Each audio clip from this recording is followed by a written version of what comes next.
Be mindful of your health. Dear Products Nadia Makeup, I welcome you to Sigma Health and Beauty. You can call us the Beauty Embassy. We pursue beauty more revealed with quality makeup products. There is only one place. The Sigma Health and Beauty 2022 Ghana Makeup Awards Beauty Retail Business of the Year. Of course, we are the defending champions. World-class makeup brands and Kwanyet on, you name it. Maybelline, Dark and Lovely, House of Tara, and many more. Your professionalism in the beauty industry is unmatchable. The proper way of applying our products. Sigma Health and Beauty, Yewa Accra, Makwala, Georgina Stores, and Rollins Park, Gate 4. Fryer in 0248 138 596 and 0201 408 186. Or visit our online shop at www.beautyavenuegh.com. Sigma, your beauty, our joy.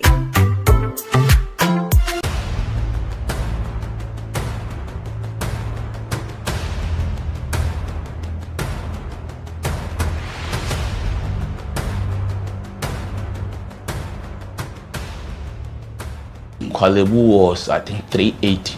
380 Ghana cedis. Yes. But private, some are 500, 450, some are 800, 860. Per session, yes. You have to do 2 every week. Yeah. Even if someone earns 5,000 Ghana cedis every month, that person cannot keep paying 380 cedis 3 times a week for dialysis. Majority of the people who need dialysis to survive in Ghana don't even earn half of the amount mentioned. Some people battling organ diseases end up losing their jobs because their companies cannot keep paying them for always being absent. How are these people expected to afford the monies needed for dialysis as well as other expenses, talk less of the huge amounts they have to come up with for transplantation surgeries outside Ghana when they get donors? It is because of these people that GhanaWeb in August 2023 launched the organ donation legislation campaign to push for the country to pass a law that will guide organ harvesting and transplanting. As Kolebu plans to increase dialysis fees, the situation requires quicker attention and action. And so, we must get Parliament to start discussing the organ donation bill and pass it into law. Now, when this bill is passed, more lives will be saved and the financial burden on patients would be reduced. And that is why we need you to join us on this campaign.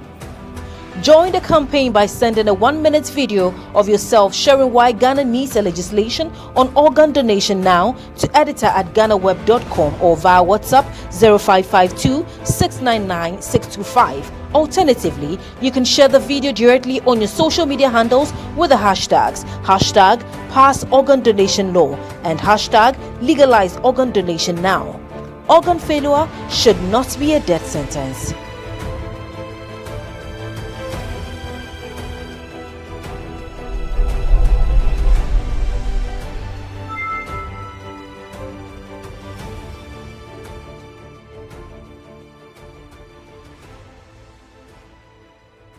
Everyone needs the perfect snack to munch on during a fun moment.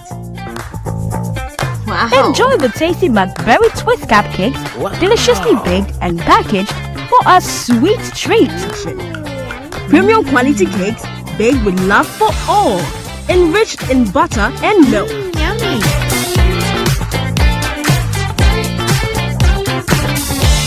Oh, McBerry Twist Cupcakes. Simply irresistible. Try one today. This advert is FDA approved.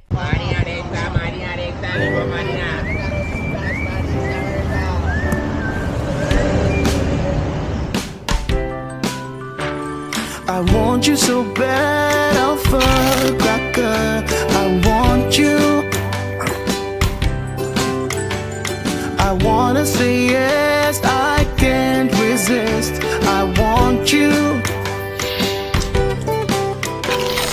Ooh, I want you, Alpha Cracker. I want you so bad, Alpha Cracker. Alpha goodness rich in milk and butter. In Alpha Cracker, Yummy and deliciously crunchy. But I can't resist you. Alpha Crackers, simply irresistible. This advert is FDA approved.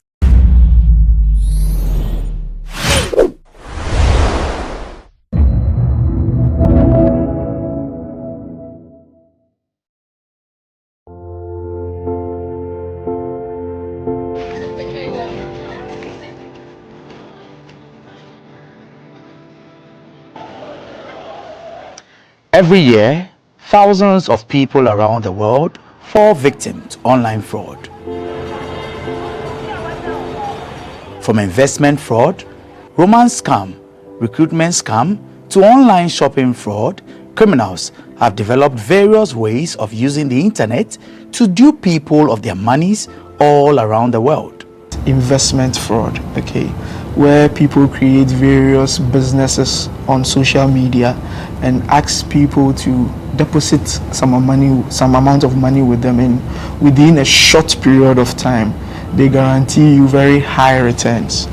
Okay, now people send their monies and they do not hear anything again, where people assume the profiles of other people, soldiers, military men working in various countries, okay, and then they try to lure people, date them online, and then through that they are able to defraud them of several amounts of money. Recruitment scam also has to do with job seekers on social media. So someone creates, again, a page or a profile on social media, sometimes impersonating our various security agencies like the police, the military and all of that, and then they start making posts that we are recruiting and the processes involved and all of that. Now people also go on there and then they become victims. By when they go through the process, they are asked to pay certain amount of monies and they do not hear anything again. Another one also has to do with online shopping fraud, okay, where businesses are being created on social media. I mean, during COVID, one way or the other, we're all shopping online, okay, doing, and then it is dispatched to you, you make payment, or sometimes you need to make payments before you receive the item and all of that. Criminals also took advantage of that, created various, or they still do, create various pages of businesses online. Even some, they still even impersonate actual businesses, okay, and then they offer goods at very should I say relatively low price. Very, yes, I wouldn't even say relatively low, you'd say maybe it's a bit, but prices that you wouldn't find anywhere, just to lure victims into doing that. How do they operate? They gave me a PC and gave me directions and also give me websites. That was the thing that they gave to me for me to work. They taught me how to chat people online, tell them that this thing is like this, which is not, for me to collect money from them. Okay. So they taught you how to chat. Yes. They gave you a laptop, obviously. Yes. And what websites were those? Do you remember 2 or 3 websites? Just Korean website. Yes, they will give you their website. You go in there. Sometimes you might even hack it. You go in there. You have hackers in? Yes, in our office. There are some websites. Yes, like me. They taught me. Yes, they taught me. So you go in there. Depends on the years of the website. You can hack it. It be dating work, or you just before, because now you have to start dating work. Dating work. Now Ghana, for Nigeria, now Bitcoin I feel they do. Bitcoin fraud. Bitcoin fraud. How? I feel they do. Like if you have 1,000 Ghana cedis, I will use it to change to 1,000 naira. 10K. If you have 10,000 naira, 10,000. I will give you 20,000 naira. That's the way they do it. They do the Bitcoin. So what you go tell client? I will tell her, if I don't post back or I don't post giveaway, I dey do giveaway of 20,000 naira every Friday. Then I go see that giveaway. So that giveaway me I post for, and you be like your Instagram now. I call account. I will your post back or put. Maybe that giveaway. So I post on you. They your friends. They go to say now you. They go call the request. Say I they do it and I get the money. You know, tell them see the way you can get it. 50 to get 100, 20 to get 40. Is the way we do it. Between 2019 and 2022, over 6,000 reports of online fraud were made to the Cyber Security Authority. Through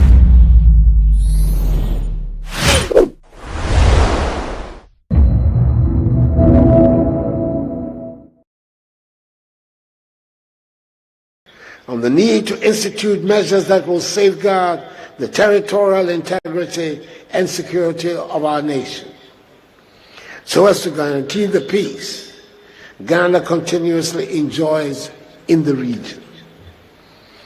The armed forces, whose responsibility is to safeguard the territorial integrity of the country, is proportionally spread across the country, maintaining continuous surveillance and capability in readiness to respond effectively to any threat from anywhere to the security of Ghana.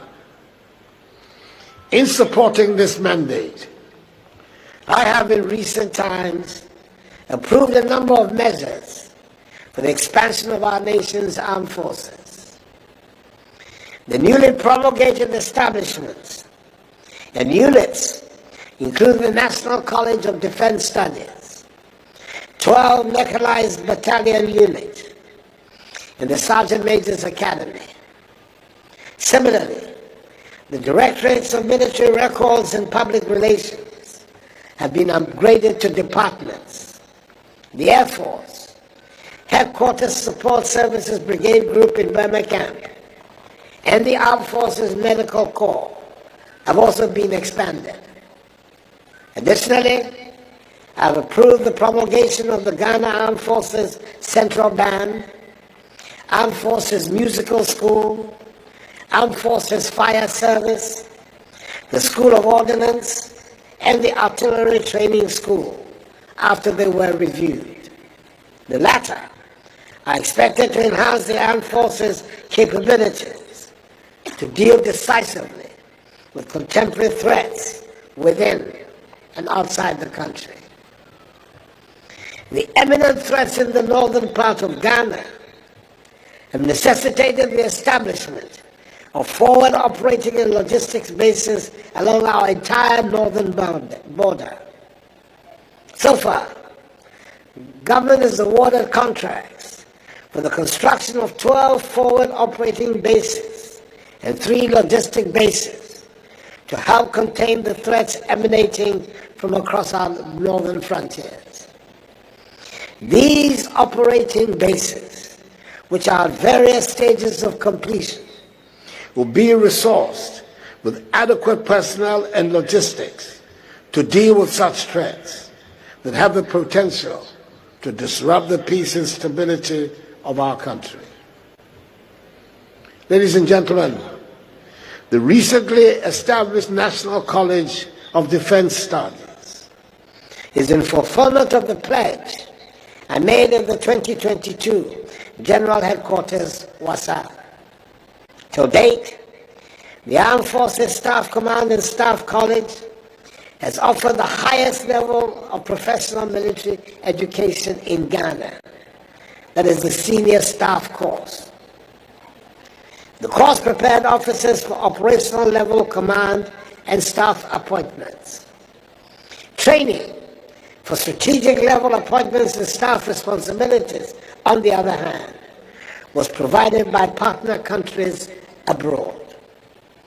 This limited the number of senior officers who received strategic training in the armed forces due to the high cost of undertaking such training abroad.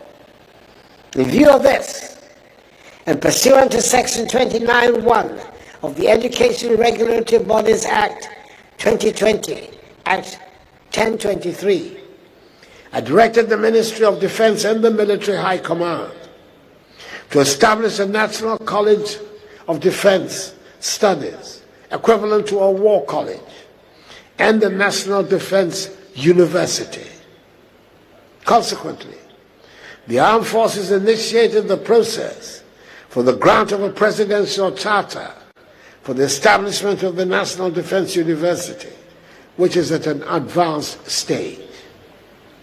I must state here that in fulfillment of my directives, the Armed Forces have established the War College to prepare selected senior military officers and civilians, working with defense and national security establishments in ministries, departments, and agencies in Ghana and allied African countries for strategic level command and staff appointments. The program in the National College of Defense Studies aims to produce graduates imbued with leadership, critical thinking, and problem-solving skills required to address Ghana and Africa's complex security challenges. It will also build the capacity of selected senior military officers, ability to conduct scientific research in military science, defense studies, strategic studies, international relations, and other related subjects. The college will offer master's and doctoral programs to officers and civilians working with the national security, defense establishments, ministry departments and agencies in Ghana and allied African countries. To help realize its focus and aims, Ghana government has embarked on extensive infrastructural development, including the construction of an office complex for the college. Additionally, a team of officers visited the Royal College of Defense Studies in the United Kingdom for benchmarking studies. In partial fulfillment of Sections 19(1) and 2 of Act 1023, the National College of Defense Studies has been granted institutional and program accreditations by the Ghana Tertiary Educational Council for the commencement of the program, scheduled for the end of November this year. The maiden course of the college is scheduled to start on 27th November 2023. That is in 10 days' time. I've directed that the National Defense University be established early next year. The university will be a multidisciplinary higher education institution that would educate personnel of the armed forces, other security agencies, governmental departments and agencies, and foreign military personnel. It is envisaged that it will conduct scientific research in military science, defense and strategic studies, international relations and related subjects, and also serve as a modern research and educational center for the conduct of long-term research, capacity building, and policy shaping in the field of defense and security, as well as current analysis and strategic studies for various state institutions. The university will offer these courses at graduate, postgraduate, diploma, and doctoral levels. In this regard, the university will be the overarching institution for all other existing institutions of higher education within the armed forces, and will establish campuses at the Ghana Armed Forces Command and Staff College, the Kofi Annan International Peacekeeping Training Center, the National Defense College of Defense Studies, the Ghana Military Academy, and the Ghana Armed Forces Training a doctrine command.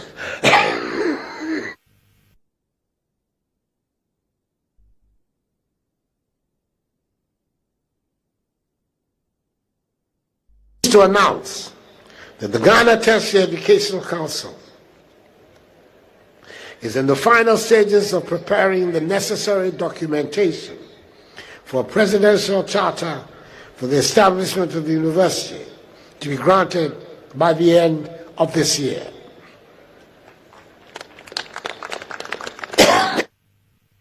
As we celebrate the achievements of our cadets, who are future guardians of Ghana's peace and sovereignty, we must also reflect on Ghana's enviable legacy in international peacekeeping. Ghana's commitment to global peace and security dates back to 1960, when Ghana, for the first time, participated in the United Nations peacekeeping force deployed in the then Republic of Congo, now the Democratic Republic of Congo. Since then, Ghana has remained committed and dedicated to the cause of peace, either under the banners of the United Nations, the African Union, or the Economic Community of West African States, ECOWAS. Today, Ghana is ranked the 9th largest troop contributing country by the United Nations in peace support operations. Globally, Ghana is involved in 15 peacekeeping missions with a deployed strength of over 2,500 military personnel. Currently, Ghana has presence in Lebanon, South Sudan, Abyei in the Sudan, the Gambia, Guinea-Bissau, the Democratic Republic of Congo, Syria, Cyprus, and the Central African Republic. Others are Libya, Western Sahara / Morocco, Yemen, Somalia, and until recently Mali, where our engineer company recently started withdrawing following the enforcement of United Nations Security Council Resolution 2690. It is worth noting that our deployment has been accompanied by gender parity, making the Ghana Armed Forces the standard bearer in deployment of female personnel in respect of foreign troops across missions. As a result, Ghana has exceeded the United Nations targets for gender deployment. In respect of foreign troops, Ghana has deployed 19% females, exceeding the United Nations target of 9%. And 23.3% for staff officers and military observers, exceeding the UN target of 14.21%. In helping to maintain peace and security, our men and women in uniform are exposed to the negative effects of wars and undemocratic changes of government.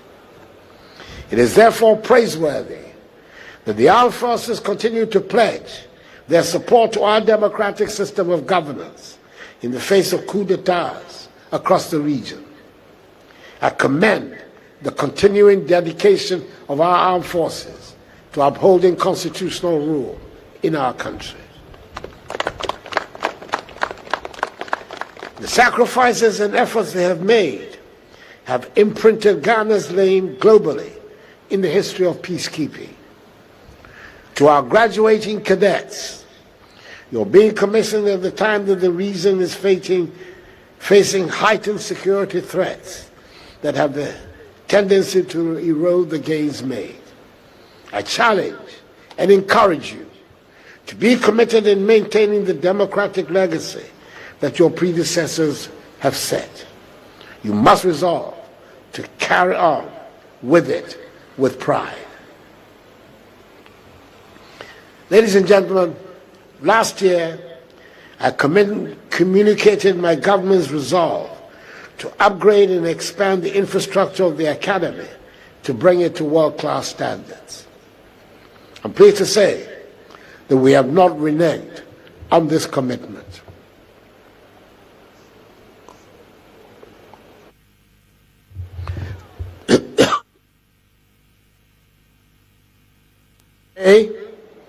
A three-story, 246-room officer cadets hostel, a 16 two-bedroom apartment officer accommodation for platoon commanders, and a 4 two-bedroom apartments half-compound accommodation for senior non-commissioned instructors have been fully completed. In fact, cadets have already moved into the new hospital, with each cadet occupying a self-contained room, unlike the old cadets' accommodation that had an average of 2 cadets to a room.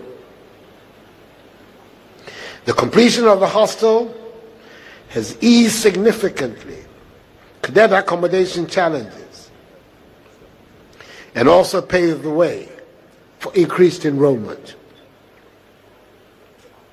Additionally, the construction of a 720-seating capacity Academy auditorium on the western end of Academy Square has been completed.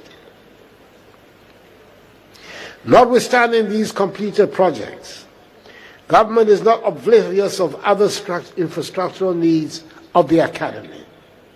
The need for an additional lecture block, quarter guard, armory, rappelling tower, and sports complex, including a swimming pool, will also be addressed in due course.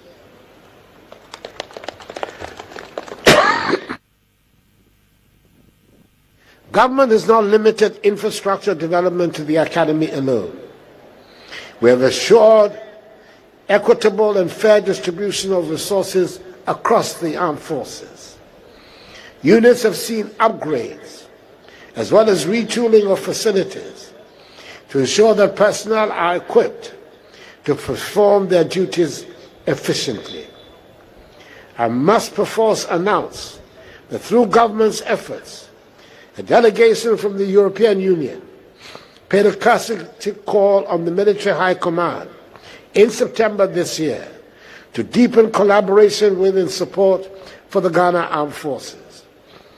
One such area identified for support is health. Health was prioritized because, as we will all acknowledge, a healthy force equals a strong force. The European Union would therefore build critical care and emergency hospital within the next 6 months. In particular, the support will include a fully equipped operation theater, a cardiac catheter laboratory, and a computerized tomography scanner. These facilities will not only benefit personnel of the forces, they will go a long way to improve health delivery in the country as a whole. To complement this, government is working hard to complete and operationalize the Kumasi Military Hospital. To this end, employment of 970 defense civilian staff began early this year. This is to ensure that adequate staff are in place and the hospital is fully operational immediately after commissioning. To register government seriousness, employment letters have been issued to most of these staffs.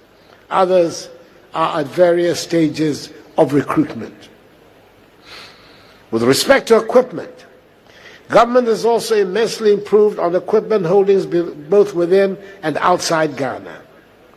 Ghana, through the government, through the Ministry of Defense, has signed a contract with the United Kingdom for the testing, repair, refurbishment, and delivery of 70 Husky mobility vehicles. These vehicles are to augment the fleet in the various services.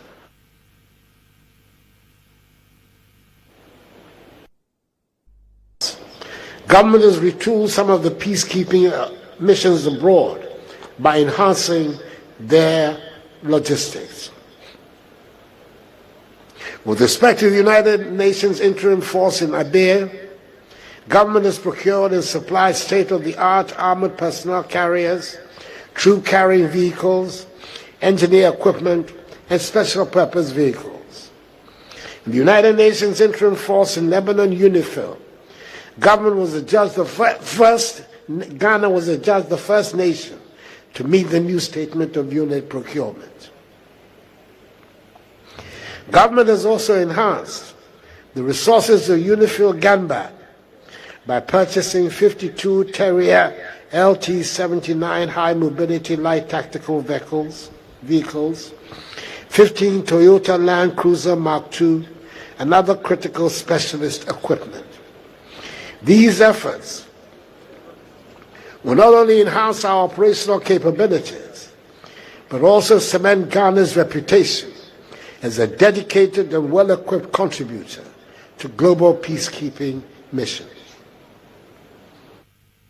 Concluding, I'd like you to please join me to commend and congratulate the award recipients on their sterling performances. My congratulations go to Senior Under Officer Awatri Jacob Vanderpoy, who received the Sword of Honor, being adjudged the overall best cadet of the regular career course intake 62. I also commend Junior Under Officer Frimpong Esther and Junior Under Officer Godo George Delali for receiving the military and academic canes respectfully. I finally applaud Senior Cadet Kamara Alpha Yaya for being adjudged the best allied cadet.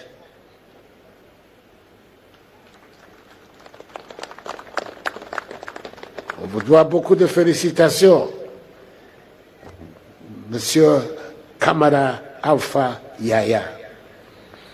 Ladies and gentlemen, may I request you to please rise for the conferment of the Presidential Commission on the Graduating Officer Cadets.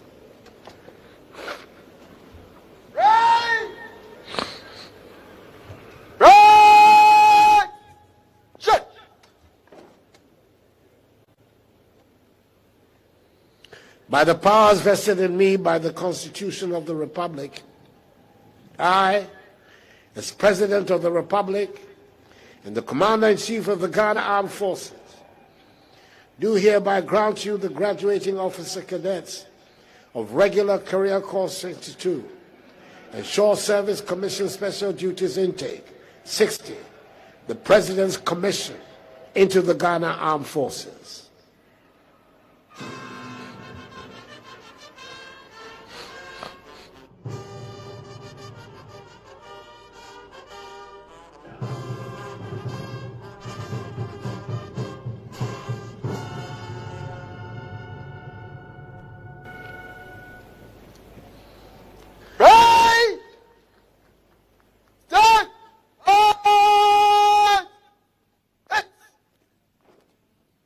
On behalf of the people and government of Ghana, please accept my warmest congratulations on your achievement as commissioned officers of the Ghana Armed Forces and the Guinean Armed Forces.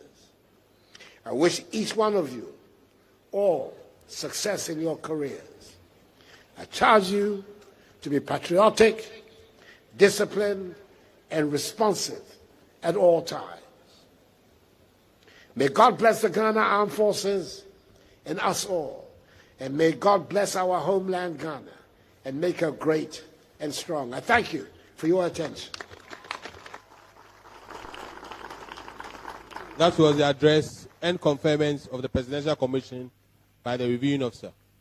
Thank you very much, Mr. President, and congratulations to you, newly commissioned officers. We wish you well. Mesdames et messieurs, c'était l'allocution et la voix présidentielle conférée aux élèves officiers supérieurs par le président de la République et commandant en chef des forces armées ghanéennes, Nana Addo Dankwa et Kufu-Addo. Félicitations aux nouveaux officiers. Nous vous souhaitons du courage dans vos services respectifs.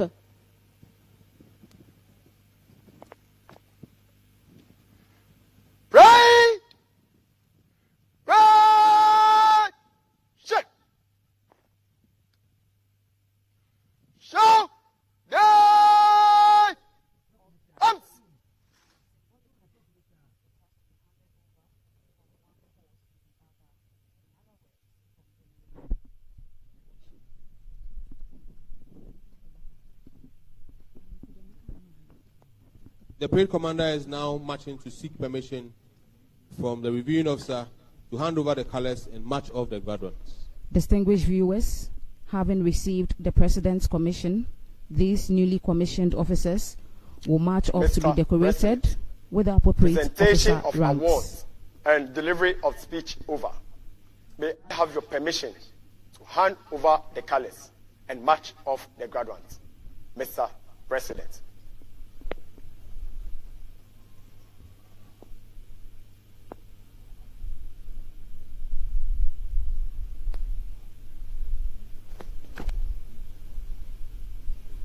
Having received the President's Senior commission, Under Officer Awatri these newly commissioned officers has sought permission from the President to march off the colors.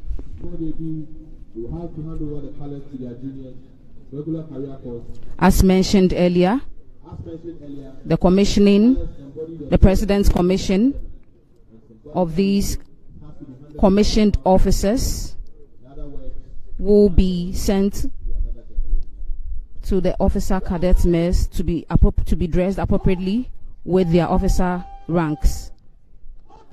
However, before they do, they will have to hand over the colors to their juniors, regular career course intake 63. As mentioned earlier, the colors embody the soul and spirit of the academy, and symbolically it has to be handed over from one course to the other, and in other words, from generation to generation.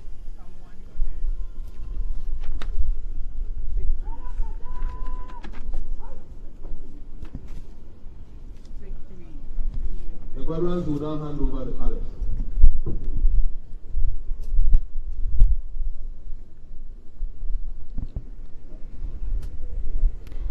Distinguished viewers, the graduates will hand over the colors to regular career course intake 63.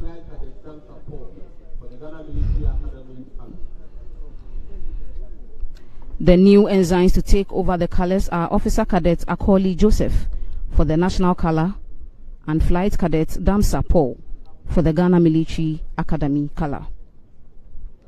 With a matrix of leadership represented by these colors passed on,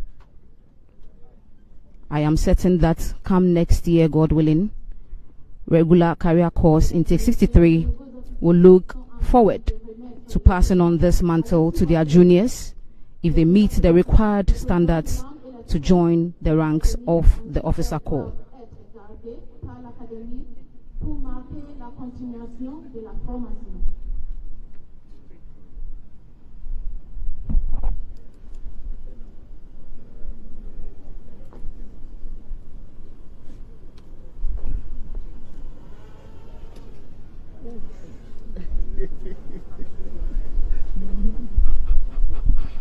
The graduates have handed over the colors to regular career course intake 63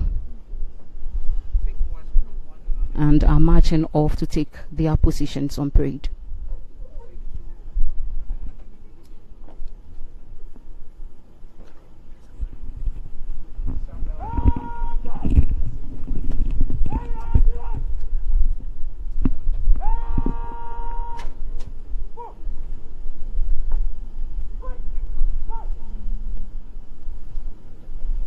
With the matrix of leadership represented by these talents passed on, I am certain that regular career course intake 63 will look forward to passing on this mantle to their juniors if they meet the required standards to join the ranks of the officer corps.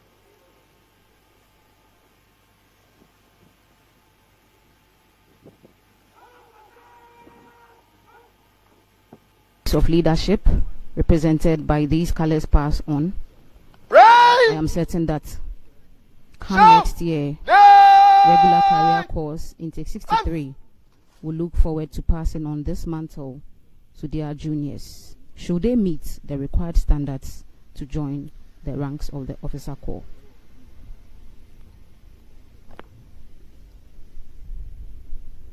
Graduates, who troop? Escort contingent! In class! March! Four! Students! Move to the left before. Left! Turn!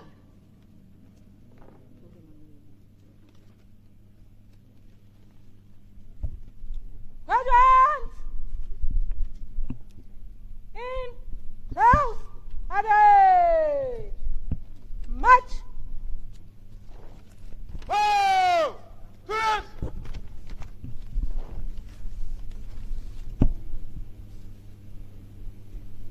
Right! By the center! Slow! March!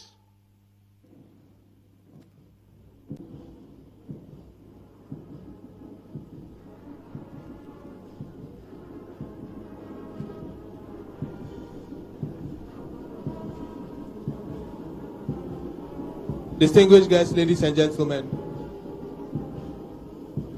officers selected for the Peeping Ceremony are to report now to the dining room of the Officer Cadets Mess.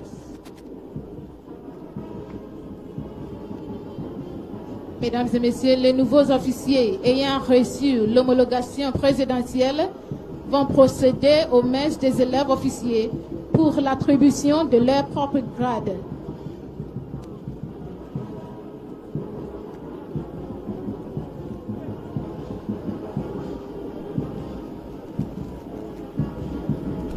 Your training to become a professional officer does not end here. In your units, you will need to continue to learn and prepare yourselves into responsible leaders in whose hands the security of this great nation and her citizenry can safely be placed. A high standard of discipline and performance will be required of them by their superiors, peers, and importantly, the men placed under their command.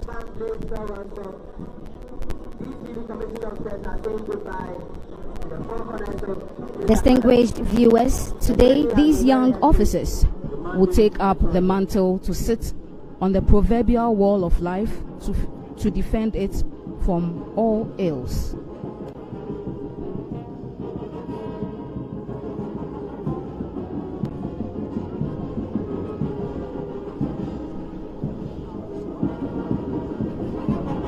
It is our hope that their families, friends, and loved ones, and beyond, do not relent in their physical and spiritual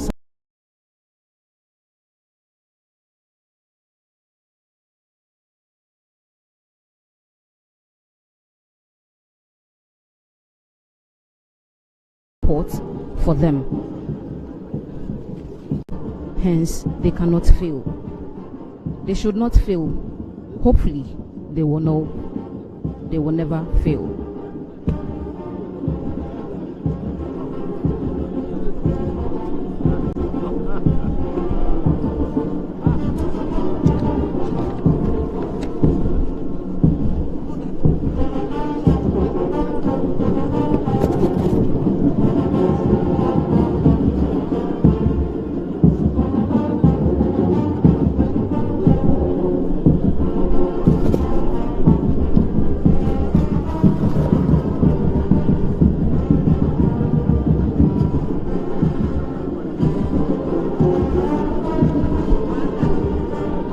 Distinguished viewers, as mentioned earlier, this morning a total of 292 officers have now been commissioned into the Ghana Armed Forces, having trained for not less than 15 months for the regular career course intake 62 and not less than 6 months for the short service commission and special duties course 60.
Distinguished viewers, as mentioned earlier, these officers are marching off to be decorated in their ranks to suit their status.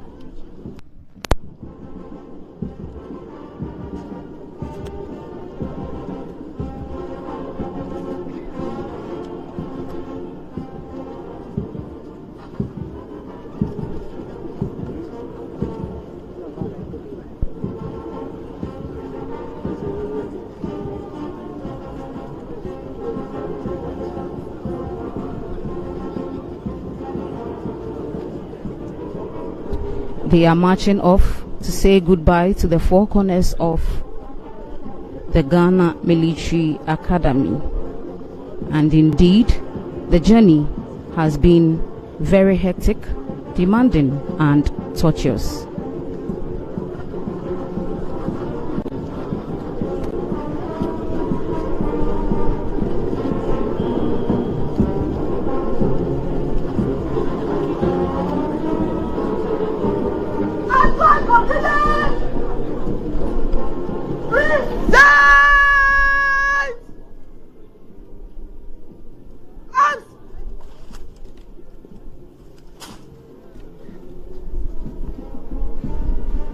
The simple message from us to you, the newly commissioned officers, is that your training to become professional officers does not end here.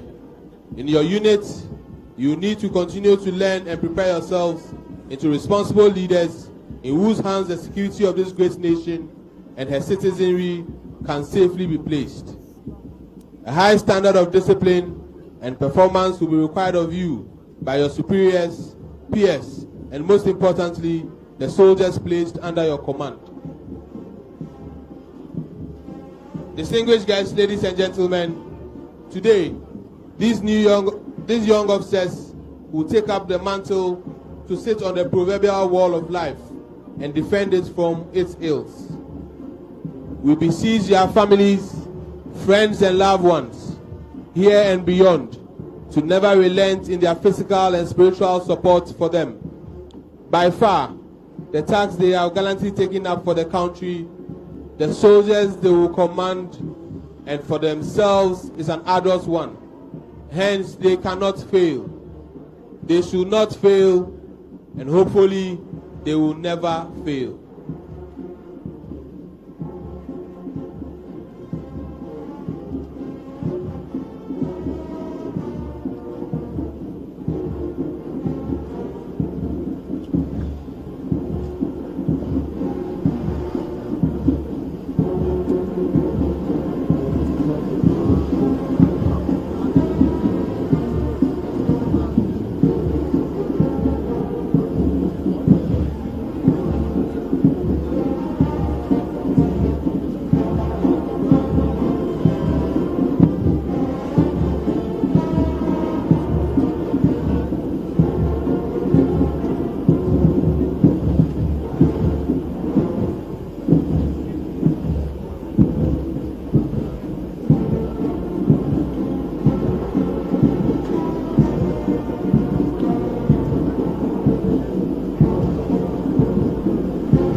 Mesdames et messieurs, d'ici les nouveaux officiers seront vêtus dans leur grade correspondant.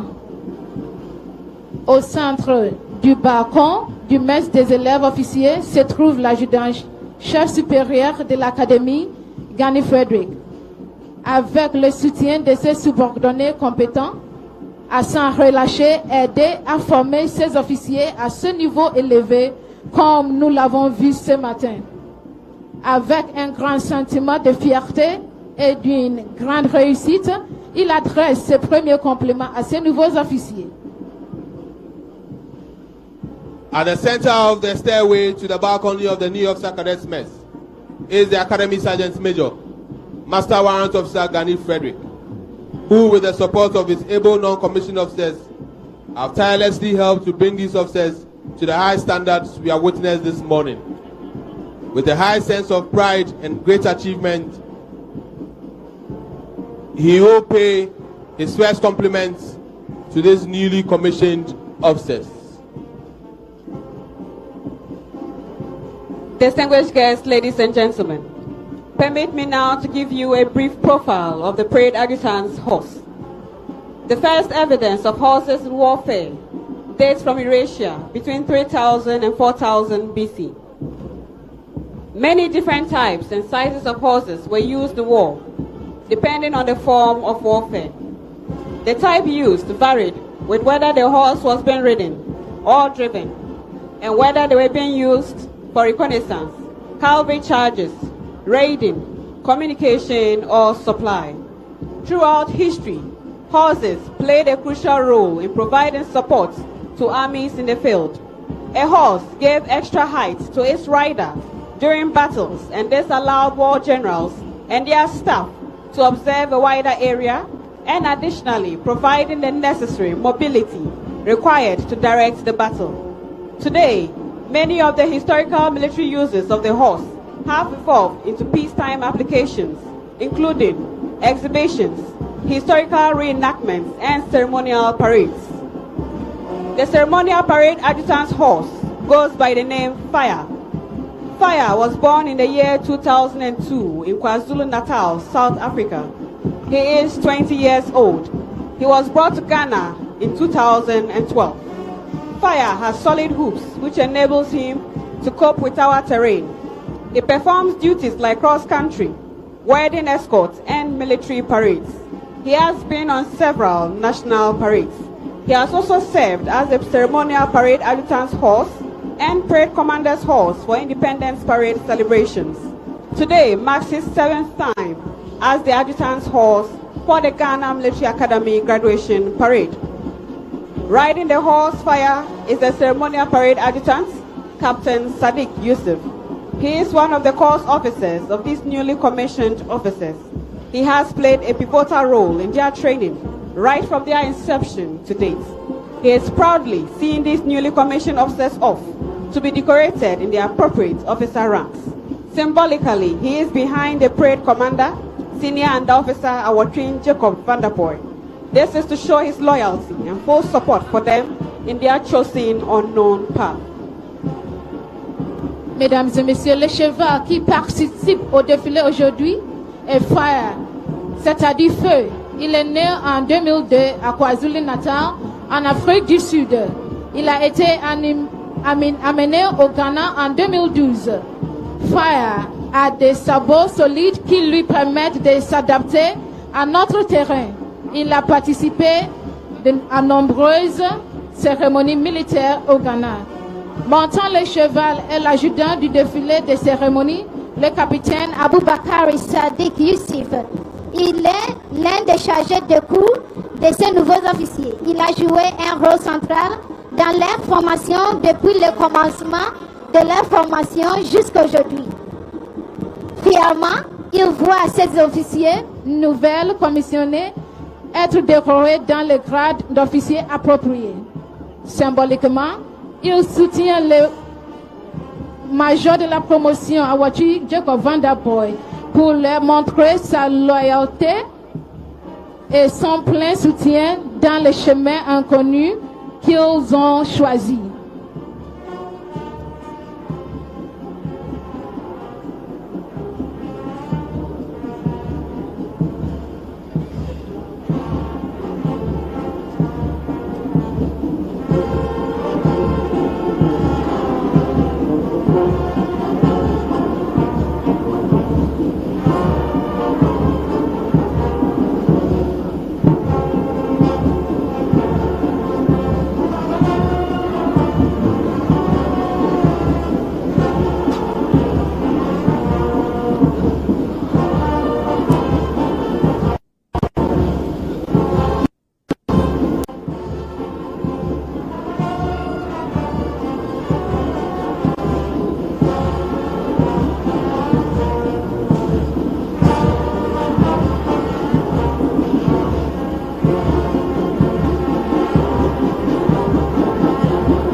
Junior Cadet Nogbe.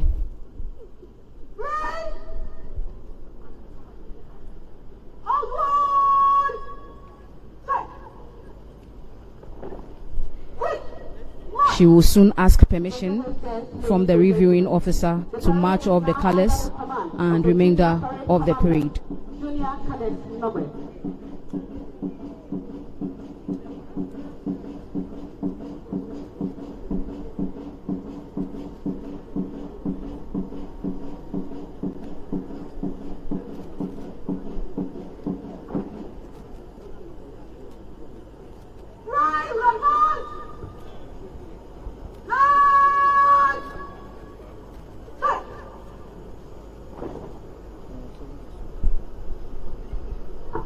Junior Cadet Nogbe will now ask permission from the review officer to march off the colors and the remainder of the parade.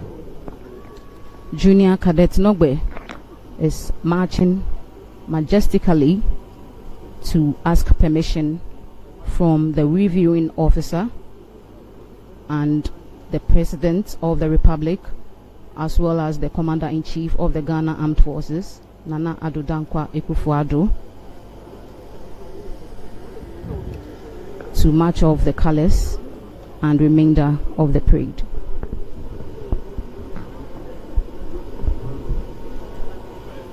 Good morning, Mr. President. Graduation parade over. May I have your permission to march off the colors and the remainder of the parade, Mr. President?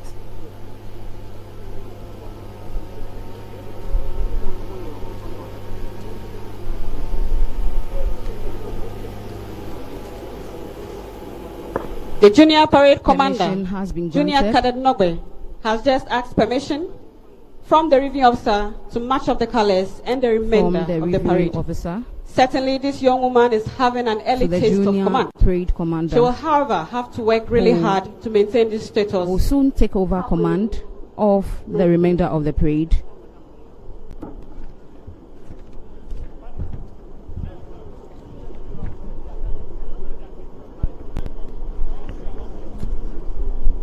Certainly, this young woman is having an early taste of command, but will, however, need to work hard.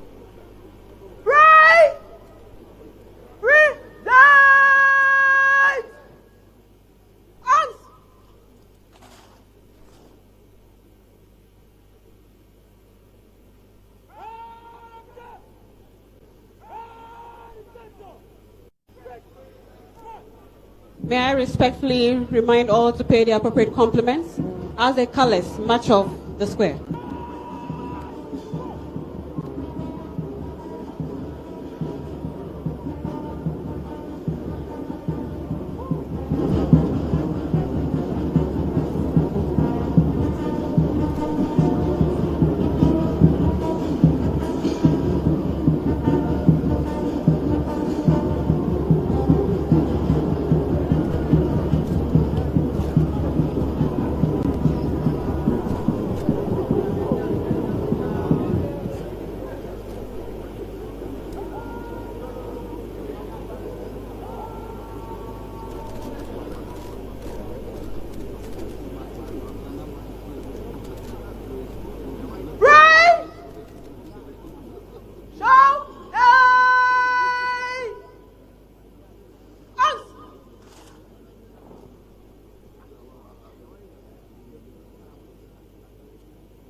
Shall we now please rise for the national salute?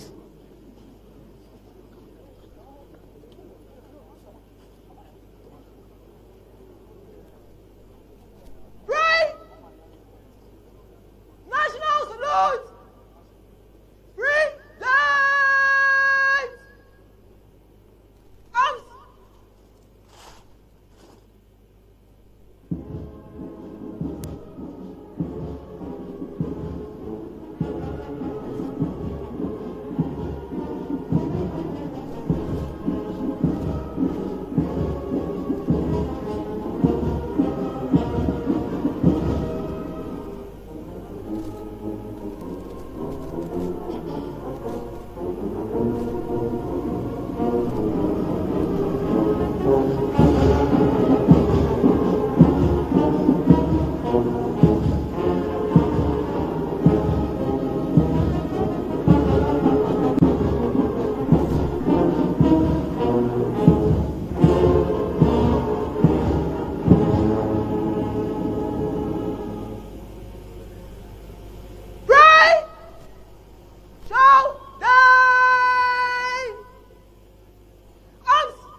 Shall we please be seated?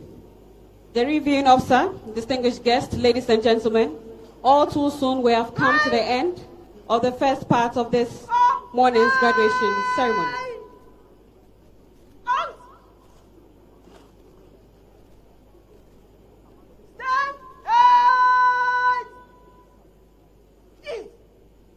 On behalf of the Military High Command, officers, men, civilian staff, and indeed the families of these newly commissioned officers, we express our profound gratitude to you, Mr. President, for coming to grace this all-important ceremony. It is indeed a great honor for us to interact with you, and we are most grateful. Our appreciation also goes to all ministers, members of the diplomatic corps, and all our specially invited guests. We are also most grateful to our sponsors and partners, which include the Ghana Boundary Commission, Ghana Commercial Bank Limited, Goil Company Limited, Newmont Africa, National Lotteries Authority, EcoBank PLC, Promasidor Company Limited, Services Integrity Savings and Loans, Alliance Insurance, National Health Insurance Authority, SIC Company Limited, and the Ghana Airport Company Limited for all their contributions and support towards the development of the Academy. At this juncture, the President will exchange pleasantries with some dignitaries who are present this morning. He will be accompanied by the Ministers of Defense, Interior, National Security, and the Deputy Defense Minister. He will also be accompanied by the Chief of Defense Staff and the Inspector General of Police, the Service Chiefs, Commandant Ghana Military Academy, and the Guinean Ambassador. To our guests and well-wishers here present, we thank you all for your presence and cooperation.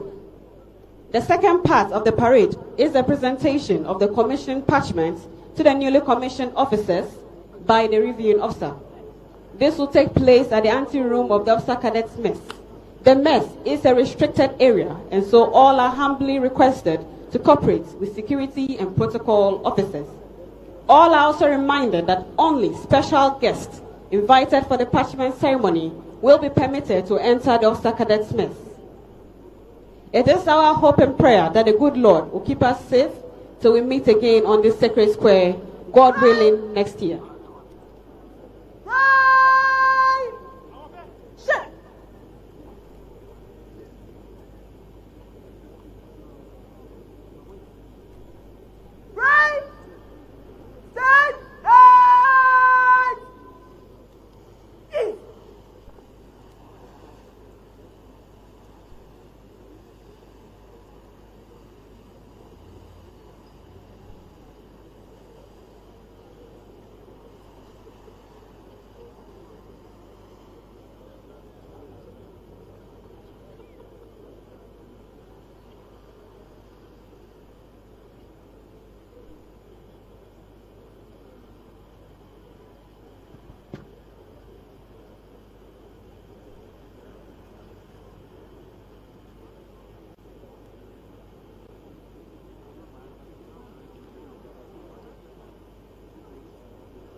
With personnel present.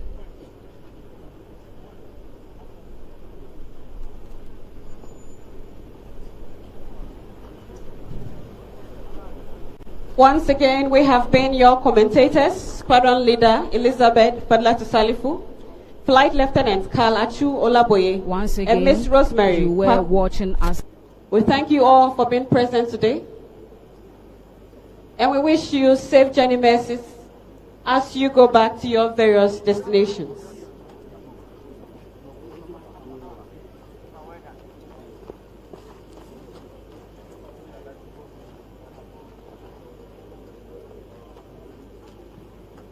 Mesdames et messieurs, nous vous remercions sincèrement d'avoir participé à cette cérémonie prestigieuse. Distinguished viewers, we have come to the end of today's graduation parade, which was held at the Ghana Military Academy.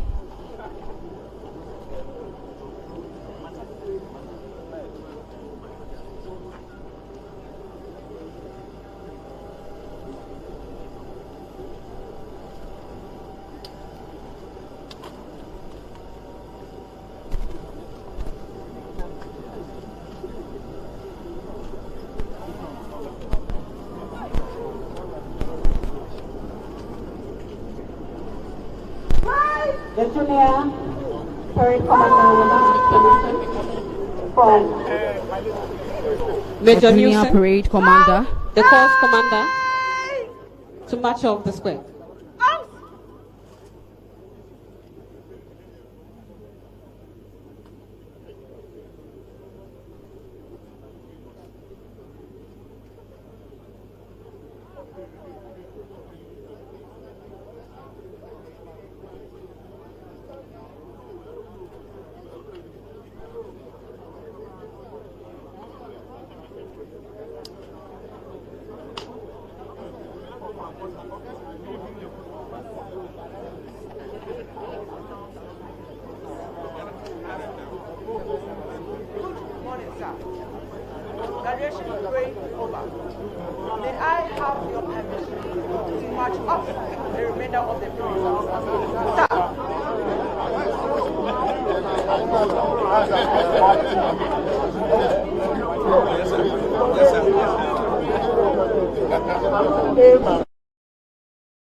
Distinguished viewers, we have come to the end of today's graduation parade held at the Ghana Military Academy. I have been your commentator, Naval Lieutenant Agnes Arthur. My other colleagues, who were the masters of ceremony on the square, were Squadron Leader Elizabeth Fadilatu Salifu, Flight Lieutenant Carl Achu Olaboy, and Miss Rosemary Kwaku, who provided us with French commentary. Goodbye, till we meet again, God willing, next year. Take post!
Sweetheart, be mindful of your health. Idea products na the makeup. I welcome you to Sigma Health and Beauty.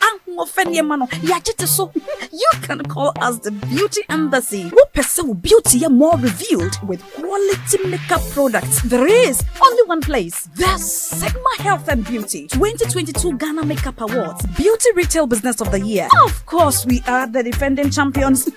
World-class makeup brands and Kwanyet on, you name it. Maybelline, Dark and Lovely, House of Tara, and many more. Your professionalism in the beauty industry is unmatchable. Brahmin the proper way of applying our products. Sigma Health and Beauty, Yewa Accra, Makola, Georgina Stores, and Rollins Park, Gate 4. Fryer 0248 138 596 and 0201 408 186. Or visit our online shop at www.beautyavenuegh.com. Sigma, your beauty, our joy.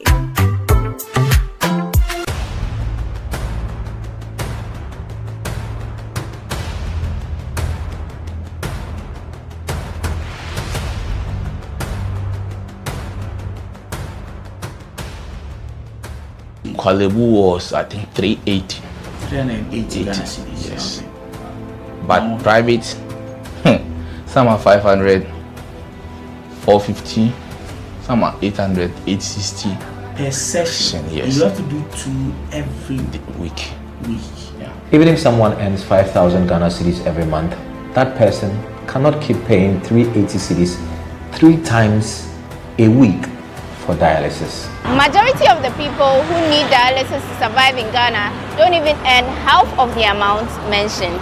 Some people battling organ diseases end up losing their jobs because their companies cannot keep paying them for always being absent. How are these people expected to afford the monies needed for dialysis as well as other expenses, talk less of the huge amounts they have to come up with for transplantation surgeries outside Ghana when they get donors? It is because of these people that GhanaWeb in August 2023 launched the Organ Donation Legislation campaign to push for the country to pass a law that will guide organ harvesting and transplanting. As Kolebu plans to increase dialysis fees, the situation requires quicker attention and action. And so, we must get Parliament to start discussing the organ donation bill and pass it into law. Now, when this bill is passed, more lives will be saved and the financial burden on patients would be reduced. And that is why we need you to join us on this campaign. Join the campaign by sending a 1-minute video of yourself sharing why Ghana needs a legislation on organ donation now to editor@ghanaweb.com or via WhatsApp 0552 699 625. Alternatively, you can share the video directly on your social media handles with the hashtags #PassOrganDonationLaw and #LegalizeOrganDonationNow. Organ failure should not be a death sentence.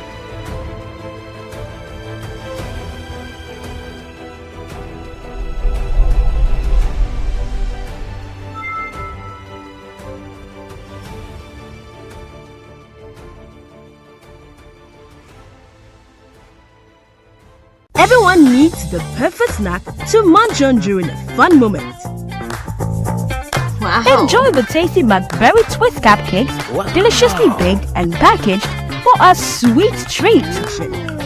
Premium quality cakes baked with love for all.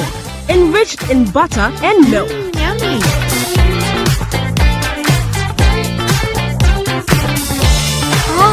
McBerry Twist Cupcakes, simply irresistible. Try one today. This advert is FDA approved.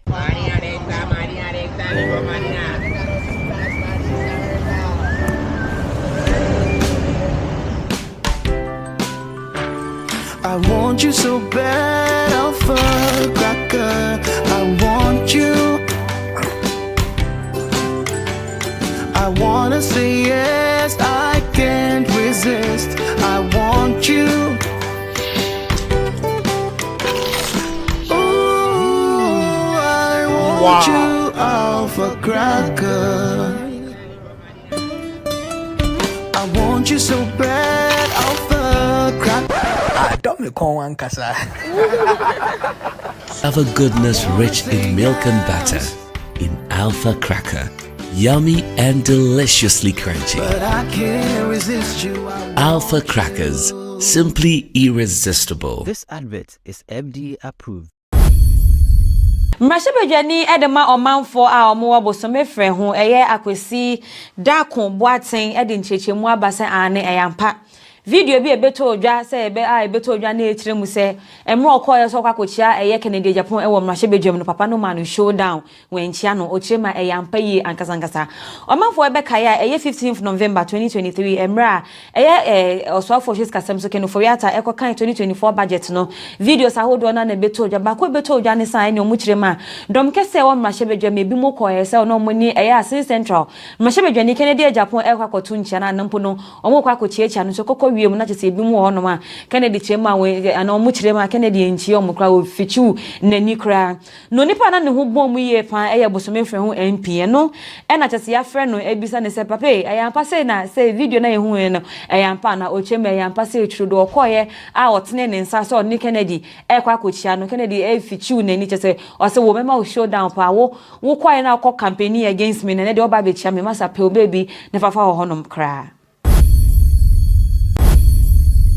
Ensam ACC ewo eye Ghana hanom esanse yesisi akopie mu ewo social media app ba kwa efe no se Telegram ene hook up ade ekoso ye ankasa aye no manfo e ton mo honam ene echirema ba ko bi kra GN news chirema mo hu ye na mo chire no omaye no promotion na chese wo ba ene na chese ye juice kana se bi one ne edi eye impemagro na GN fo echirema onipa ba ko mo koni ni kodi nkita ho na chese odane ne ho so ye bema na chese ofre no e ma chese mo koye na omukwa kodi nkita ho chirema odru obi sa baba we so beje sen osi 200 Ghana cedis na mpeso ye me massage ochima beje usei na chese utumu senkita wo do mudi ye no na enya senkita ko mochim so ba Ghana hanom ma ne hook up edwume na chese ekoso ye pa no ochima baba wa no waji mfe eye 28 years out chese ochima ofri eye north east na wawo mma mienu na oni sika ode be hwom to ba kra hanom sen ko ba be pa edwuma ye na chese ode ahwe na busan so ba ye wa pa ya pra edwuma ni bi emba enu nti no de no ko hye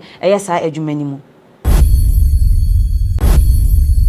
Mampeni na nado dankwa ekufuado edi afutuo akwa akoma wana ombeto aba eye afi 2024 na chese voters no ochema Ghana fo ye ne mo a chese fa mu hu bia afi 2024 mo hwe na manto aba amfa mampeni dada John Dramani Mahamada ochema den mama te den sisi obi a de wasesa ede na opa che no chema Ghana fo obowa ademo nkai se mra ye man tumi so me mampeni e wo Ghana hanom eniema bohye bebe bohye ba kokre ni hono mama etumi di so wasan abasa wa de sisi a wasesa entiento aba infama ni be mo chema obowa mo obi emfi ne kwe ndada eni ntro se etrodo mu po obi e mana ba be mampeni e wo Ghana hanom a e wo se ye competent John competent Dr. Mahmoud Bawumia ono e na tese sisi a no obi a age ni nyuma e de atum enu nti no chema Ghana for any one beto abenyina mo nhwe no man to aba amfa mama mpeni da John Dramani ba ama esanta ne nka o kase wasesa no eyade a obowa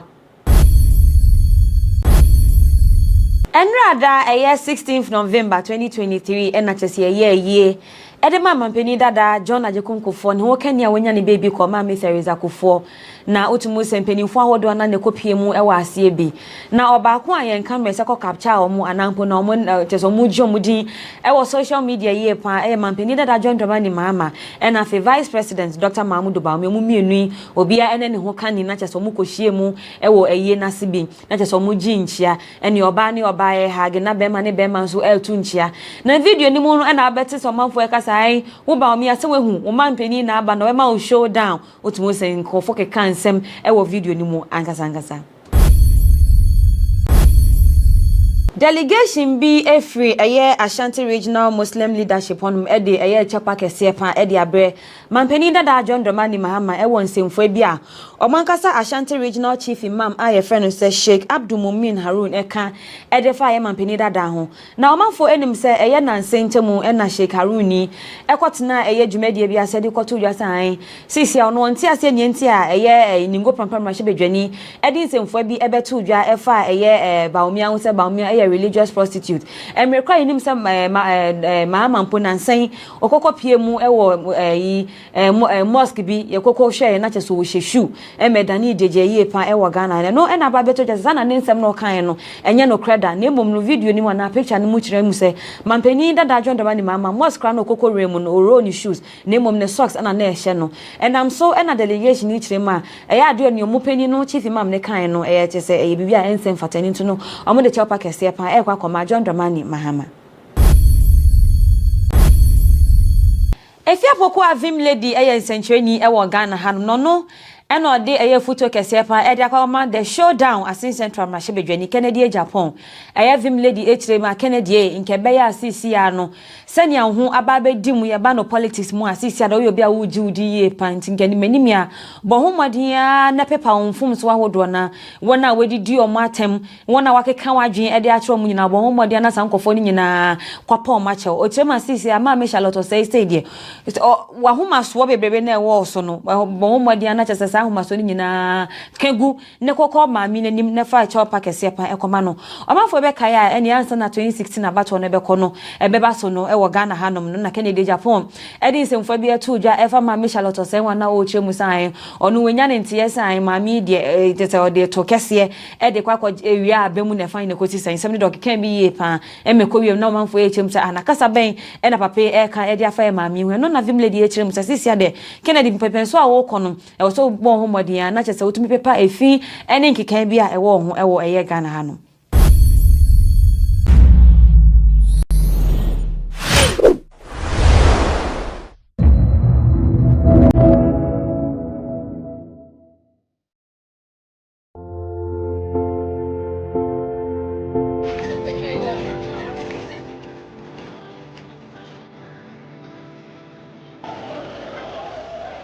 Every year, thousands of people around the world fall victim to online fraud. From investment fraud, romance scam, recruitment scam, to online shopping fraud, criminals have developed various ways of using the internet to dupe people of their monies all around the world. Investment fraud, okay, where people create various businesses on social media and ask people to deposit some amount of money with them, and within a short period of time they guarantee you very high returns.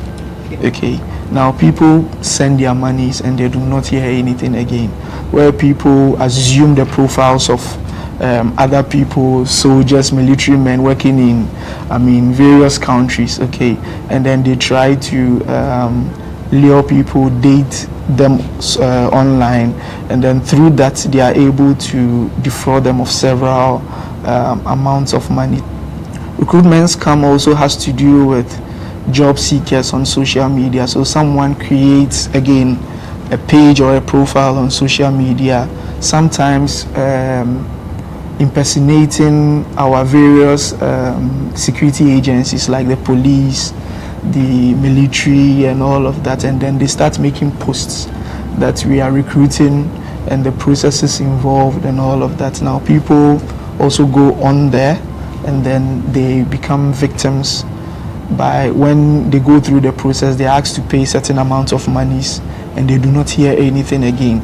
Another one also has to do with online shopping fraud, okay, where businesses are being created on social media. I mean, during COVID, one way or the other, we're all shopping online, okay, and then it is dispatched to you, you make payment, or sometimes you need to make payments before you receive the item and all of that. Criminals also took advantage of that, created various, or they still do, create various pages of businesses online. Even some they still even impersonate actual businesses, okay, and then they offer goods at very should I say relatively low price. Yes, I wouldn't even say relatively low, you'd say maybe it's a bit, but prices that you wouldn't find anywhere, just to lure victims into doing that.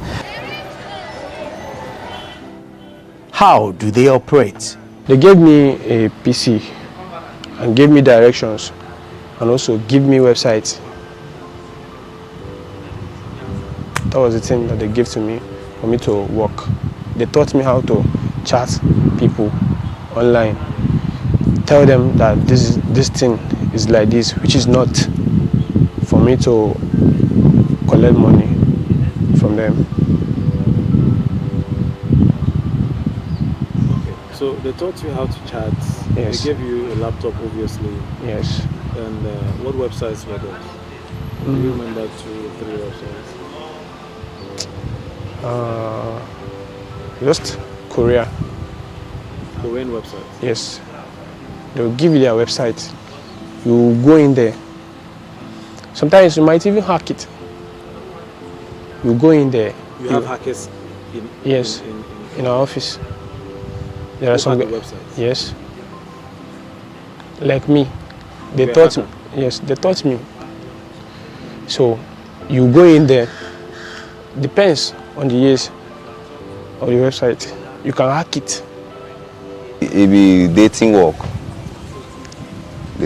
or you just before, because now I for start dating work.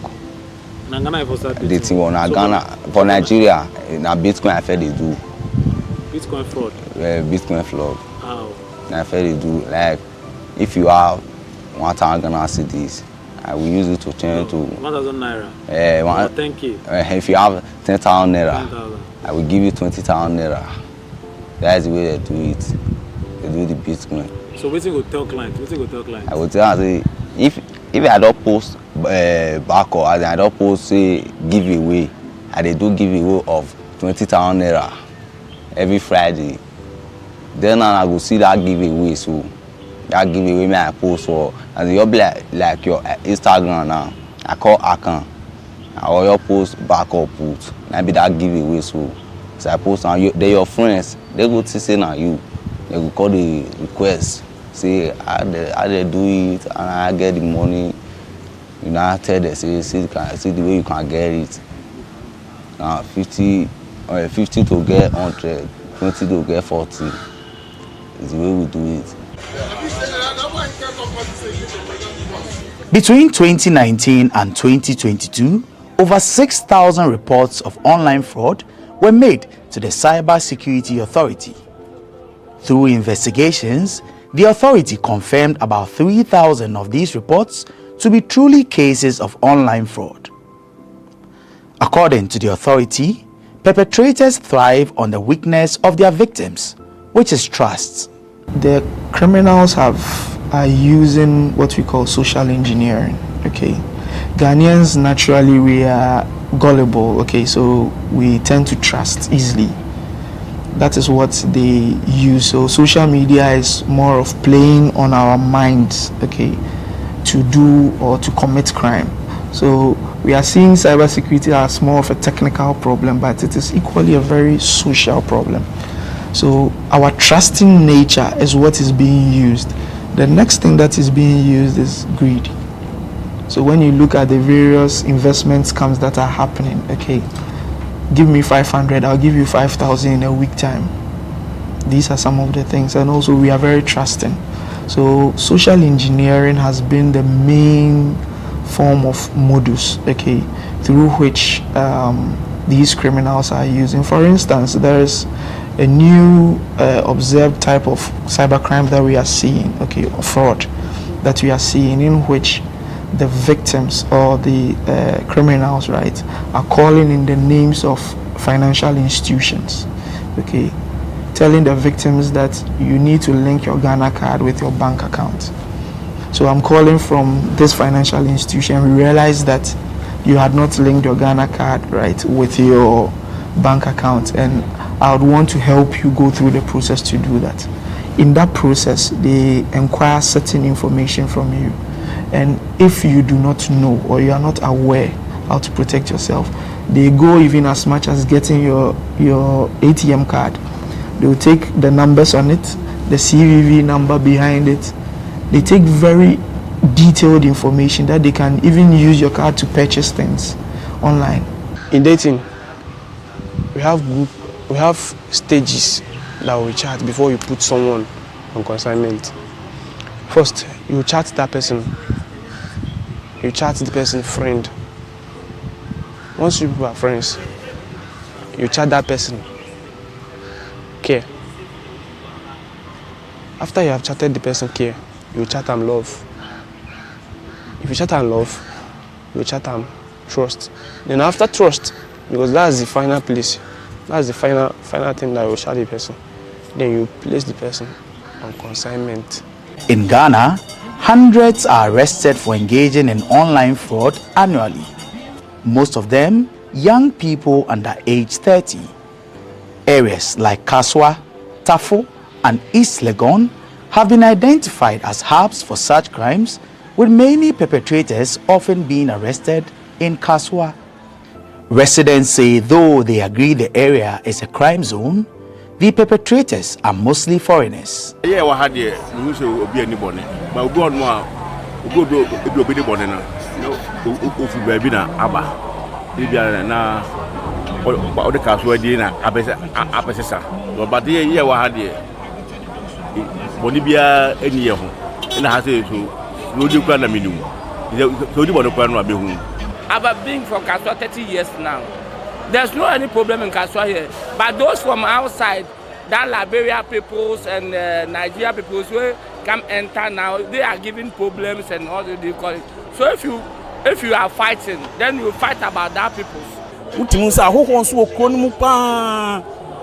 They won who okron club when nipa be say 50 and I say there was a time me point adwuma me ba say ipie kwan ne ho a me hwese ka bia begina ho na aya ho nko an na no mu yi om e was second bus stop on ubisa ho say ah we omo kwan ade be no yes ka so ade be kin no wati we nsem bebre otete nsem a e maka so anya kono say e say nka yetena ha but e kura ahoto infan say enema ekoso ntemtem e wokuro ni mu but edin akaso ekita no ema sad ni nipa kon no so mbeba abetena kuro.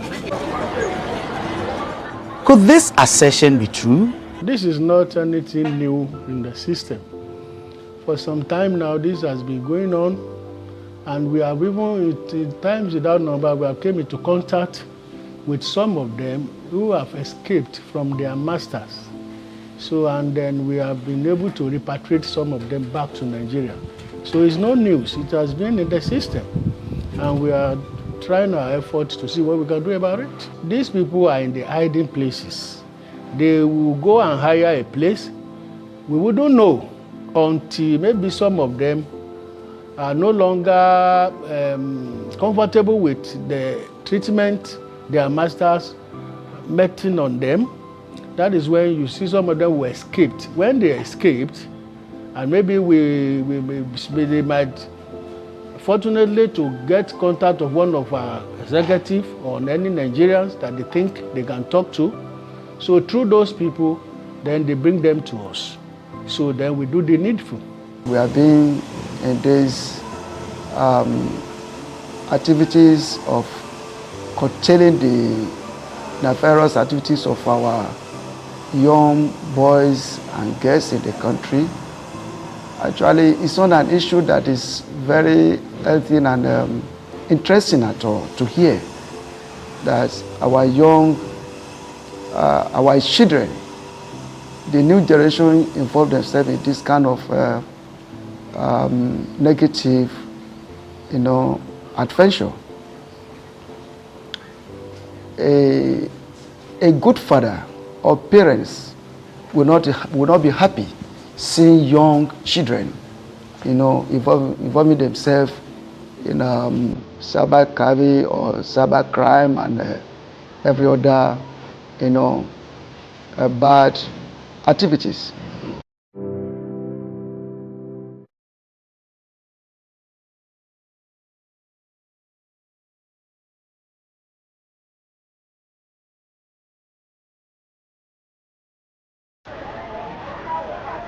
Criminals, they may be called, and guilty might be the verdict they get if they stand in a courtroom, but have you ever wondered how and why they do what they do?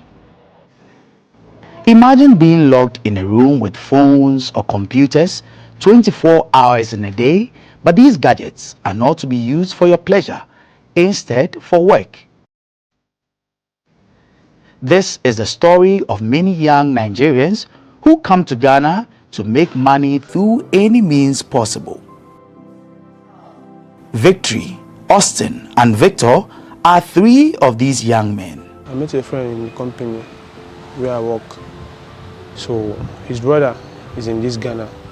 He was the one, not my friend, that introduced me to that his brother. But before I come to this Ghana, I was not aware that it was fraud I'm coming here to do. He just told me that this kind of job that I'm doing in Nigeria, there is a place in the Ghana where I will do it. If I do it, they will pay me higher than what I'm earning here. So I was very happy when I heard the news. He was asked to pay 50,000 naira for the job, which he did, and he was given a date to move to Ghana. Little did he know that the job he was coming for was different from what he had been told. I wasn't happy because at first it was not what they told me that I started saying. What did you say? At first, they told me that it was a company. It was a company that I'm going to be working under. Then when I came to this Ghana, they first took me inside the house, just in a building, in that house. It was fenced. I wasn't happy at first. I felt one kind. And I couldn't talk. I couldn't talk because there is no one there for me to talk to. I waited till night. I called that his brother, that my friend that gave me the job, that he claimed so. I called him. He told me that, bro, this is how it is so. And anything that I'm seeing there is my job. His story is quite different from Victory and Victor, who both knew what they were getting themselves into before they moved to Ghana. I work not call the go where. No, I call the see they give me work. First maybe say me I learn the work self. You know, we call they give me work again. I don't call they see anything. Me and my friend me get I learn the work now. Me I will see the way the out bless. He call they tell me say me enter. Your friend enter your home? Yes. Went everywhere. Way in bless. May bless. May Yahoo bless. Because say me see try it if I feel see it. Now theater. After struggling to make it in Nigeria without any success, he decided to relocate to Ghana. I call it do the Bitcoin. The Bitcoins, he call it pay me. Very soon we call cast. You know, call it pay again. You know, let me want call it do. I call it rent herself. When that my friend only me say, since I don't, he don't try for me, don't come out. Because he may only me want it do. Money not be coming again. That my friend, my sister, friend, call tell my sister say, in get person, me dey Ghana, yeah. They look for boy. What I be will go. I call tell her say, okay, I will go. Which work is the work? Because say no, but you go give me number, make me time. I got to give me that my chairman me dey Ghana here in number. You understand what I say? Or give me number, we call talk. Say, see work me they do China work. Now cause I never do China work before. Now dating work. Now yeah, Bitcoin now they do for Nigeria before. Then cause say okay, man, no worry say This one so I just knew all day to whether I know what to be QQ, wish out. That's why I don't know there before. See if I come before 3 weeks to 2 months, 1 month if I don't collect money. See when I come. Now waiting tell me. He packed bag and baggage and moved, but what he was promised wasn't what he got. As a carry me when I go his house, he lock me put for his house. Yeah, he told me say see the way that they do now. Because our phone now we they use. That time I have to tell people my line break on this country. This Ghana so as God they tell me say see the way that they do now. I go so I say I'll fit do one. Me I don't the work and the work. Don't use 1 month, 2 months. Money no the come. I call tell me say you know the collect money. Boys may call me for there. They never see collect money. About 5 boys may call me for there. An entertainer who wanted the fast way up, Victory met some people when he went for a gig and asked them for help. He got their contact and tried several times to reach them, but they blocked him. He then resorted to text and finally got through to them. The next Monday I started calling, Tuesday I calling. So they say it's wrong number. They don't wanted to help me before. So as the 9 minutes of it, like on Saturday, they called me because I was texting them through SMS. They blocked me on WhatsApp because they are big boys.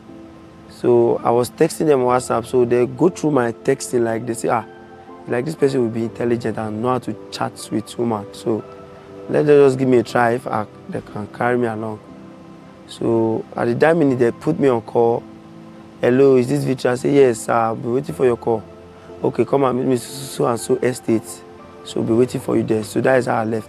When he went to meet them, they asked if he was willing to move to Ghana with them the following day. But he refused due to his previous experience in the country in 2018. They, however, convinced him to come with them. They were like convincing me, like, no, don't worry, you are safe. And I'm not like that. I'll give you everything you want to work, this. So I'm not coming to stay for months or a year or so. But according to them, they say they want to rent apartments for like 2 months to look for money so that December time we'll be going home smiling. So when I saw the settings, I said, okay, let me go for the 2 months. I said, okay, well, as far as you have given me your words, let your words be your words. But according to my phone, it's not good. He said they will change it for me. So I concluded in going with them the next day. On getting to Ghana, he met 5 other boys and they were sent to another person while the men looked for an apartment for them to stay in. Get to Ghana 8. So we stopped at Accra Mall. So when we got to Accra Mall, they booked a taxi and took us to the first office. They have not found the apartment. So when we found the apartment, it was night. We can't go daytime so that we don't know that multiple of boys want to enter that place. So we go at night so that they will not know. So we'll get there at night. But the place was like a police station at the junction. They will enter a little bit before the place is East Legan. East Legan. It's an estate where big people stay. So when we'll get there, so we start running the office work. Many unsuspecting house owners give their homes out to these criminals without proper checks. The Department of Rent Control has this word of advice for all landlords in the country. Before a foreigner comes into our country, the person needs a working permit or a residential permit, and that has to be done by the immigration also. But what is interesting is that for now, we are trying to review the 1963 Act. And what we've input in there is that before you give your premises out as a landlord, you need to do a background check of the person you are giving the premises to. So even if the person used the bush to come into the country without passing through our legal entrance and he evade the immigration, before you rent the premises out, you need to check all those things. If you don't check, and we come to realize that you've given your premises to somebody who is coming to do illegal, immoral services, just like fraud and all those things, then you will be liable to answer. So Parliament has given us the assurance. The bill is part of the bill that they promised to pass before they rise for this sitting. So the new law, just as I've mentioned, is going to make sure the landlord do due diligence, make sure he do a clear checks on the person, whether local person like Ghanaian or a foreigner. You need to know what the person is doing, the kind of business activities the person is doing, so that you know about somebody who is coming to do illegal things in our country. So let me rest assured everybody that when that bill is passed, we will make sure that it's implemented to the full. The sweet words they receive before agreeing to relocate disappear once they arrive in Ghana. The next day, he called one boy to come and pick us up from the office to the apartment where he rented, where we can work for the 2 months. So one day I was like happy, this is a very beautiful place. I never know I came to kill myself by my hands. So when we get into the house, so we bath, like started talking about how the work will be. Say we will not come down, we'll be upstairs there. So those who their phone is not good, they will be replacing it tomorrow. I said, okay, fine. So the next day, I wanted to swap my phone. My phone was having an issue. So they said we swap it. So I wanted to transfer some important things inside the phone that will be useful for me later. I wanted to pass it to another person's phone so that when they will bring my phone, the new one, I will transfer it back. I never know they have booked a cab outside. Oh no, where is the other person? He said, the other person have not brought his phone. I said, I wanted to explain. So I wanted to transfer. I've not even completed the statement. All I can see is a punch on my nose, blood started coming out. Like, give me slap, hit me to the wall. I was like, drag the phone out of my hand, then they left. This is the same cloth I was putting on, like blood stain all over. I went to the bedroom to clean the blood, to spit it out. I was not happy when I saw. These were the same person talking to me kindly, like, so this is what they brought me to Ghana to come and do. I get discouraged. The bosses of these online fraud rings have very strict rules to follow, and anyone who goes against them has to endure severe punishment. For those who are not fortunate, death could be their end. I don't know what happened. He ran into one boy, like he beat him mercilessly, even injured the boy hands and the faces. I was like, God, what kind of place have I come now? I was like, it's not me beat another person, so it's not my concern. What I'm concerned is about the work. I got one client, local, Senegal, and also this Ghana. They paid me some money. Total as in what they paid me in Naira is 800,000 Naira, close to $1 million. That's what they paid me. So my chairman, he was not aware that I got that kind of money. It was a friend of him that was aware, but we shared it 50-50. So due to some kind of things that are happening in office, the secret leak, and my chairman, he had to punish me because of that. They will lie you down, flog you very well. They can use PC wire to flog you, and also they can use machetes, because in that place you don't have anyone. Even if you cry from now till tomorrow, nobody will hear you. Like I've said before, the rules there are many. Even if you are there is no how you'll be perfect. You must fall for it. So the rules are many. Most guys that went to that place in any office that comes out without a mark on their body, that means you didn't stay there up to a week or 2 weeks. You don't stay there for 1 month, for 3 months. Money no dey come. If friend me get office like other one boys they collect money. Other one go they put on where body see. All those boys, you know the before you know they touch us. So when that one cut it and say boys they collect money, whether you know they feed the talk to us, you know they give us a spirit, maybe we walk. From then on and then your things change. Sometimes all those boys, we all park their car. We all be like CARICOM. We also use all of them. We also say aspirin. We also finish us. Like be aspirin, like finishing. They also finish us. They all finish us. Finish. Also maybe because they work. I because me. Aspirin na the beating. Na the beating. The okay, so the term high spirit. Yeah. Na beating.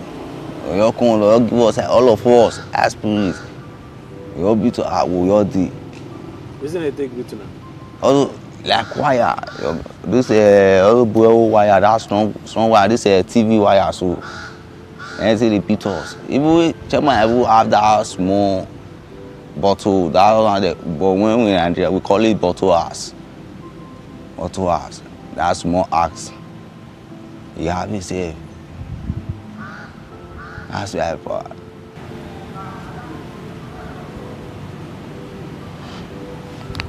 And they also have a strict routine they follow daily. They have time to work and time to relax. Like when you go inside, they share, according to all the boys, they share different works to them, what you'll be doing every morning. And office time, we start around 9. At this kind of time, then we end in the evening, 5. They will come outside from the office. Then we will be cooking, we will be washing, doing, we will be sleeping, Then we eat square meal just once a day.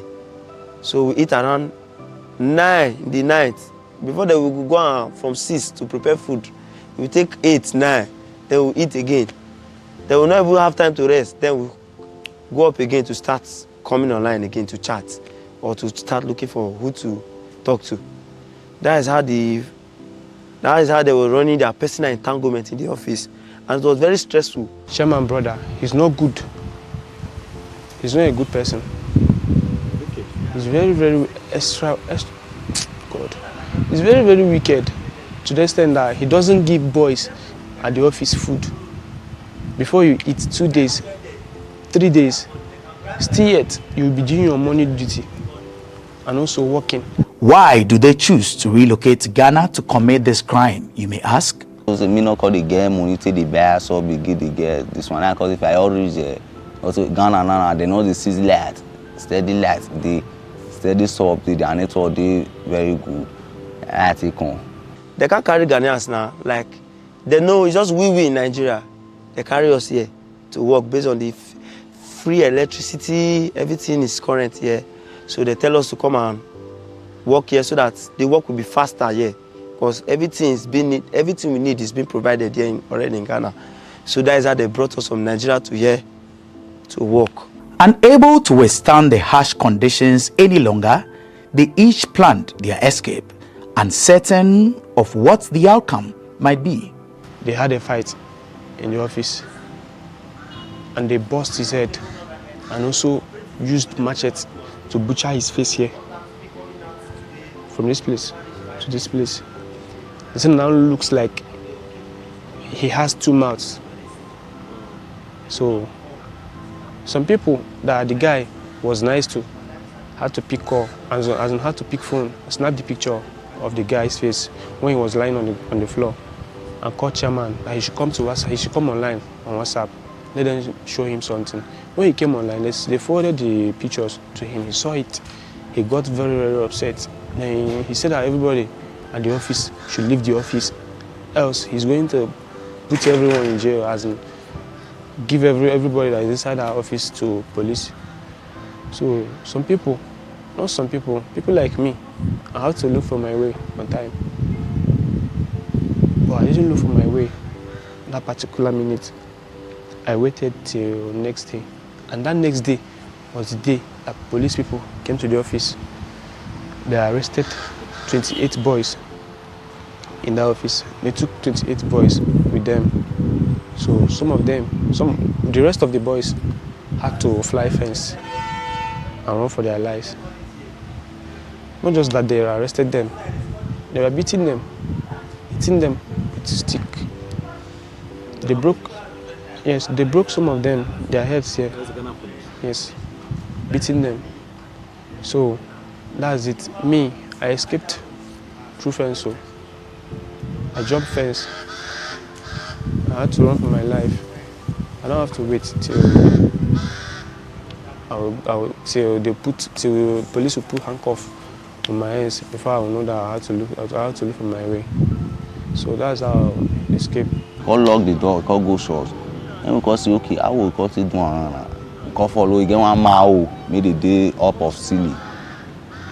That up of ceiling, so now we got to follow the mile. As we follow the man, we call go inside ceiling. We look everywhere. Now we call the break all those blocks. Make the thing set all those edge. Call the break and come on. Before coffee break and after we break and come on. That under so the PVC may say do one. Now we call cotton. Call his knife tear and we call come outside. And we take come outside. We come outside. Now we look everywhere. Nobody because we want Ghana road. And that Ghana road, I can show a circle for you. So when I come to the parlor, they lock the front door. So I check the back door, it was open. I say, wow, thank God. So I climb upstairs so that they will see me for the last time, so that they will not notice my movement. So when I come down, I met phone, I met laptop. I wanted to steal it so that when I get to circle, I will sell it. But anything stealing, I'm not in part of it. It's a bad name, I don't like it. So I don't want anything I will get involved with. I came to this place to steal phone because definitely I know one day we'll meet in Nigeria. So I just leave their properties and I left. Though when I get to the back door, there was protector everywhere and cameras everywhere. So I've made up my mind. So I jumped to the other apartment. So when I get to the gate, then I notice the gate. You need to use a key to open it before you open. You don't have those drawers that you open it. I say, what? God, fuck, I'll get myself into another mess now. He couldn't go back and there was no way for him to escape. So the only thing he could think of doing was hiding behind the generator in the house. But the estate security caught him on camera and came asking questions. The people monitoring the house saw me on camera. They've come out, like, somebody came out from your apartment. Who is that? What is he doing now in the house premises? Like, it's okay. I don't know where my chairman went to. When they were coming like aggressively. They were coming in a very tough way that they can kill yourself. So they go inside the house, don't spend like 2 minutes, they come outside again. They observe the gates. If I've run out, they try to observe. Then the security called again. This person is in the back. What is he doing? So they traced me to the back and they saw me. I was very scared because I know there was camera. I said, God, I don't come out. I never know this is how it will be. There was security everywhere outside the house. I said, God, help me. I don't want to go back to the house. So when they saw me, like they wanted to play kindness to me so that the cameras looking at us will notice that they want to throw aggression on me, like make good friendship with me. I noticed what they were up to. So I was like playing with them also to the tricks. Like, why do you come outside? Go inside now. Like I said, bros, I don't want to go inside again. They say, why? Don't worry, we'll sort it out inside. Not knowing that I've set the way they will finish me inside. And I know, and God have already spoken to me, and my mind have told me this is what I want to do to me. So the luck I have is that they did not go with me to inside the house. Like according to the first chairman, because they are two chairmen, they are two friends. So the first one said, oh yeah, now Muko go inside the house. Like the other one that is very arrogant and that can keep person, just say no, leave him, give him key so that he can go inside by himself, so that the camera won't notice there's anything going on. That is where God answered my prayer. And in that case, in the process, the gate was still open. I say, thank God. So when I was going, they left me so that they just leave me so I will go first. They were like looking at me. So the luck I have is that when I get to the doorstep of our apartment, I drop the key and I turn back. I say, Chairman, I've gone. No, I don't want to get myself engaged in this your nonsense work and this is not how you tell me. This is not how I came to meet it. So he said, no, wait. So I walk out. So I noticed they wanted to chase me. Then I pick a race. Then some Ghanaians were outside like, Charlie, what's going on? What's going on? I never even mind them, just to run inside the bush. Life after the escape hasn't been any better for all three, whose only wish was to go back home. Because they think if we reset kuna, do you feel Tell them say person will call our sister, our brother, they'll call us, make the same money come. All those ones because they don't first send me money before. That's why they don't feel send me money again. I don't feel come my sister made the Nigeria. He made the Jamie before me send me money. Now I don't first send me money. And my chairman I shop the money because they tell me say na lie, say not be my chairman shop, say na me. Me, we coffee contact my chairman, me we talk together, say I take up the money, I tell him, green. Now I call use my guy phone, I come meet for circle here, see the shots, and he call you block me. And this my guy tell locate. Yes, she all block me. And this my guy call tell locate me go this my church.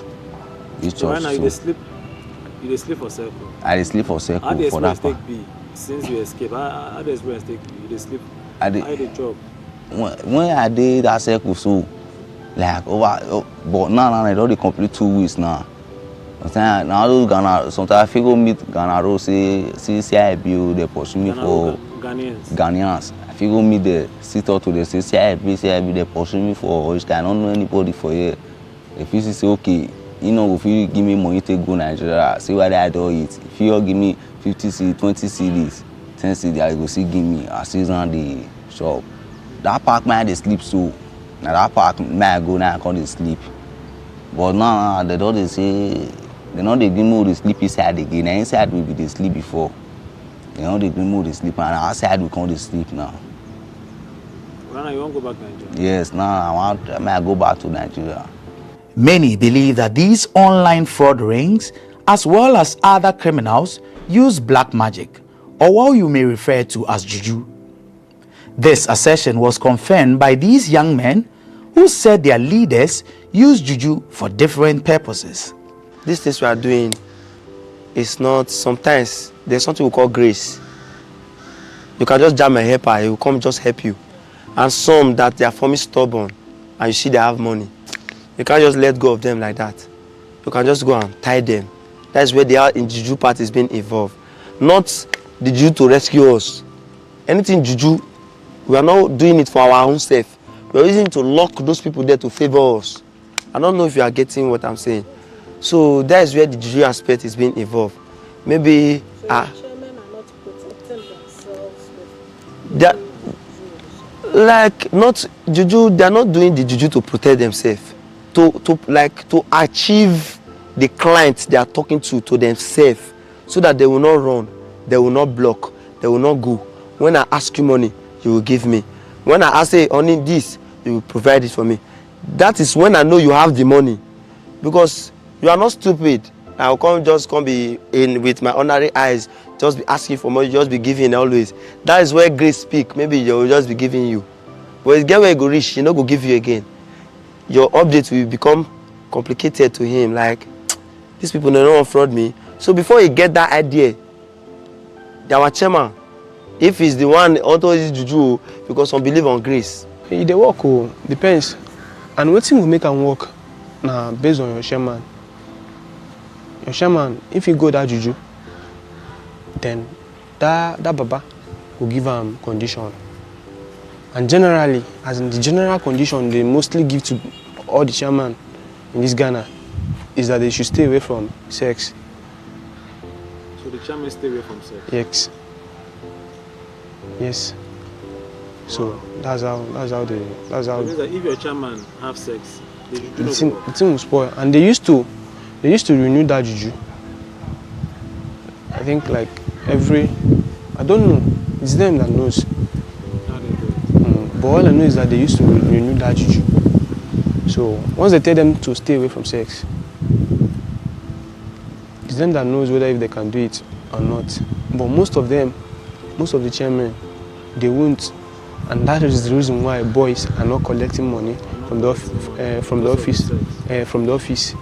Like my chairman, he trains women like boxer. I never ever use juju. Only my chairman they bring something, they commando juju things. Now we all be like soap, so now see water, soap. We bring and come out to the bath. I don't know whether you know this thing. Baby, you're black. That charcoal me that they cook. All those abokite, they warm. Yes. Yeah, this thing. All those small, they go pack up for inside. Go put fire, smoke, they come out, cover all of us for inside. No, cover all of them. Yes, same old, they tell us, say what we need. Tell the this what we need, say we need money, make clients. As we they born, make clients, they accept us. As we they use the Juju now, you know they work. You know they work. Leadership of the Nigerian community in Ghana are hopeful this menace will soon become a thing of the past. We are planning to set up a tripartite task force to clamp on those their masters, because it is these their masters that we think by the time we can be able to get some of them and we let the law deal with them, I think maybe that will reduce. Nigerians are doing more good than harm in Ghana. But one thing about life is that the negative news travel far, travel more than whatever good you are doing. If you see Ghana today, Nigeria has contributed to the GDP of Ghana.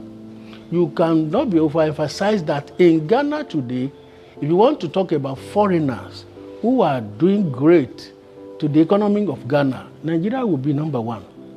Count the industries, the corporate institutions, the banking sector, all of this, Nigerians are taking lead in those areas. But there is a saying in Ghana that in every house there will be a Mensa.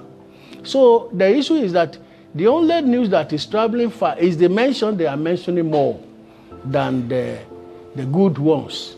If you want to see the quota of Nigeria, these people are just about 5% of Nigeria who are living in Ghana. But as you know, and they say the good ones, the evil men did. It's on brass, but the good ones will be on water. The new administration is trying every effort to make sure that we curtail this situation and make sure that we probably put an end to it. We will discontinue these nefarious activities of our young ones, and with task force we are going to put in place, I'm very sure we will go a long way to make sure that we control, not only control, finally, resolve the matter. I think if there's a unity between all the communities of Nigeria in Ghana, Hausa, Yoruba, Arewa, and Igbo community, if you all come together as like we are having all Nigerian community ANC to see to this thing in one voice and to fight it together, it will go a long way to curb all these things. Because as we are all in Ghana, that is not our home. If any one of them, one of those boys is caught, they will say Nigeria. So on that note, each community has to come on board in order to fight this, so we can have a good name for Nigeria in Ghana or in any other place. Victory, Victor, and Austin have returned to Nigeria with the hope of living a better life, and they don't look forward to returning to Ghana anytime soon. All efforts to get more details of activities of these crime rings from the Ghana Police Service proved futile. A report by Dorcas Ankuma and Adiola Babatunde for GhanaWeb TV and My Nigeria.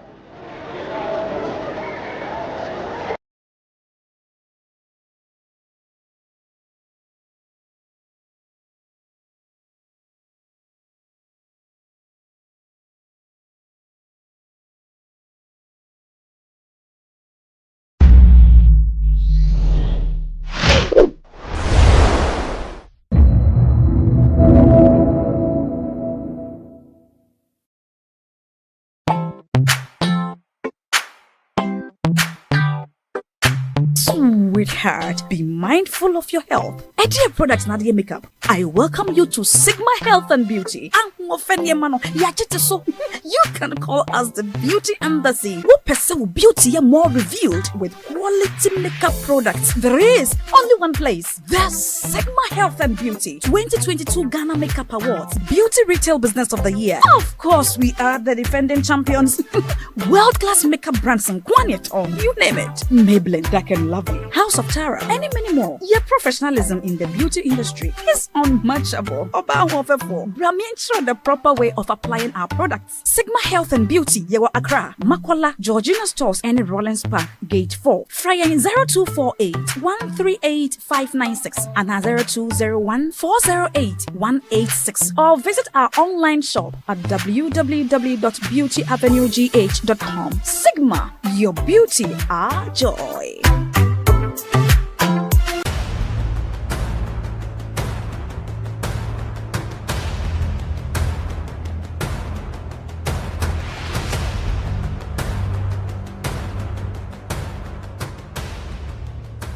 Kwalebu was, I think, 380. 380. Yes. But private, some are 500, 450, some are 800, 860. Per session, yes. You have to do 2 every week.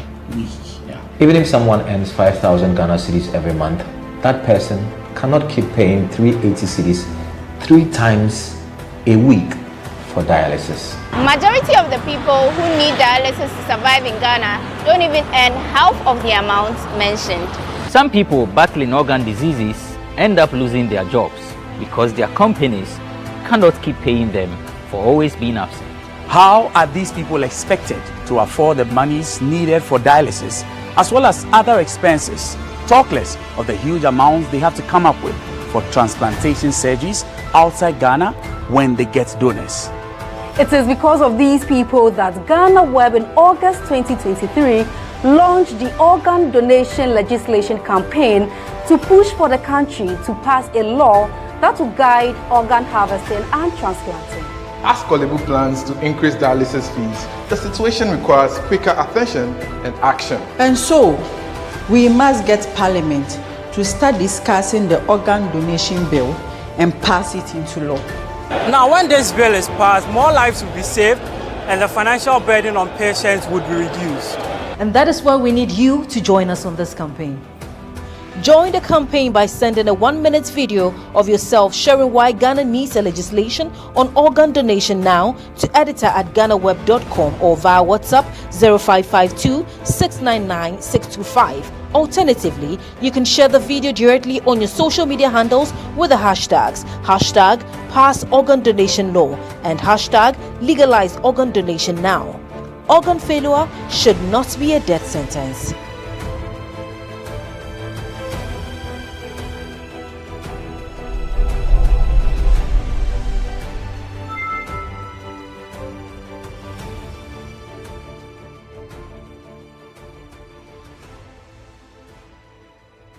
Everyone needs the perfect snack to munch on during a fun moment. Wow. Enjoy the tasty McBerry Twist Cupcakes, deliciously baked and packaged for a sweet treat. Premium quality cakes baked with love for all, enriched in butter and milk. Yummy.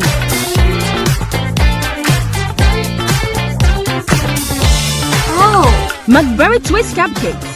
Simply irresistible. Try one today. This advert is FDA approved.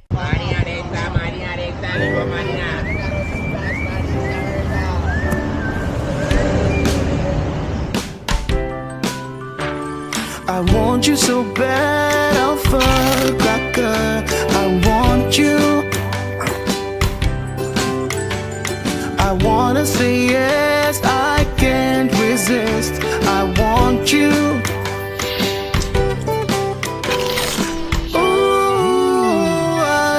Want you, Alpha Cracker. I want you so bad, Alpha Cracker. I don't make one Kasua. Alpha goodness rich in milk and butter. In Alpha Cracker, Yummy and deliciously crunchy. But I can't resist you. Alpha Crackers, simply irresistible. This advert is FDA approved.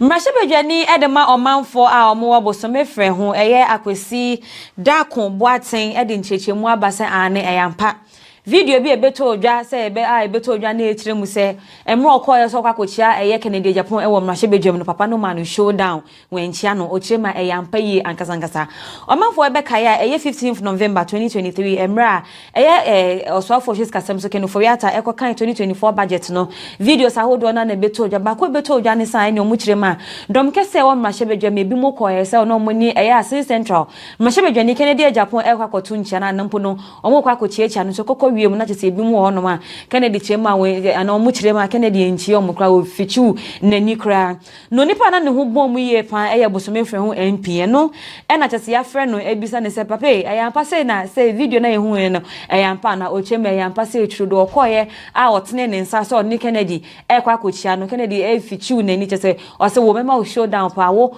kwaye na akọ campaign against me na ne de oba be chia me masa pe obaby ne fafa ho nom kra.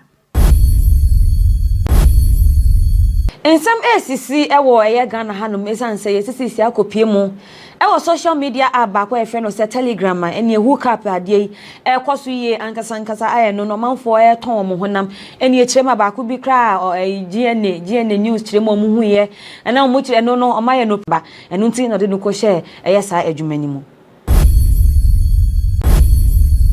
Mampeni na nado dankwa ekufuado edi efutuo akwa akoma wana ombeto aba eye afi 2024 na chese voters no ochema Ghana fo ye ne mo a chese fa mo hu bia afi 2024 mo hwe na manto aba amfa mampeni dada John Dramani Mahamada ochema den mama te den siso yo bia wa de wasesa ede na opa che no chema Ghana fo obowa ademo nkai se mra ye man to mi so me mampeni e wo Ghana hanom eni ma bohye bebe bohye ba kokre ni hono mama etumi di so wasan abasa wa de sister wasesa entiento aba infama ni be mo chema obowa mo bie mfi ne kweye ndada eni ntro se etrodo mu po bi e mana ba be mampeni e wo Ghana hanom a e wo se ye competent John competent Dr. Mahmudu Bawumia ono e na tesisi a no obi a age ni nyuma e di atum eni nto no chema Ghana for any member to abanyina monhwe man to aba amfa mama mpeni da John Dramani ba ama esanta nenka o kase wasesa no eyade a obowa enrada 16th November 2023 enachese ye ede mama mpeni dada John Ajekonkofo ne ho kania wonya ne baby ko mama Theresa Kofo na otumu sempenifo ahodo na ne kopie mu e wa ase bi na obaako ayen camera ko capture omo anampo na omo teso mu jomudi e wo social media ye pa e mampeni dada John Dramani mama e na fe vice president Dr. Mahmudu Bawumia mu mienu obia ene ne ho kani na teso mu kohie mu e wo eye na sibi na teso mu jinchia ene oba ne oba e hage na bema ne bema so e tunchia na video ni mu no e na abete so manfo e kasa ai wo Bawumia se wehu wo mampeni na aba na we ma o showdown otumu sen kofo ke kansem e wo video ni mu ankasa Delegation be free Ashanti Regional Muslim Leadership on ede chapa kese pa ede abre mampeni dada John Dramani Mahama e won semfo bia omankasa Ashanti Regional Chief Imam aye friend say Sheikh Abdul Mumin Harun eka ede fa ye mampeni dada ho na omanfo enim say eye nansentemu e na Sheikh Harun ni ekotena eye dwumadie bia se de koto dwasan sisi a ono nti ase nyenti a eye ningo pampam ma hye ede semfo bi ebeto dwa e fa eye Bawumia ho se Bawumia religious prostitute emrekwa yinim se mama mpona nsan okoko pie mu ewo mosque bi yekoko hwe na cheso wo hyehwu emedani jeje yie pa ewo Ghana no e na ba beto jasa na ne nsem no kan no enye no kreda na emom no video ni na picture ni mu kire mu se mampeni dada John Dramani mama mosque kra no okoko remu no oro ni shoes na emom ne socks na na ehye no enam so e na delegation ni kire ma e ya ade ni omupeni no chief imam ne kan no e chese e bibia ensem fatani nto no omo de chapa kese pa e kwa koma John Dramani Mahama Efia poko avim lady eye nsenchweni e wo Ghana hanom no And or de a photo casepa, Ediacoma, the showdown as in Central Mashebedwani, Kennedy, Japan. I have him Lady H. Kennedy in Kebeya, Siciano.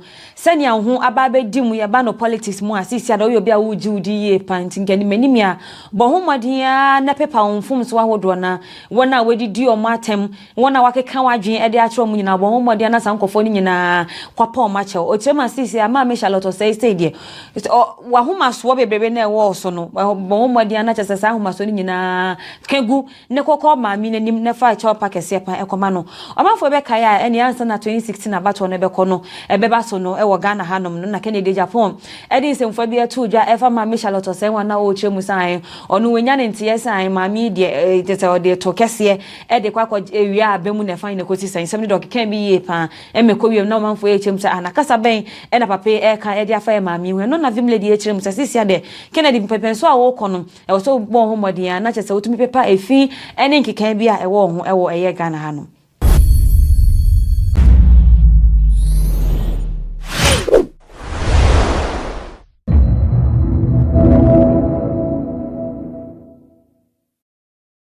Today, what are they leaving behind? They are leaving behind a bankrupt economy.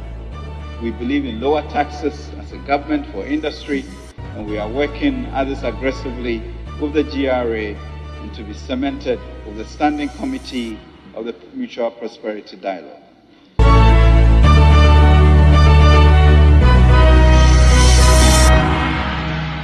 Hello and you're welcome to a very special edition of BizTech on GhanaWeb TV with me, Mauli Aholimega. Today we are in the Parliament House of Ghana where the Finance Minister, Honorable Ken Ofori-Atta, will be presenting the 2024 budget presentation before Parliament. The presentation is expected to be a crucial one after Ghana entered a deal with the International Monetary Fund for the 17th bailout. We'll be bringing you updates from the Finance Minister's presentation and also reactions from both the majority and the minority side of Parliament following that budget presentation by the Finance Minister. Please don't go anywhere. We'll be right back. Identification scheme to ensure that 17.5 million eligible Ghanaians acquire security-sensitive ID cards. This has laid the foundation for a prosperous future where digitalization provides more convenience, introduces an added layer of efficiency in delivery of public services, and enhances our ability to safeguard our national interests. Mr. Speaker, I want to stress at this juncture that Ghana has paid its dues, Ghana has turned a corner, and we are getting back on track. Despite these successes, we have to do more to reinforce our stability and guarantee decent jobs with good pay for the young people of our country. As such, through the 2024 budget, we'll deliver even more investment across the rail sector to place our economy on a firm growth trajectory that will create more jobs, safeguard our climate prospects, and deeply entrench Ghana as the seed country of Africa's development renaissance.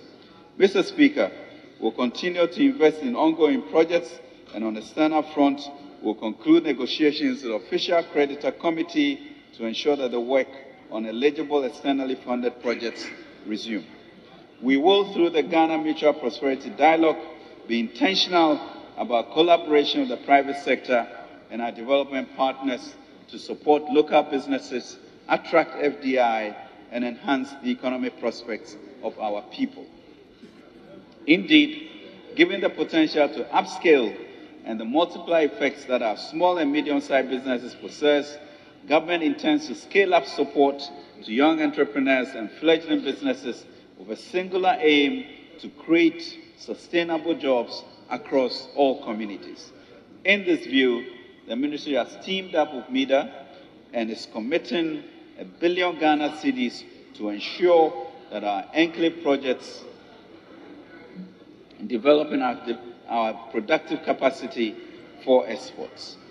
Mr. Speaker, we are also positioning a generation of Ghanaians to secure our leadership in the global arena. Today, our country hosts the headquarters of the AFCFTA. We also have a privileged position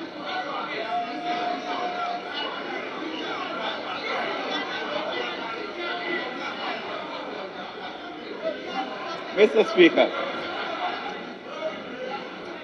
we are also positioning our generation to secure leadership in the global arena. Today, our country hosts the headquarters of the AFCFTA. We also have a privileged position in leading the climate change charge.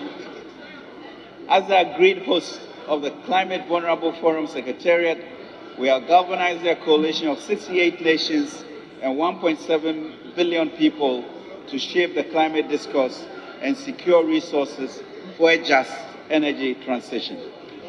Mr. Speaker, that is the promise of this budget, and we will keep our eyes firmly fixed on the future and build lasting prosperity for this and the next generation.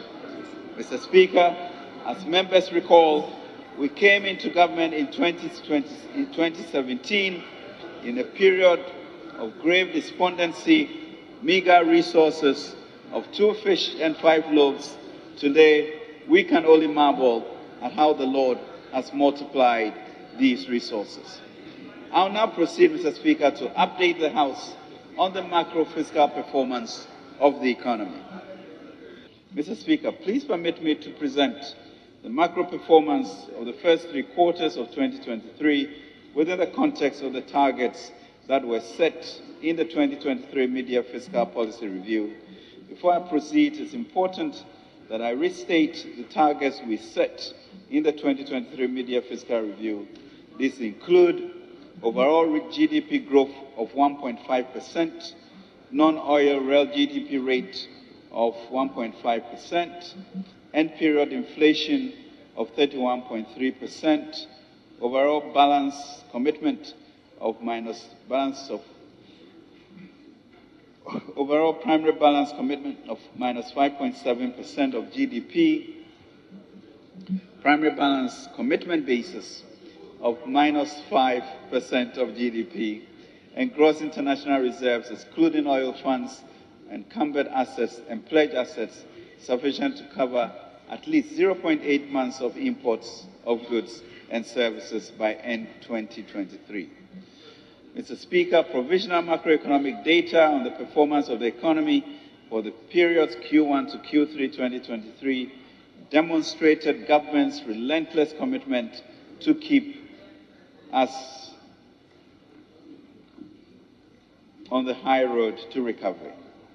The IMF rightly described Ghana's recent macroeconomic performance in the first review as compelling performance, and I quote, "Honorable members, may we wish to refer to the IMF's press release numbered PR23/339 and dated 6 October 2023 for this update."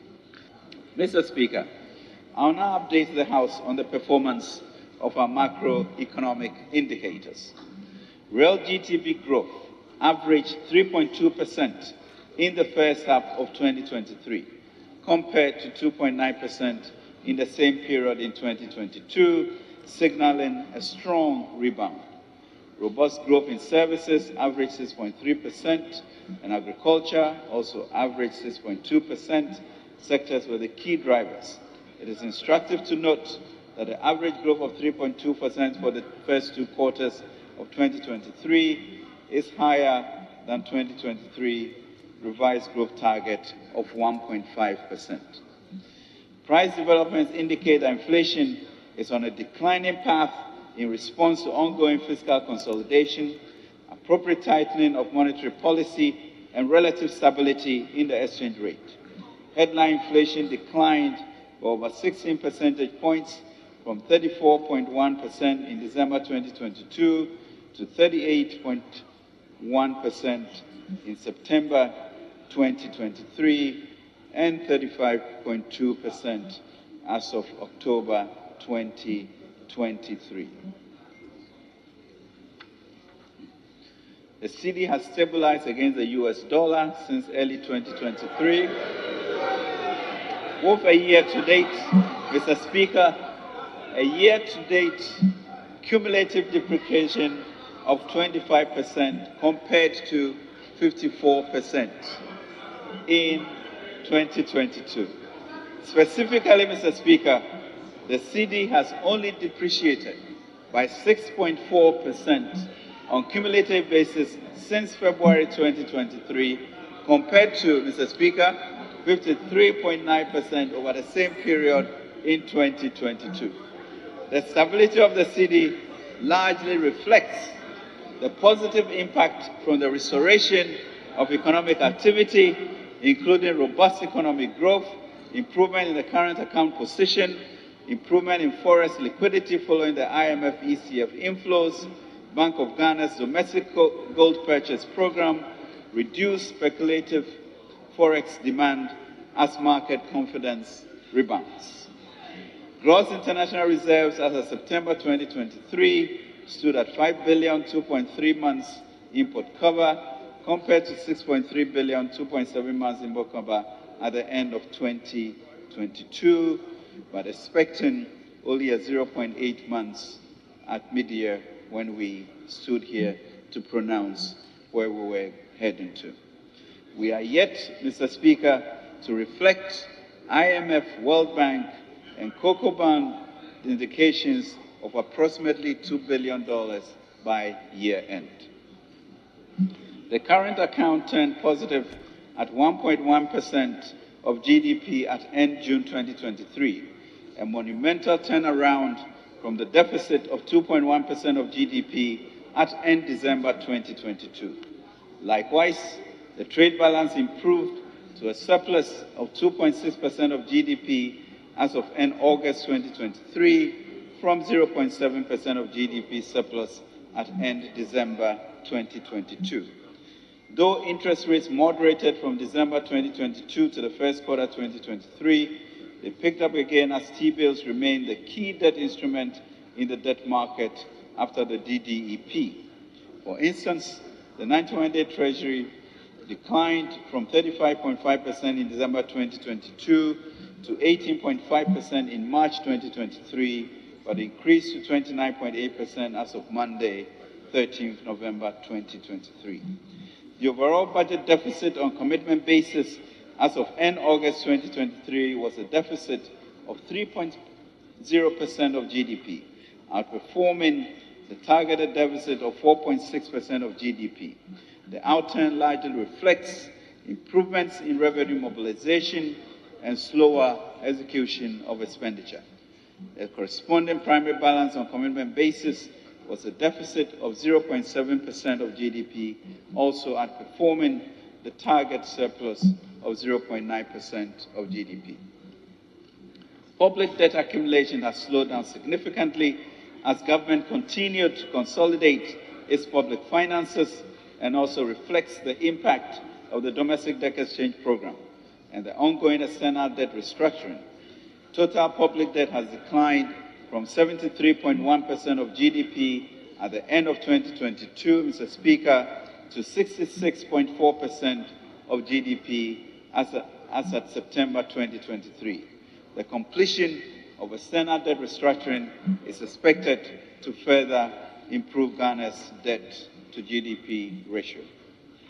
Mr. Speaker, based on the overall macroeconomic objectives and the medium-term targets, the following macroeconomic targets are set for the 2024 fiscal year. Overall real GDP growth of at least 2.8%, non-oil real GDP growth of at least 2.1%, end period inflation rate of 5.0%, primary balance on commitment basis of a surplus of 0.5% of GDP, and gross international reserve to cover not less than 3 months of imports. Mr. Speaker, the 2024 and medium-term fiscal framework has been prepared in line with the objectives and policy priorities of a 3-year IMF-supported Peacekeeping program. The primary balance on commitment basis is the fiscal anchor we are using to assess our fiscal effort. Over the medium term, we plan to improve the primary balance commitment from a deficit of 4.3% of GDP in 2022 to deficit of 0.5% of GDP in 2023, a huge 3.9% adjustment.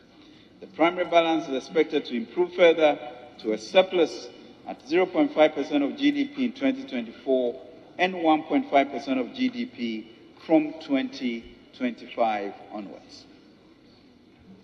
Mr. Speaker, total revenue and grants is projected at 176.4 billion Ghana cedis, 16.8% of GDP, as we move towards our 18% target. And this is underpinned by permanent revenue measures, largely tax revenue measures amounting to 0.9% of GDP. Mr. Speaker, total expenditure is projected at 226.7 billion, 21.6% of GDP. This projection reflects a reduction of 6.1 percentage points of GDP in total expenditure commitment basis compared to the outturn in 2022. This large decrease comes from the combination of fiscal consolidation efforts of 4.9 percentage points of GDP, reflecting an adjustment in revenue by 1.1 percentage point and primary expenditure by 3.9 percentage points of GDP. The potential interest rate savings from the ongoing external debt operation will further bolster public finance sustainability. Mr. Speaker, based on the estimates for total revenue and grants and total expenditure, including arrears clearance, the overall budget balance will be financed in a fiscal deficit of 61.9 billion, equivalent to 5.9% of GDP. The corresponding primary balance is a deficit of 5.9 billion, equivalent to 0.6%. Everyone needs the perfect snack to munch on during a fun moment. Wow. Enjoy the tasty McBerry Twist Cupcakes, deliciously baked and packaged for a sweet treat. Premium quality cakes baked with love for all, enriched in butter and milk. Yummy.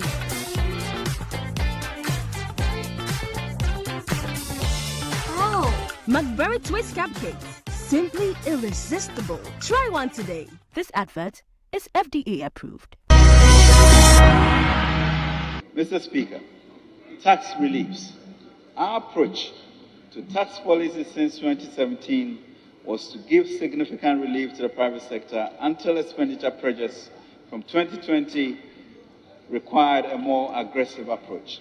It is important to note that in the short term, fiscal sustainability requires that we improve our tax ratios significantly, otherwise our long-term competitiveness will be eroded. As we all know, our country's 13% tax to GDP ratio is far below our peers. Our target is 18 to 20%, and we are on course for 16%, hoping to be achieved this year. In that regard, it is difficult to implement all the structural reforms and tax reliefs needed to immediately lower and/or eliminate certain tax handles. However, I assure this august House that we have heard. We believe in lower taxes as a government for industry, and we are working at this aggressively with the GRA and to be cemented with the Standing Committee of the Mutual Prosperity Dialogue. Mr. Speaker, further to the above, the following reliefs have been prioritized for implementation. To extend, Mr. Speaker, the zero rate of VAT on locally manufactured African prints for 2 more years. Mr. Speaker, to waive import duties on import of electric vehicles for public transportation for a period of 8 years. Mr. Speaker, to waive import duties on semi-knocked down and completely knocked down electric vehicles imported by registered EV assembly companies in Ghana for a period of 8 years. Mr. Speaker, to extend zero rate of VAT on locally assembled vehicles for 2 more years. Mr. Speaker, to zero rate VAT on locally produced sanitary pads. Mr. Speaker, to grant import duty waivers for raw materials for the local manufacture of sanitary pads. Mr. Speaker, to grant exemptions on the importation of agricultural machinery equipment and inputs and medical consumables, raw materials for the pharmaceutical industry. Mr. Speaker, a VAT flat rate of 5% to replace the 15% standard VAT rate on all commercial properties will be introduced to simplify administration.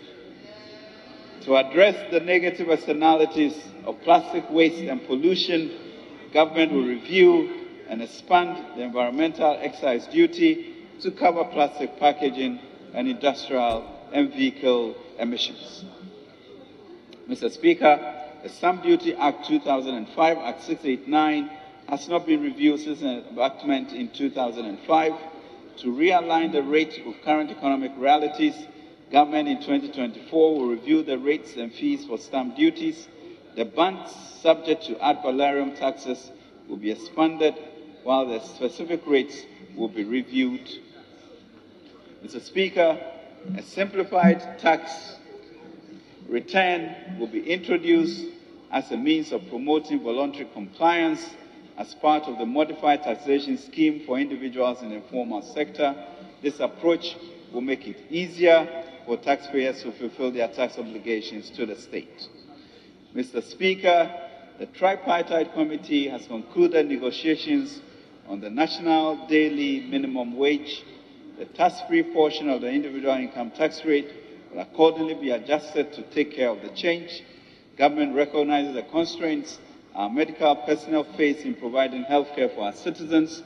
With the passage of the Exemptions Act, government will engage the Ghana Medical Association on waivers for importation of vehicles to ease the transportation burden on our doctors. The policy will enable them to deliver quality and timely health care. Mr. Speaker, as a government, we have always been committed to protecting the quality of life of our people. Total wages and salaries for workers has increased from 14.7 billion in 2016 to 37.5 billion. All workers were paid full wages and salary on time, even when revenues plummeted during the COVID-19 pandemic. In the difficult economic challenges, we paid 15% cost of living allowance for 6 months in 2022 to cushion the 949,000 workers, some 50% more than we had in 2016.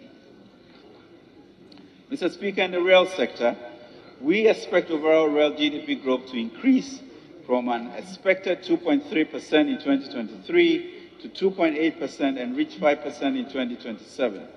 This yields an average growth rate of 4.3% over the 2024-2027 period.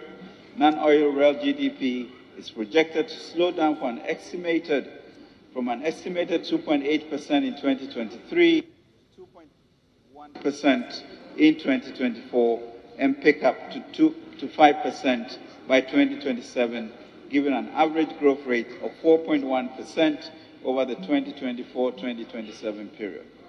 Mr. Speaker, the Bank of Ghana has maintained the tight monetary policy stand to firm up the disinflation process. Among other measures, the bank has further raised the monetary policy rate by a cumulative 300 basis points in the year to September 2023 to 30%.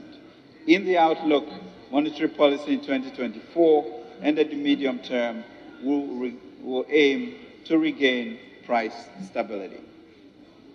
Inflation is expected to remain within the IMS program's monetary policy consultation clause of 29.4% with a symmetric band of 4% at the end of 2023, an end-year target of 15% in 2024, and trend further down to the medium-term target band of 8 plus or minus 2% by end December 2025.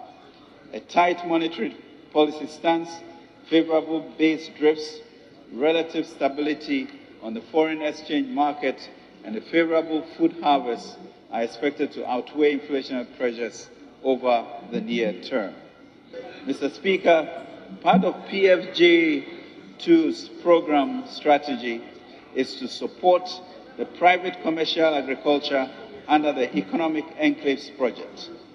Towards this, priority has been given to securing and developing lands to offer security of tenure for large-scale agriculture investments.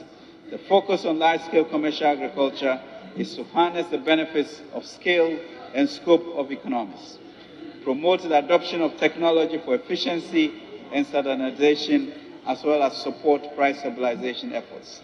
As of December 2022, 3 enclaves in Kasua, Greater Accra, Kumewu, Ashanti, and Banda Oti region were operational.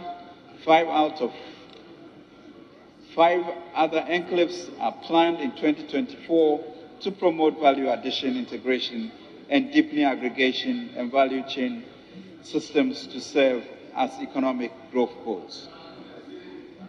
The 3 operational EEPs will lead to production of 160,000 metric tons of rice by end of 2024, over 110,000 acres of land in cultivation for the key staples. Private sector actors investing on EEP will provide employment for the youth with a target of at least 5,000 jobs. To implement the economic enclave at scale and speed, as I mentioned, Ghana Cedis 1 billion has been allocated to Millennium Development Authority to complement PFJ 2.0. This funding will be dedicated to providing critical infrastructure, including irrigation canals, as well as cleaning and developing land for private sector actors in the EEP. Other key interventions under the Ghana Cares program, such as the completion of a foundry, will benefit from this funding. MEDA has a remarkable record from the implementation of 2 compacts under the Millennium Challenge Corporation, one of which was agriculture and agribusiness. They continue to demonstrate experience and ingenuity that will accelerate the delivery of the growth goals to transform agriculture in our country. Exports are expected to increase to 4 billion and 4.8 billion in 2024 from 3.51 billion in 2022. 271 license-free zone companies are expected to increase earnings to 2.19 billion in 2024 compared to earnings of 1.8 billion from 207 license-free zone companies in 2022. Mr. Speaker, Ghana remains the preferred tourist destination in the sub-region. The steady stream of domestic and international tourists also requires dedicated spaces in cities to drive a night economy and tourism. As we promote December in Ghana initiatives, we'll also work towards enhancing security and the lightening infrastructure. A task force comprising public regulators and private sector actors has already been established to drive the night economy initiative and the public-private partnership arrangements. This will successfully be done in the coming few days or weeks. The fund, Mr. Speaker, is also offering $250 million from the World Bank, supported by sub-fund targeted at qualifying banks and SDIs, and a CD equivalent of 500 million of GOG-funded sub-fund that will help, as I mentioned, to recapitalize a state-owned financial institution, as well as potentially supporting other indigenously controlled financial institutions. In addition, a provision of 4 billion has been made in the 2024 budget to address NIB, distressed SDIs, and other outstanding legacy policies in the financial sector. Notwithstanding the ongoing litigation commenced by shareholders of Black Shield Capital Management Limited, formerly Gold Shield Securities, the SEC will continue to engage the official liquidator and clients of the defined Black Shield to reach a consensus on a framework for a bailout, intervention, and an amicable resolution to the impact. Mr. Speaker, support for beneficiaries of the LEAP program was sustained in 2023. Government invested some $298 million to support 350,000 families. In 2024, the program will improve financing by 50% more and continue to provide meals to more schools to enhance basic school enrollment. The National Health Insurance Scheme, Mr. Speaker, is now active with coverage of 60 million people, representing 80% of the targeted group. Efforts to integrate the Ghana card into the enrollment. Mr. Speaker, in accordance with government's strong commitment to industrialization, a total of 169 One District, One Factory projects are currently operational, leading to a total employment of 169,000. An additional 152 factories are currently under construction and expected to be fully operational in 2024. These industries are expected to increase value addition and support our efforts to reset the economy. Mr. Speaker, on the issue of independent power producers, government has continued to engage key operational independent power producers in positive and constructive bilateral negotiations.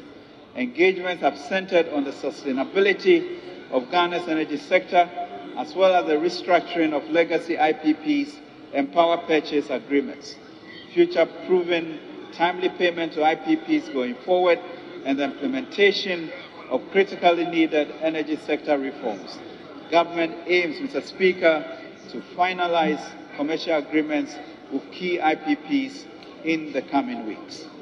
Mr. Speaker, government remains mindful and appreciative of the continuing commitment on the part of IPPs, not only to support Ghana's power sector, but to collaborate with government and the ECG to achieve sustainable future for the sector, while shoring up Ghana's reputation as a compelling investment climate. Mr. Speaker, Ghana has been at the forefront for advocacy for a fit-for-climate global financial architecture while expanding its engagement to mobilize climate finance. At the 2023 IMF World Bank Group annual meetings, Ghana secured critical financing to support climate adaptation and mitigation measures.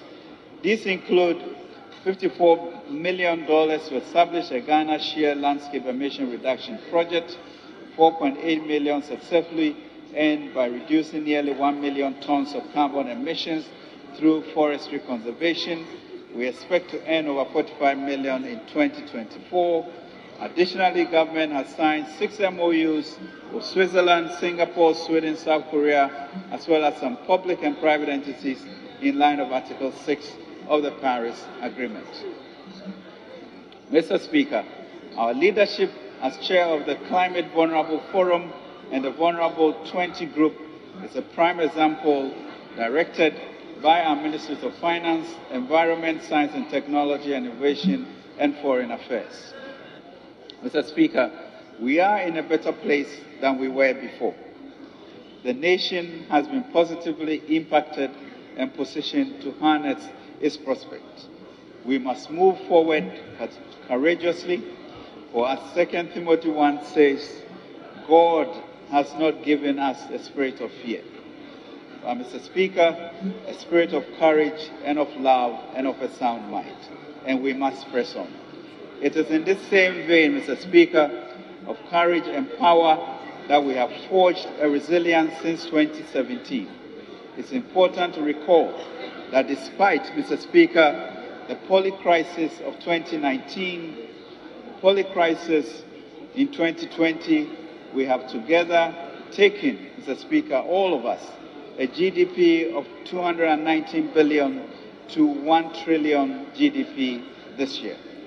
A key lesson from this leap since 2017 is for us, Mr. Speaker, to eschew unfounded pessimism and nihilism. We have shown, Mr. Speaker, that it is possible. It is possible to triple, to quadruple our GDP. It is possible to create a technologically savvy environment. It is possible to be the investment hub of the region. We should therefore, Mr. Speaker, be collectively proud of ourselves and the can-do spirit of our people. We have proven that a lot more is possible if we stay the course and believe in a future of immense possibilities. To realize our common aspiration, Mr. Speaker, we must continue to speak one language. This is Ghana. a nation united in diversity, a resilient nation on the path to manifest destiny. Every opportunity to safeguard our progress must be protected by adherence to exhortations of Genesis 11:6, that if we speak one language, we can do the impossible. Mr. Speaker, we therefore present to you the Inkunim Victory Budget, a people with a manifest destiny for greatness. We are resilient and we shall prevail because, Mr. Speaker, as we have always said, the battle is indeed the Lord's. God bless our homeland Ghana and make us steadfast to build together a nation that is great and strong in unity. Mr. Speaker, so I move. Today, what are they leaving behind? They are leaving behind a bankrupt economy, a default, or in other words, yentua economy. They are leaving behind a haircut economy. They are leaving behind a debt-riddled economy. They are leaving behind an overloaded tax economy. They are leaving behind a hyperinflation economy. They are leaving behind a high food inflation economy. As if that is not enough, they are leaving behind a high monetary policy rate economy, an economy with high lending rates. And unfortunately, they are leaving behind an economy with high unemployment rate.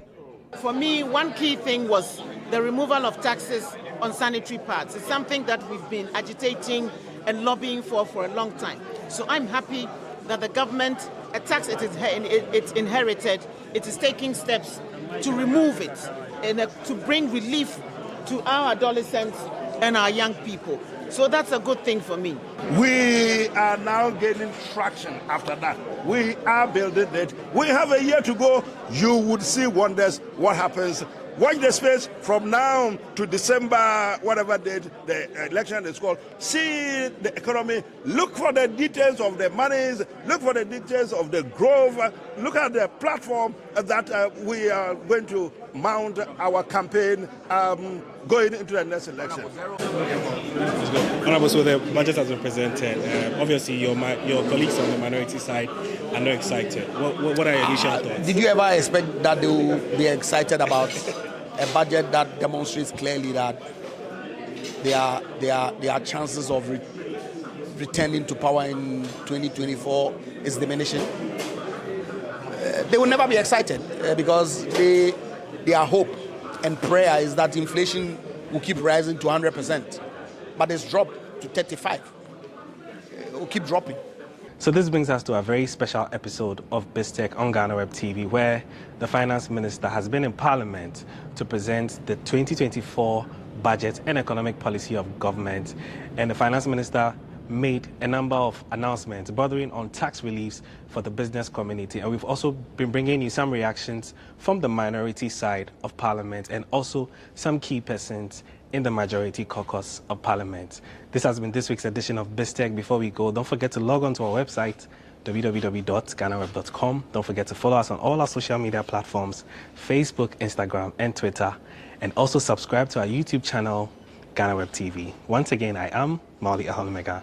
Please do stay for Biz Headlines.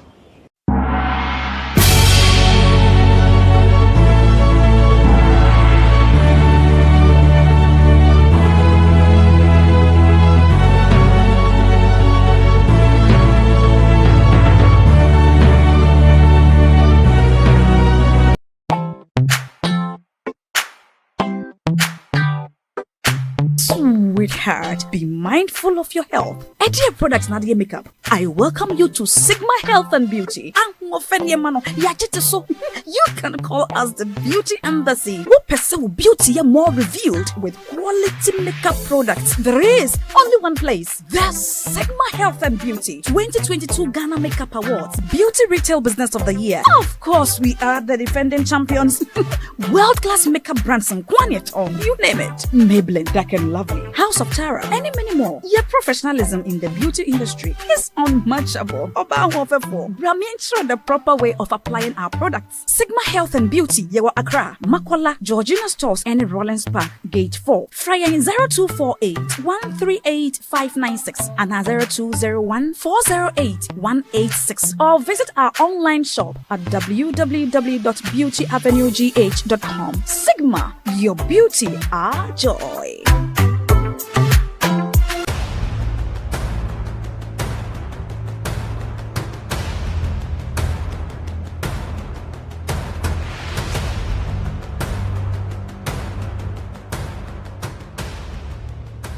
Kwalebu was, I think, 380. 380 Ghana cedis. Yes. But private, some are 500, 450, some are 800, 860. Per session, yes. You have to do 2 every week. Yeah. Even if someone earns 5,000 Ghana cedis every month, that person cannot keep paying 380 cedis 3 times a week for dialysis. Majority of the people who need dialysis to survive in Ghana don't even earn half of the amount mentioned. Some people battling organ diseases end up losing their jobs because their companies cannot keep paying them for always being absent. How are these people expected to afford the monies needed for dialysis as well as other expenses, talk less of the huge amounts they have to come up with for transplantation surgeries outside Ghana when they get donors? It is because of these people that GhanaWeb in August 2023 launched the organ donation legislation campaign to push for the country to pass a law that will guide organ harvesting and transplanting. As Kolebu plans to increase dialysis fees, the situation requires quicker attention and action. And so, we must get Parliament to start discussing the organ donation bill and pass it into law. Now, when this bill is passed, more lives will be saved and the financial burden on patients would be reduced. And that is why we need you to join us on this campaign. Join the campaign by sending a 1-minute video of yourself sharing why Ghana needs a legislation on organ donation now to editor@ghanaweb.com or via WhatsApp 0552 699 625. Alternatively, you can share the video directly on your social media handles with the hashtags #PassOrganDonationLaw and #LegalizeOrganDonationNow. Organ failure should not be a death sentence.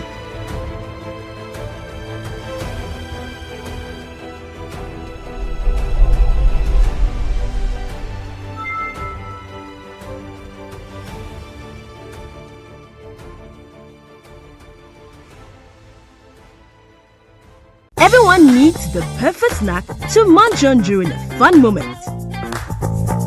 Wow. Enjoy the tasty McBerry Twist Cupcakes, deliciously baked and packaged for a sweet treat. Premium quality cakes baked with love for all, enriched in butter and milk. Yummy.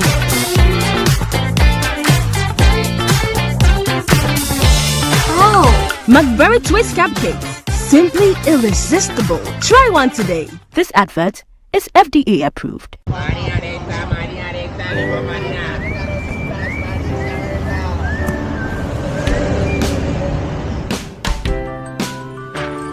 I want you so bad, Alpha Cracker. I want you. I wanna say yes, I can't resist. I want you. Ooh, I want you, Alpha Cracker. I want you so bad, Alpha Cracker. Have a goodness rich in milk and butter in Alpha Cracker. Yummy and deliciously crunchy. But I can't resist you. Alpha Crackers, simply irresistible. This advert is FDA approved. Mashebedwani edema omanfo a omo abosome frɛ ho eye akwesi dakon boaten ede nchechemu abase ane eyampa video bi ebeto odwa say ebeto odwa na etire mu say emro okoye so kwakochia eye Kennedy Japan ewo mrahye bedwam no papa no ma no showdown wenchia no ochire ma eyampa yi ankasangasa omanfo ebeka ya eye 15th November 2023 emra eye oswafo his kasem so kenu foriata ekokan 2024 budget no videos ahodo na ebeto odwa ba ko ebeto odwa ne san ne omuchire ma dom kese ewo mrahye bedwam ebi mo koye say no moni eye Asin Central mrahye bedwam ni Kennedy Japan ekwakotu nchia na nampo no omo kwakochie chia no so kokko wiem na chese ebi mu ho no ma Kennedy chema we ana omu chirema Kennedy enchi omukra ofichu nani kra no nipa na ne ho bom ye pa eye bosome fre ho MP no e na chese ya fre no ebisa ne se papa ayampa se na se video na ehu no ayampa na ochema ayampa se etrudo okoye a otene ne nsa so ni Kennedy ekwa kochia no Kennedy efichu nani chese o se wo mema o showdown pa wo kwaye na akọ campaign against me na ne de oba be chia me masa pe baby ne fafa ho honom kra. In some ACC, ewo eye Ghana hanum esan say yesisi akopie mu ewo social media app ba kwa friend o Telegram ene hook up ade ekoso ye ankasa aye no manfo e ton mo honam ene echirema ba ko bi kra GNA news chirema mo hu ye ena mo chire no omaye no promotion na je se wo ba ene na je se ye juice kana se bi oni ne edi eye impem agro na GNA fo echirema onipa ba ko mo koni ni kodi nkita ho na je se odane ne ho so ye be man na je se ofre no e ma je se mo koye na omo kwakodi nkita ho chirema odru obi sa baba we so beje sen o 200 Ghana cedis na mpeso ye me massage o chima beje usei na chese otumu sen kita wo do mudi ye no na enya sen kita ko mo chem so ba Ghana ha no ma ne hook up edwume na chese ekoso ye pa no chema baba wa no wodi mfe eye 28 years a chese o chema ofri eye north east na wa wo mma mienu na oni sika o de be shom nto ba kra ha no sen ko ba be pe edwuma ye na chese o de ahwe na busan so ba wa pa pra edwuma ni bi emba enu nti no de no ko share eye sa edwuma ni mu.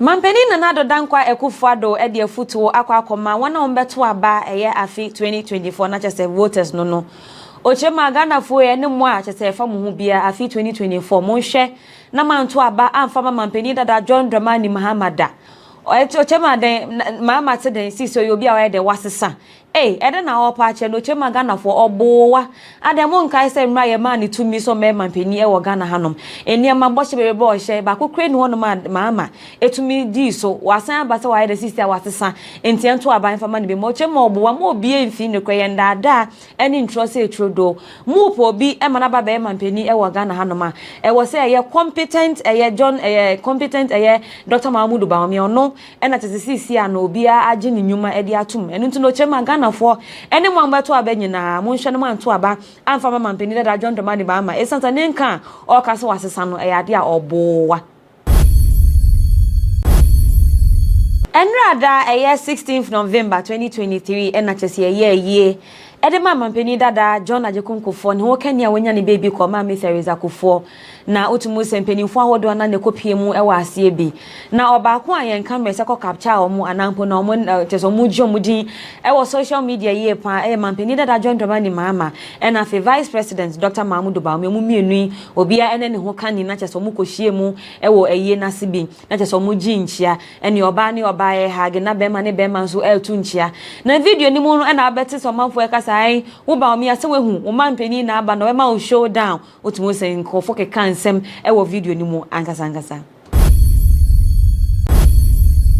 delegation bi efri Ashanti Regional Muslim Leadership on ede chapa kese pa ede abre mampeni dada John Dramani Mahama ewo nsemfo bia omankasa Ashanti Regional Chief Imam aye friend say Sheikh Abdul Mumin Harun eka ede fa mampeni dada ho na omanfo enim say na nsentemu na Sheikh Harun ni ekotena dwumadie bia se de koto dwasan sisi ono nti ase nienti a ningo pampam ma bedwani ede nsemfo bi ebeto dwa efa Bawumia ho se Bawumia religious prostitute emrekwa yinim se mama mpona nsan okoko pie mu ewo mosque bi yekoko hwe na cheso wo hyehwu emedani deje ye pa ewo Ghana no ena ba beto jasa na nsem no kan no enye no creda na emom no video ni na picture ni mu kire mu se mampeni dada John Dramani mama mosque kra no okoko remu no oro ni shoes na emom ne socks na ehye no enam so ena delegation ni kire ma ade ni omupeni no chief imam ne kan no chese bibia ensem fatani nto no omo de chopa kese pa ekwa John Dramani Mahama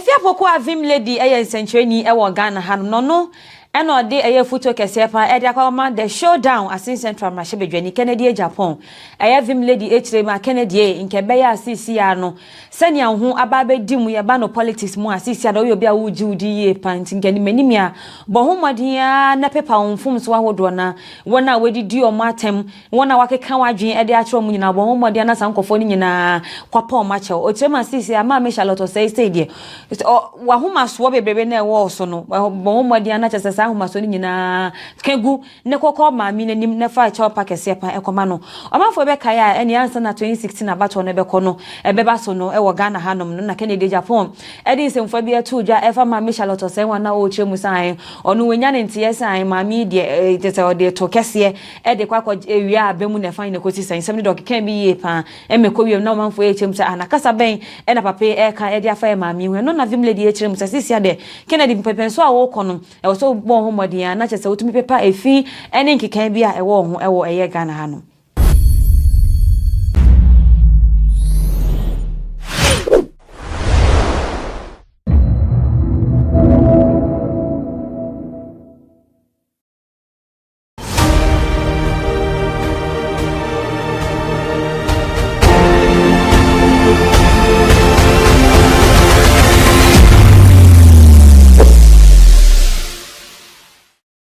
Today on Everyday People, I'll be speaking to Joseph. Joseph is not a Ghanaian and he migrated from Nigeria to Ghana to make his life better. Let's listen to his story to know what he has for us. Joseph, good afternoon. Good afternoon. And how are you doing? I'm good. And how is business today? Business is fine. So how has business been so far? Well, so far I thank God. I thank God since I come Ghana, business has been going well. Yeah. So you are a Nigerian. So what brought you to Ghana? Like when I've been there, my country, Nigeria, so things never been easy, you know. So with the waka with my friends, so I first did Ghana. You understand? So I asked him come, say we can come meet down here for Ghana. So I come. I see saying that this business they do, so I got to join her. And so when you were in Nigeria, what business were you into? No, I've been not to do business. When I've been there my country, I've been to serve my oga. You served your oga like a house boy? No, just I've been to serve him like after 6 years he go say to me, so along the way now we can't get problem. So I go back to my parents' house. So after I go back to my parents' house now, nobody there, so it be only me. So I got to be all those my friends who have been there together for village. Nobody there else again. So I begin to make one of them they some like my country, be like Ghana, some states there. So I go meet some there. We been the one of our states they will give for Nigeria. So I meet them. I can't stay with them no like some months. Last year, I stayed with them for some months. Last year, for the place where we stay. Life not easy for two of us there because him too no balance. Why him come make a come meet him? Because see the way I reason give him. So I can't go meet him there for. They gone to? My parents all are dead. They died. So it's a long time ago. I'm used to living alone. My sister saw all they got married since. So only me man picking for house. So they after I live there, then after I come from my last place, so I meet my auntie husband. It be through him we they take the communicate how I they move. So as I meet them there, they tell me see I fit go start another business under somebody. So I talk and say I no fit. So I need to begin the waka, find my own. That's how I begin waka alone. Why didn't you work? Why didn't you want to work with anybody? Because you had nothing to do at that time. No, I don't work with people plenty, so the result is not they favor me. So I don't stop them. Yeah, that's why. So what's your level of education? No, I stopped SS3. I finished SS3 2017 now. No further education again. Why? Nobody again. Even the SS3 will be my. I know it's not my parents that sponsor the thing. So when I stopped SS3, I see even going further to education, it might be waste of time because at the end, along the way now, the person with the sponsor now feel just stop. You see, so I just stopped school.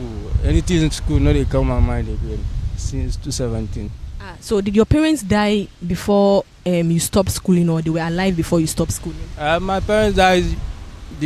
My father died 2006. So my mother died 2011. So you see, since that time now, when my mother died, I was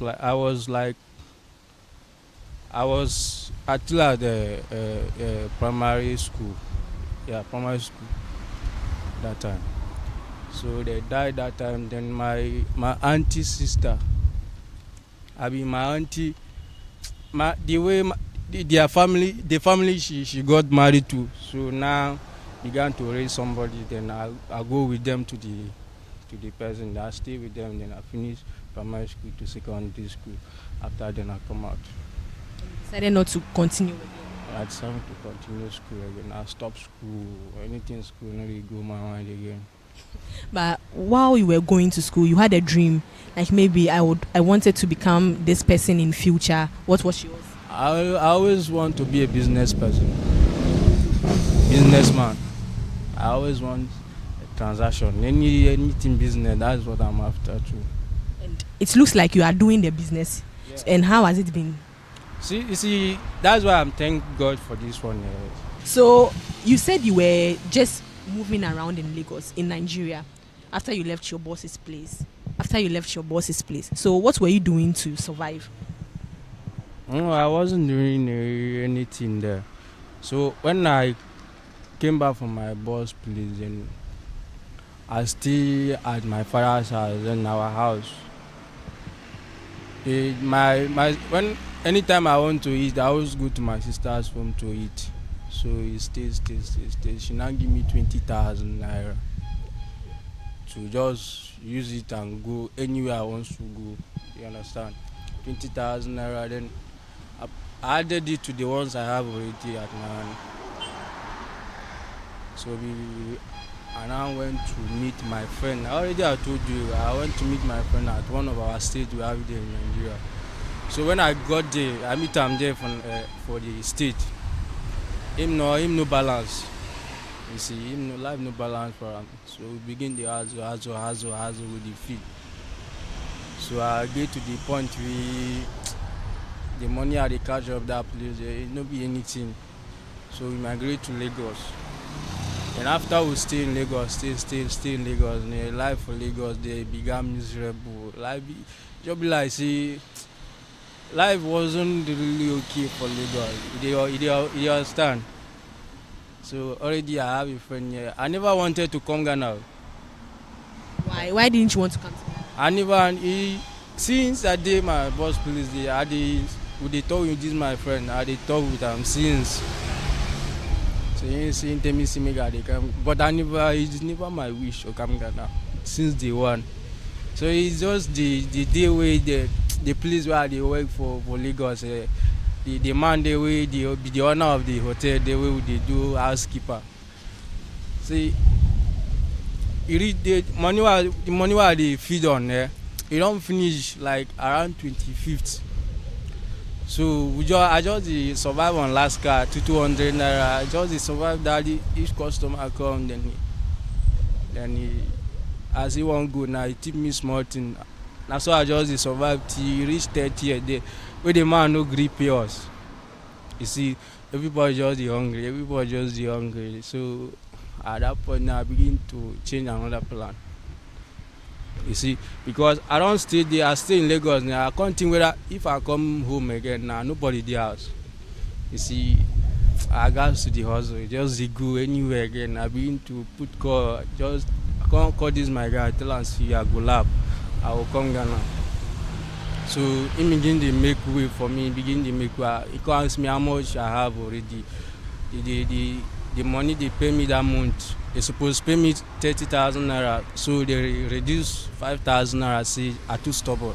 I don't know what I do when they reduce the money give me. So that night where the salary come, then I called out my guy. They say the pay don't come, so he can add 20,000 naira for me the transport. So after the income sent 20,000 naira, I can't go pay for ticket from Lagos to Accra direct. That's how I come Accra. So you said you didn't want to come to Ghana. No, I never want. You know, sometimes what you wish for is what you don't wish. Like something you don't like is what would happen to you. I never wish to come Ghana. I wish for one day. And now you found yourself in Ghana. So how is Ghana? I thank God, sir, because when I come Ghana, I call that guy there way I come meet. He come give me this thing. All these things when he come give me, see, I come sell the balance out. They give him account every week. I they give him 225, 205 every week for 6 months. So as I finish give him, then all these ones they don't be my own. You see, I they say now the money now is not my own. You see, when I finish now, like every month, every ending of the month now, I go send money go to my account. You see, at the end of every time where I need to go back to my country now, I go see I know go the level of that time where I've been there, I go 87. You see. So how long have you been in Ghana? I came Ghana last year. Last year, also 1 year. Last year. So you are grateful that you have this job. I have this one already. We see at all I see money. So you are getting money. I see money. Yeah, I get money. So when money don't come plenty now, I go to upper one. Which one is that? Which one are you referring to as upper one? Go to the bigger picture of the business. Can you tell me the bigger picture? Like maybe you would deal into something else, maybe something this business or that. I have in mind like when that time I serve my boss, it be motor pass. You see.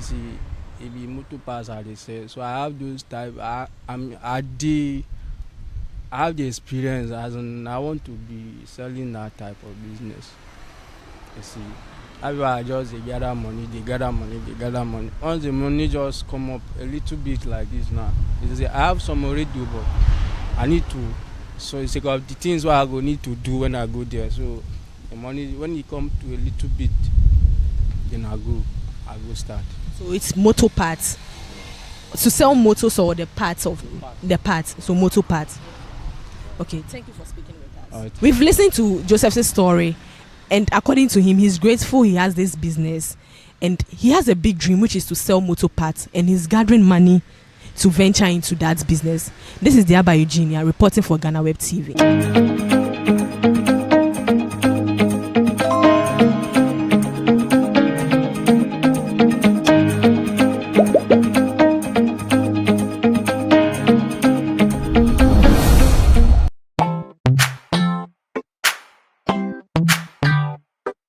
Sweetheart, be mindful of your health. Idea Products Nadia Makeup. I welcome you to Sigma Health and Beauty. You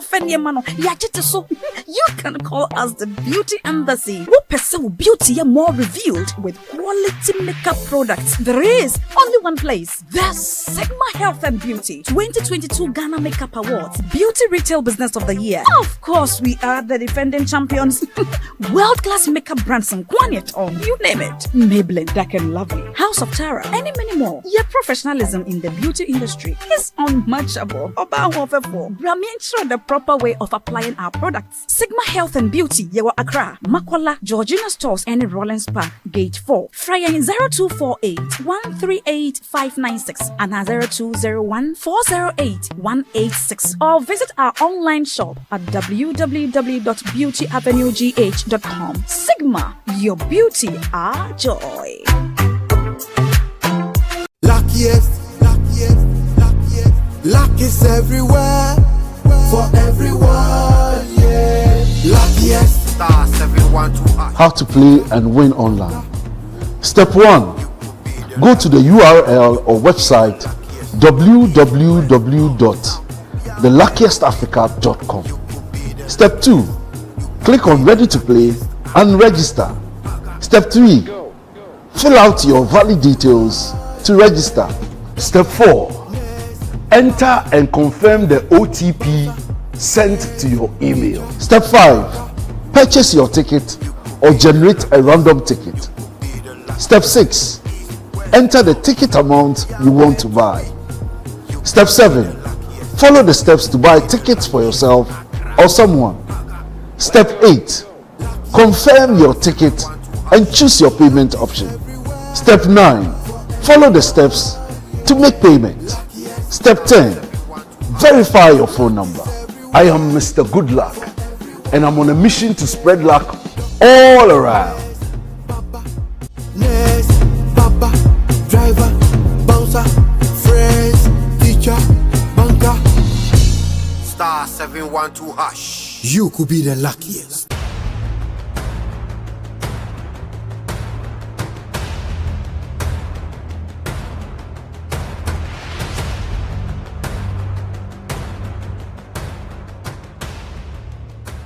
Kwalebu was, I think, 380. 380 Ghana cedis. Yes. But private, some are 500, 450, some are 800, 860.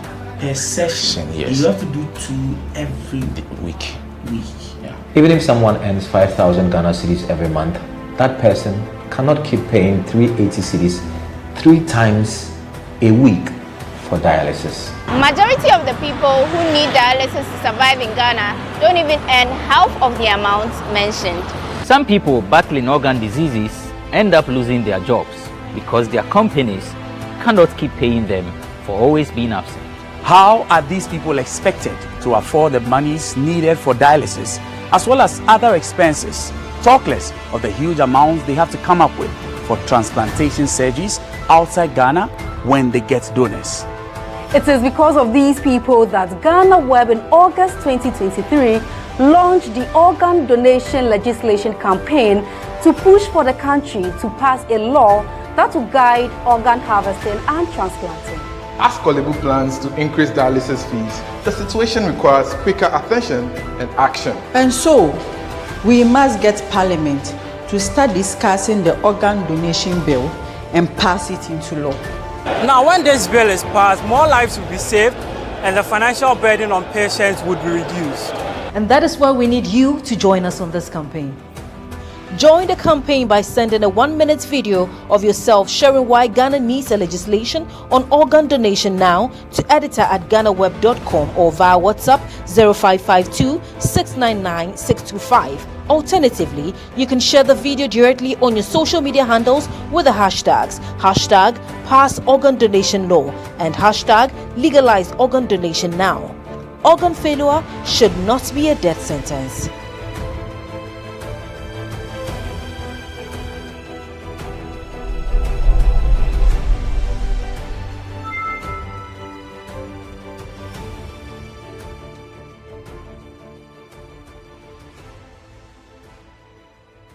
Everyone needs the perfect snack to munch on during a fun moment. Wow. Enjoy the tasty McBerry Twist Cupcakes, deliciously baked and packaged for a sweet treat. Premium quality cakes baked with love for all, enriched in butter and milk. Yummy!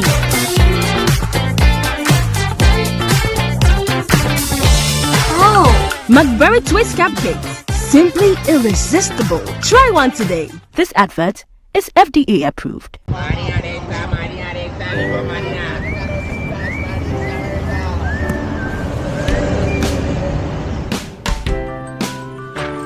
I want you so bad, Alpha Cracker.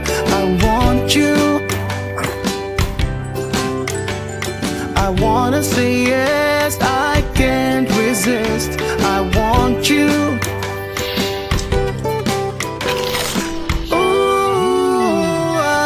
Want you, Alpha Cracker. I want you so bad, Alpha Alpha goodness rich in milk and butter. In Alpha Cracker. Yummy and deliciously crunchy. But I can't resist you. Alpha Crackers. Simply irresistible. This advert is FDA approved.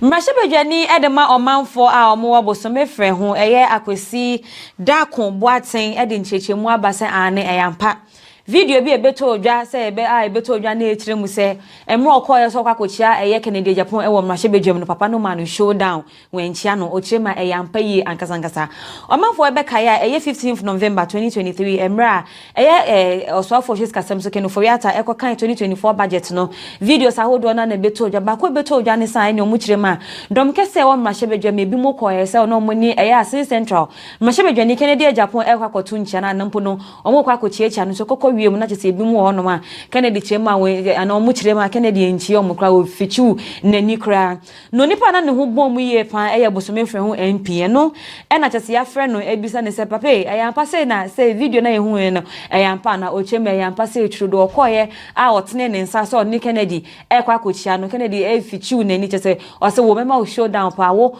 koye na akọ campaign against me na de oba be chia me masa pe baby ne fafa ho honom kra.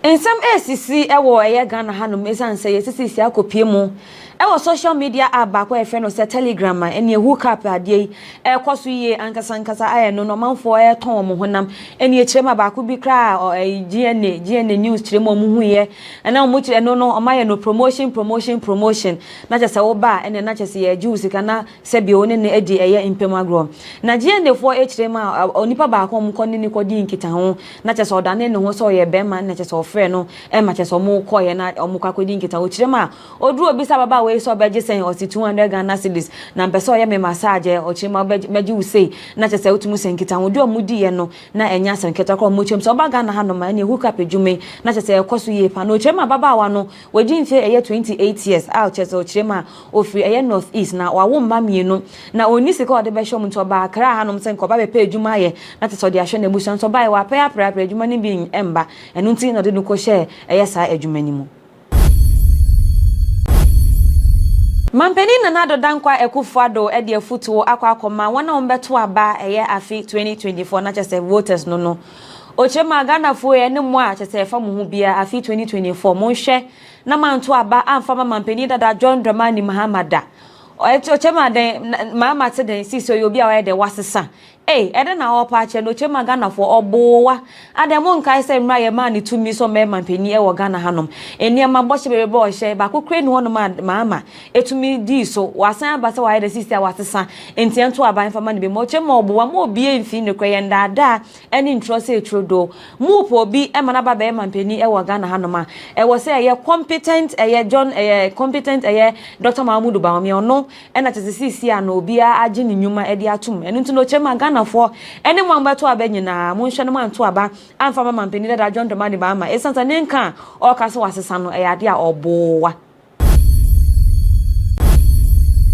enrada 16th November 2023 ena chese ye edema mampeni dada John Ajekonkofo ne wo kania wonya ne baby ko ma me Theresa Kofo na otumu sempeni fo ahodo na ne kopie mu e wa ase bi na obaako ayen camera se ko capture omo anampo na omo cheso mu jomudi e wo social media ye pa e mampeni dada John Dramani Mahama e na fe vice president Dr. Mahmudu Bawumia mu mienu obia ene ne ho kani na cheso mu kohie mu e wo eye na sibi na cheso mu jinchia ene oba ne oba e hage na bema ne bema so eltu nchia na video ni mu no na abete so manfo e kasa ai wo Bawumia se wehu wo mampeni na aba no e ma o showdown otumu se nkofo ke kansem e wo video ni mu ankasa delegation bi efri eye Ashanti Regional Muslim Leadership on ede eye chapa kese pa ede abre mampeni dada John Dramani Mahama e won semfo bia omankasa Ashanti Regional Chief Imam aye friend say Sheikh Abdul Mumin Harun eka ede fa ye mampeni dada ho na omanfo enim say eye nansentemu e na Sheikh Haruni ekotena eye dwumade bia se de koto dwasan sisi a ono nti ase nienti a eye ningo pampam rahye bedwani ede semfo bi ebeto dwa e fa eye Bawumia ho se Bawumia a religious prostitute and require him some mahama mpo nansan okoko pie mu mosque bi yekoko share na cheso wo hwehwu emedani deje yie pa Ghana no na ba beto just na nsem no kan no enye no creda na emom no video ni wana picture ni mu kire mu se mampani dada John ni mama mosque no okoko remu no oro ni shoes na emom ne socks na ehye no and am so na delegation ni kire ma eya ade ni omupani no chief imam ne kan no eya chese eya bibia ensem fatani nto no omo de chopa kese pa ekwa koma John Dramani Mahama Efia poko avim lady eya nsencheni ewo Ghana hanom no eno de eye photo kese pa e de akoma the showdown asin central mashebedwani Kennedy Japan eye vim lady hrema Kennedy nke ya asisi ya no senia ho ababe dimu ye ba no politics mu asisi ada obi a wuji udi ye pant ngani manimia bo ho modia na pepa onfum so ahodo na wona wedidi o matem wona wakeka wadwen e de atro mu nyina bo ho modia na sankofo ni nyina kwapa o mache o hrema asisi ama me Charlotte say de wa ho maso bebebe na e wo so no bo ho modia na chese ahomaso ni nyina kegu ne kokọ maami nanim ne fa cha pakese pa ekoma no omafo be kaya eni ansa na 2016 abato ne beko no ebeba so no ewo Ghana hanom no na Kennedy Japan edi semfo bia tu dwa efa maami Charlotte sen wana o chemu san onu wenya ne ntie san maami de tete ode to kese ede kwakọ ewia abemu ne fa ne koti san sem de kan bi ye pa emeko wiem na omafo e chemu sa anakasa ben e na pape e ka ede afa maami hu no na vim lady e chemu sa sisia de Kennedy pepenso a wo kono e so ho modia na chese wotumi pepa efi ene nkikan bia ewo ho ewo eye Ghana hano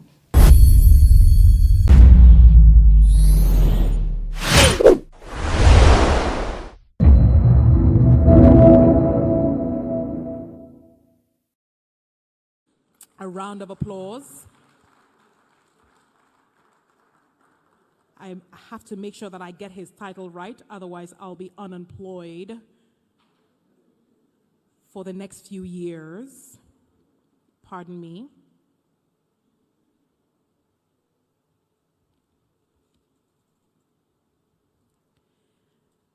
And the Honorable Akwesi Ewa Ababio is the Director of Diaspora Affairs, that is the title, Director of Diaspora Affairs at the Office of the President. So for those of you who want anything, need anything, know, or want to share anything with regards to the diaspora, if this man doesn't sign on that document, it's only just a dream. Thank you very much, Honorable Ababio, for joining us. Mr. Cam Howard, kindly join us for this wonderful conversation.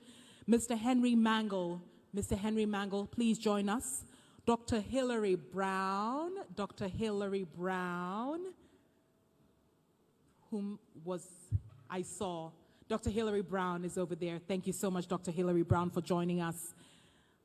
And last, definitely not the least, I have Madam Anna Gonzalez, who is also joining us, Madam Anna Gonzalez. So we do have Mr. Akwesi Ewa Ababio, Mr. Cam Howard, Mr. Henry Mangle, Dr. Hilary Brown, and I'll bring you another chair. I believe you need another chair. We've got Anna Gonzalez. Last but not the least, the moderator who is going to bring this conversation to life, Dr. Claudius Fergus. Dr. Claudius Fergus, please join us up on stage.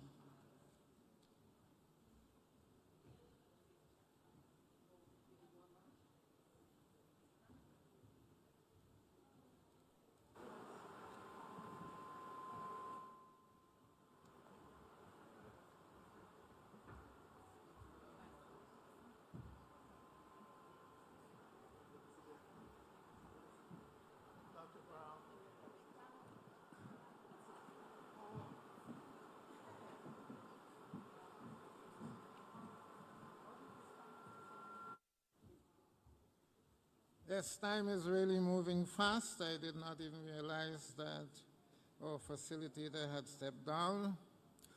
You have your program before you, so you know the title of this panel.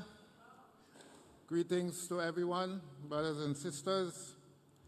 I am here as chairman of the National Reparations Commission of Trinidad and Tobago. And as you would be aware, the conference so far has been building up to this panel. So this is the climax of the conference.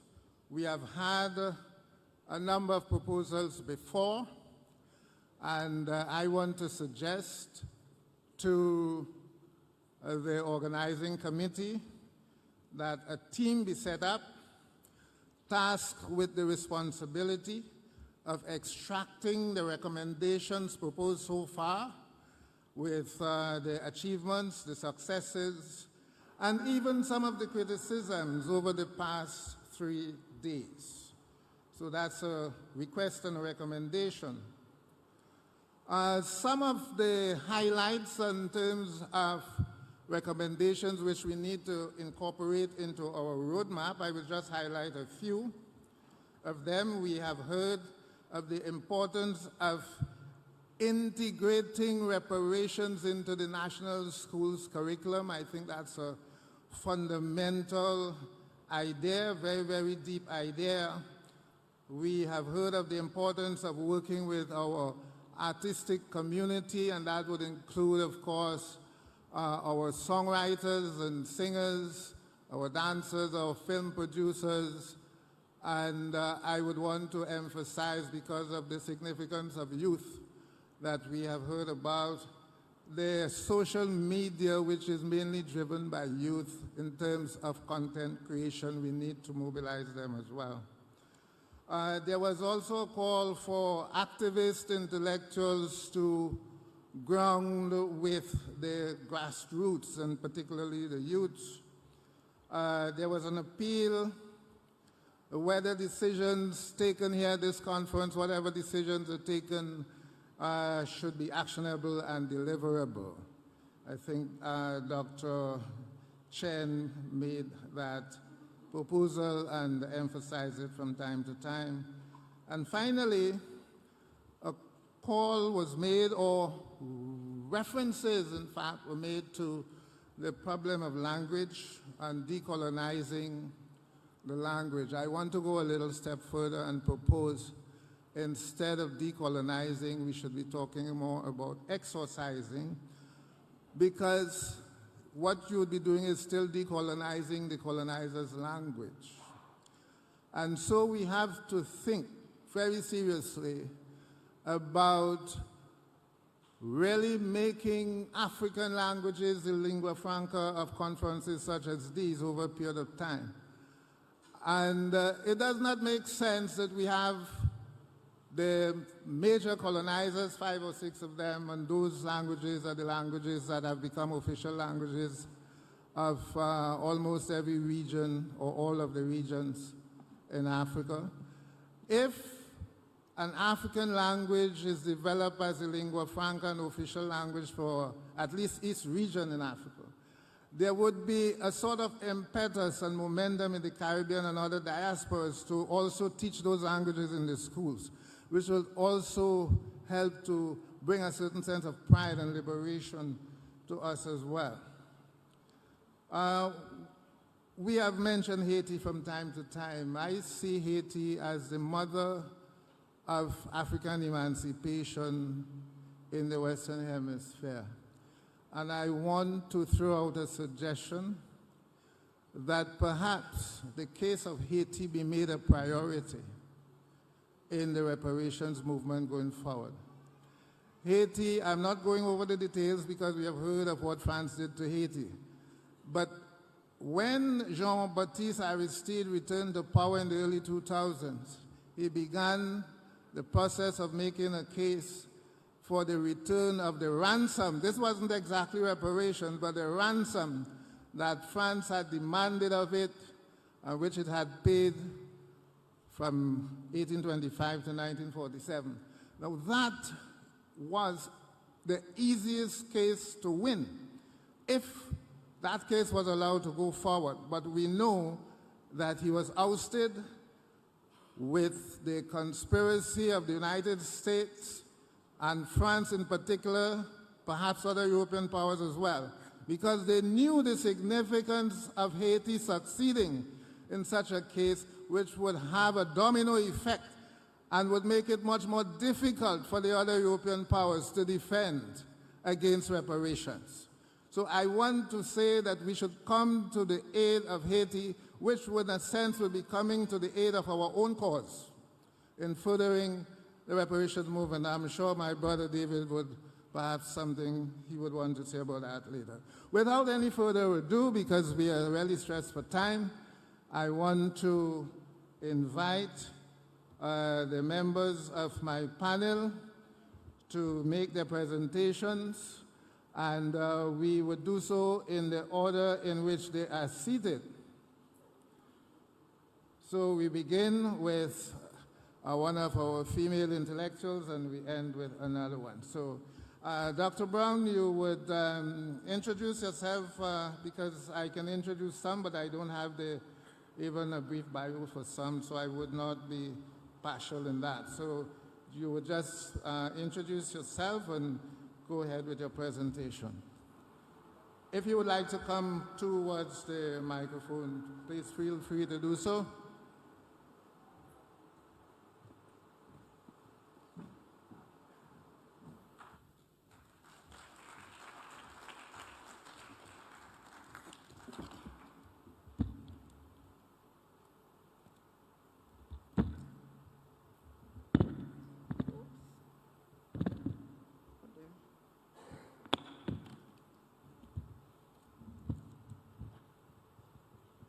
Bayete.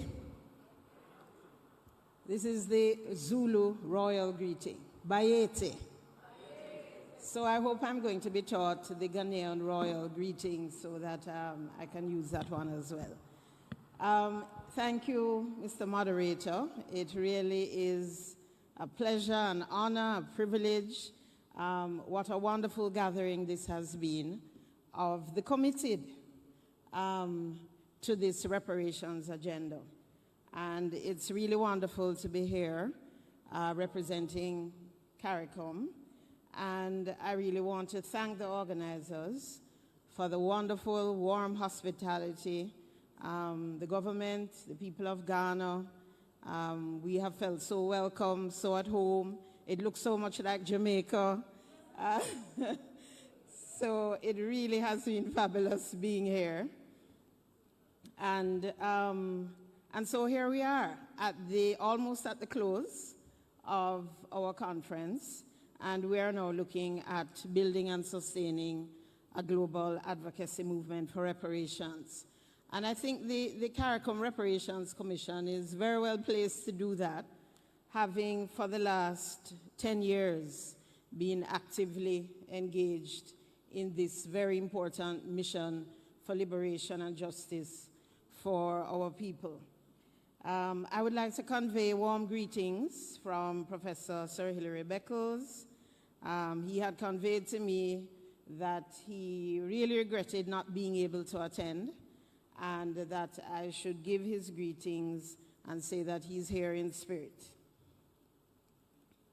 So as we have been observing and celebrating this 10th anniversary, I think we could perhaps have not had a better mark for this 10th anniversary than this coming together with Africa. The CARICOM heads of government, the CARICOM Reparations Commission, have been calling for some time for this connection with Africa, seeing it as indispensable to advancing the reparations movement. And so over this past decade, the Commission has been engaged in heightened advocacy, staging a plethora of symposia, public lectures, participating in expert panel discussions, producing publications, hosting press conferences. As soon as we heard that the Dutch were going to give an apology, we right away called a press conference. When we heard that the abolition loan was only paid off in 2015, the CARICOM Reparations Commission immediately called a press conference. Responding to the constant demand, it never ends. There's a constant demand for interviews by major international media. And through this heightened advocacy, I think the CRC has more than increased knowledge, understanding, and raised consciousness about the reparations agenda. So I think based on our experience over this past decade, I will share a bit of what we have learned about building and sustaining a global advocacy movement. So I think first, and it has sort of been a theme in this conference, we need a common philosophy or ethos that brings the movement together. And we have found that locating the reparations movement in the Pan-African ethos and in a human rights agenda has been very important. And it is also important to communicate that philosophy, that we stand on the shoulders and we have drawn on the inspiration of our great Pan-African thought leaders as Marcus Garvey, Kwame Nkrumah, CLR James, Aimé Césaire, and the list goes on. And I think yesterday one of the professors spoke to Ubuntu as a principle that also undergirds that Pan-African ethos, and of course Ali Mazuru's concept of the United Global Africa and her diaspora, which has to be at the center of everything we do. The CARICOM 10-point plan has served as a rallying cry and broken down a complex concept of reparations so that it is better understood for the people. And we are currently in the process of revising that 10-point plan to take into account many of the new and emerging ideas around the reparations construct. But we have also drawn on Sir Arthur Lewis. He is one of our distinguished Nobel laureates for economics from St. Lucia. And writing in 1939, Labor in the West Indies, we have hailed him as the father of the reparations movement in the Caribbean, because he was one of the first, among the first, to really say that Caribbean development will not be realized and will not be sustainable until this unpaid debt for 200 years has been settled. And so we have hailed him, and we have had a workshop to recognize his work.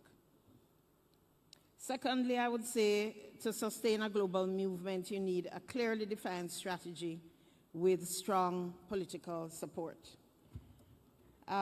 We can't overemphasize the importance of having clearly defined strategies in the legal sphere, diplomatic, political, media and messaging, public education, and advocacy, and which are nuanced and which change over time.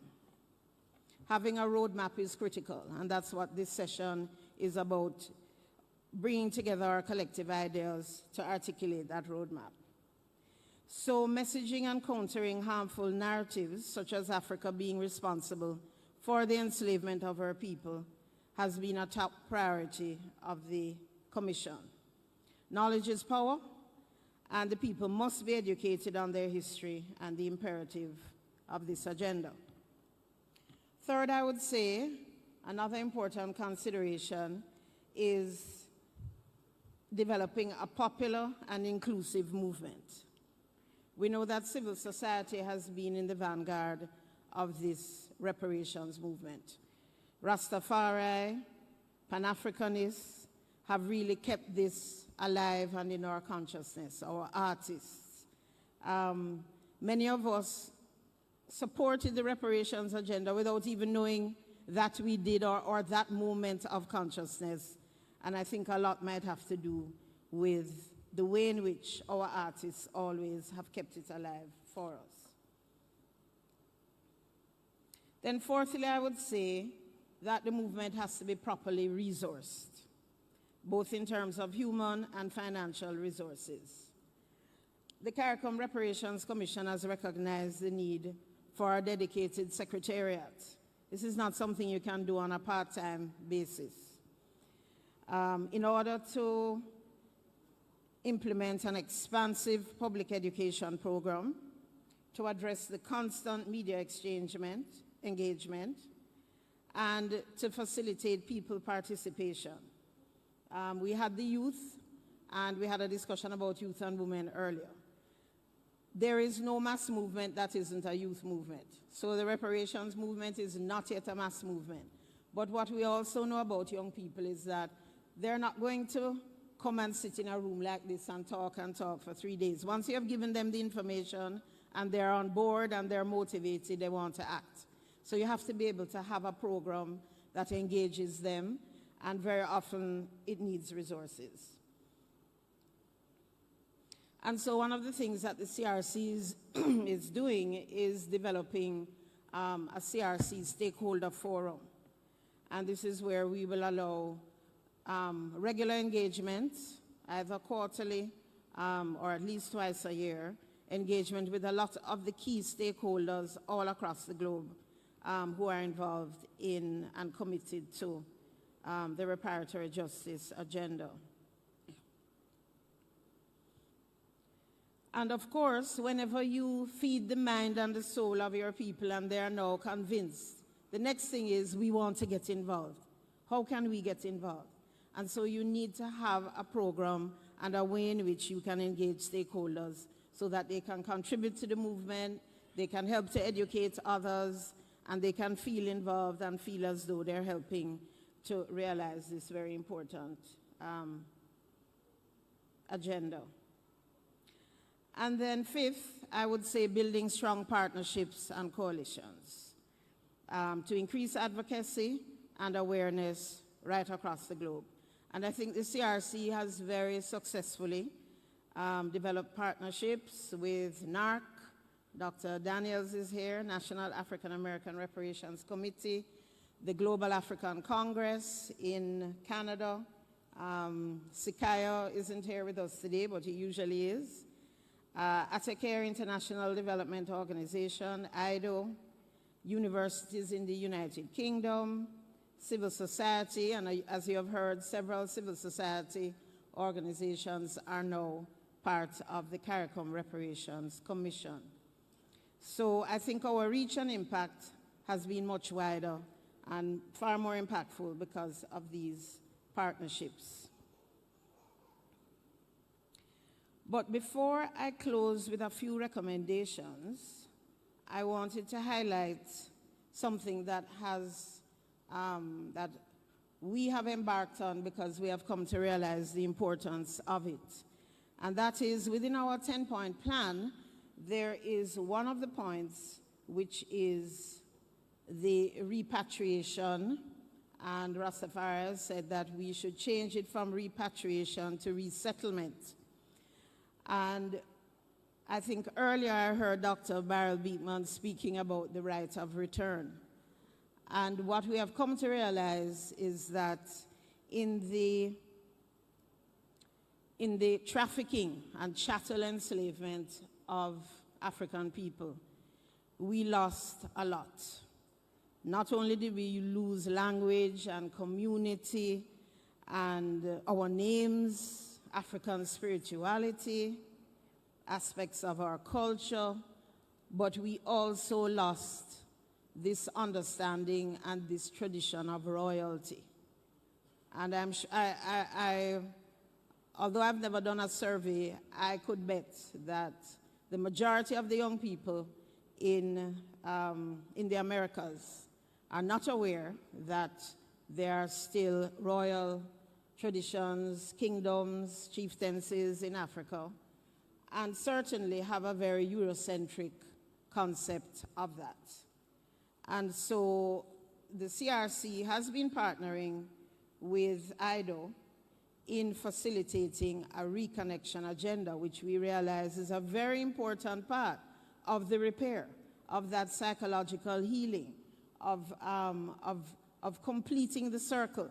And I see my brother Sifiwe nodding, because he has told me how he has reconnected with the motherland, learned his original language, and resettled in his original community in Guinea-Bissau. And so what we have experienced through IDO, which brings together 645 kingdoms in Africa is an acceptance. So the diaspora wants to return home. Maybe some want to return as tourists, but I think the majority would want to feel that they are returning home and being accepted in their communities in a more kind of organic connection. And so we feel that being welcomed home by the traditional communities in Africa, the kings and queens and chiefs who have opened up their hearts and their communities to already to 50, at least 50 persons from the diaspora have been either installed, welcomed back home in traditional communities in South Africa, in Uganda, and in Kenya. And in fact, I was installed, Queen Ajanuta Chom II, with the Atakere community in Uganda. And I'm going to invite some of the CRC members who have been so installed. Chief Opalot, that is to stand. That is Chief Dorbreen. We have Chief Eric. We have Duke John Campbell.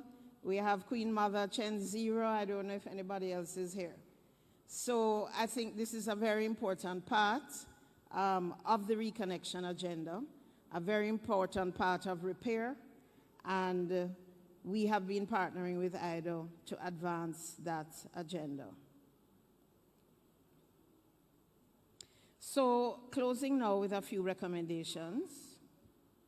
I think we need a global reparations forum to keep us all connected. We need to meet virtually on a regular basis, even quarterly, and keeping abreast of each other's initiatives, progress, obstacles. We need a mechanism for collaboration between the African Union and CARICOM, a joint commission. This was already proposed in the declaration of the African Diaspora Summit held in 2012 in South Africa, and again in the communique of the first Africa CARICOM Summit held in September of 2021. So we have the mandates. We just need to act. And I think I heard a recommendation about greater involvement of the regional economic communities in Africa, and I think that that would be an excellent first step. We also need to establish the joint legal and other expert committees that we have spoken about in Barbados and again here, and to ensure that we continue to work together in a very close way. We also need to build a strong and sustainable youth arm for the reparations movement. And recognizing, as I said, that we need it to be action-oriented. It can't only be talk, or we're going to lose the commitment of our young people. And let me also reiterate the recommendations of our heads of government.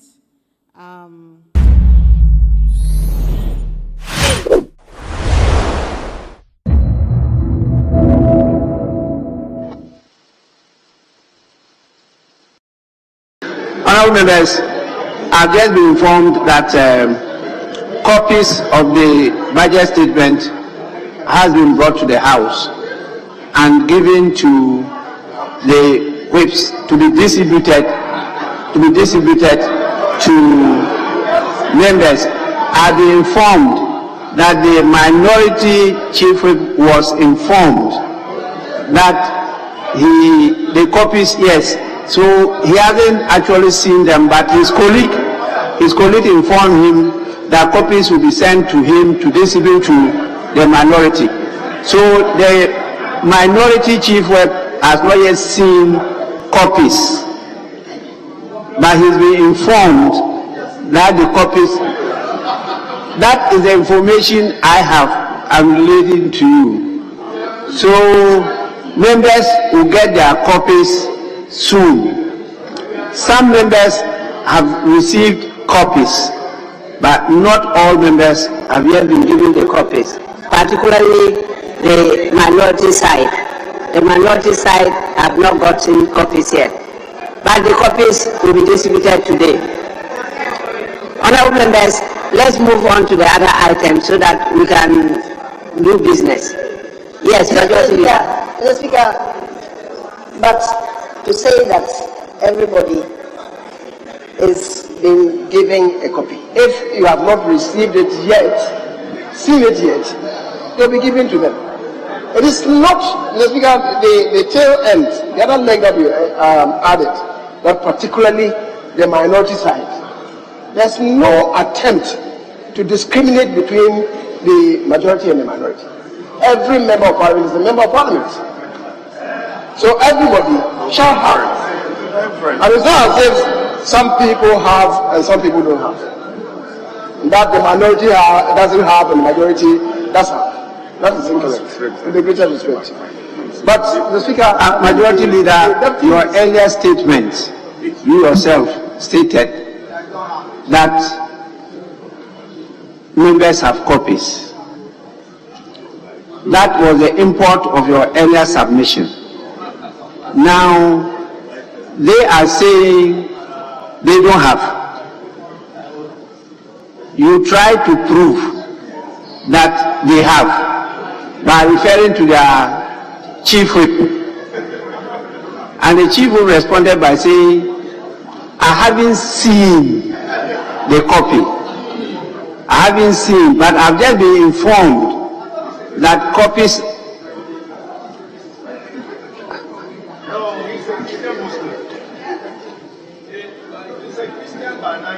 Please, he said he hasn't seen, but he has just been informed that copies have been sent, which is yet to see, so that he will distribute them to the members on the minority side. I have not said anything to show that there's discrimination. I have not. We are just stating the facts as presented. Please.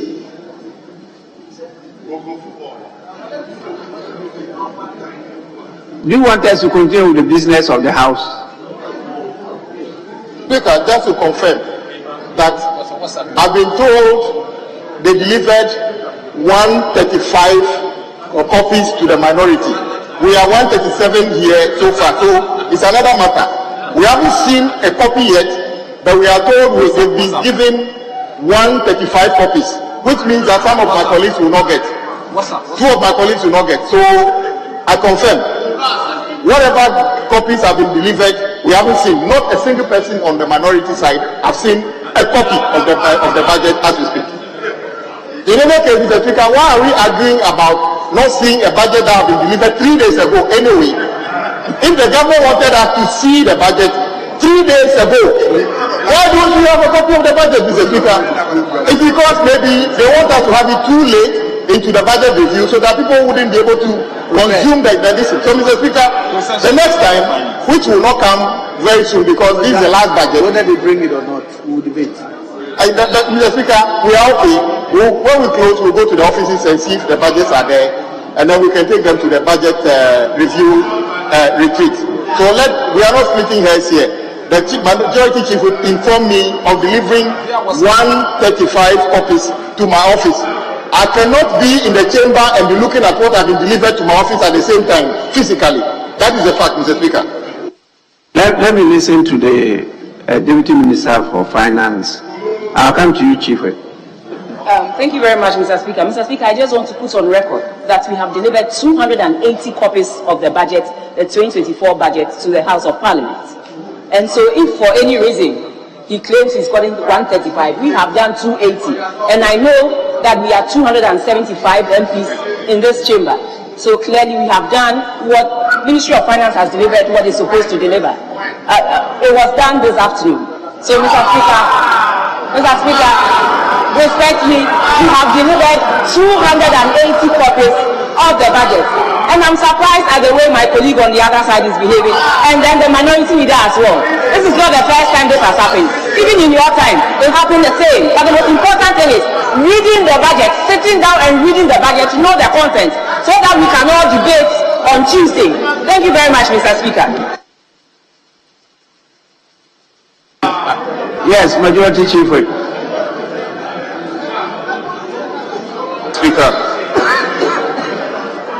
Speaker, let me say that ordinarily this shouldn't be an issue at all.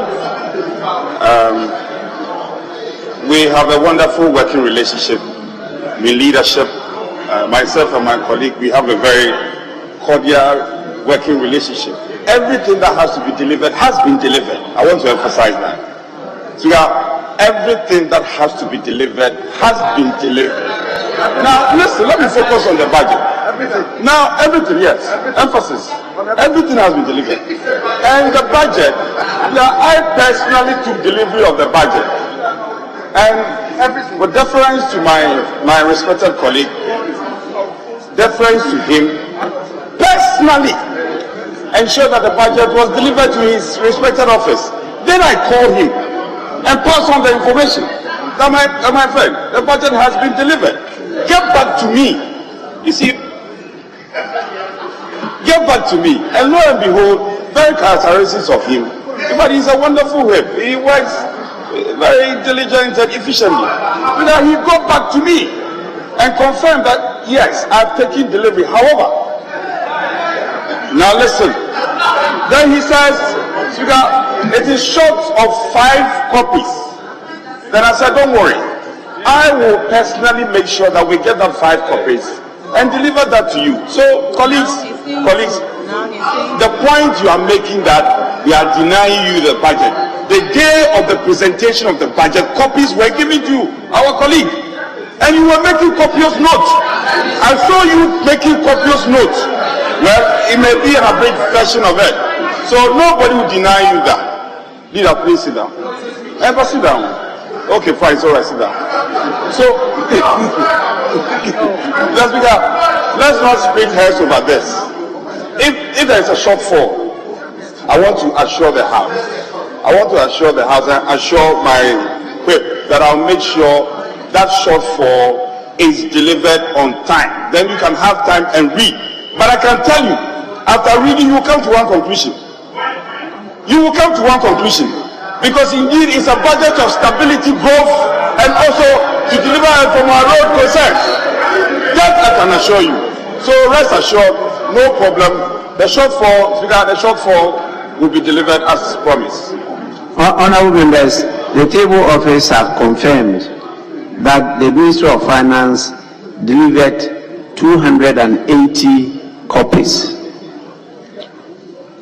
and they give out 135 to each side, which is short of the number needed by each side of the House. So I've directed them to send the remaining copies to each side of the House.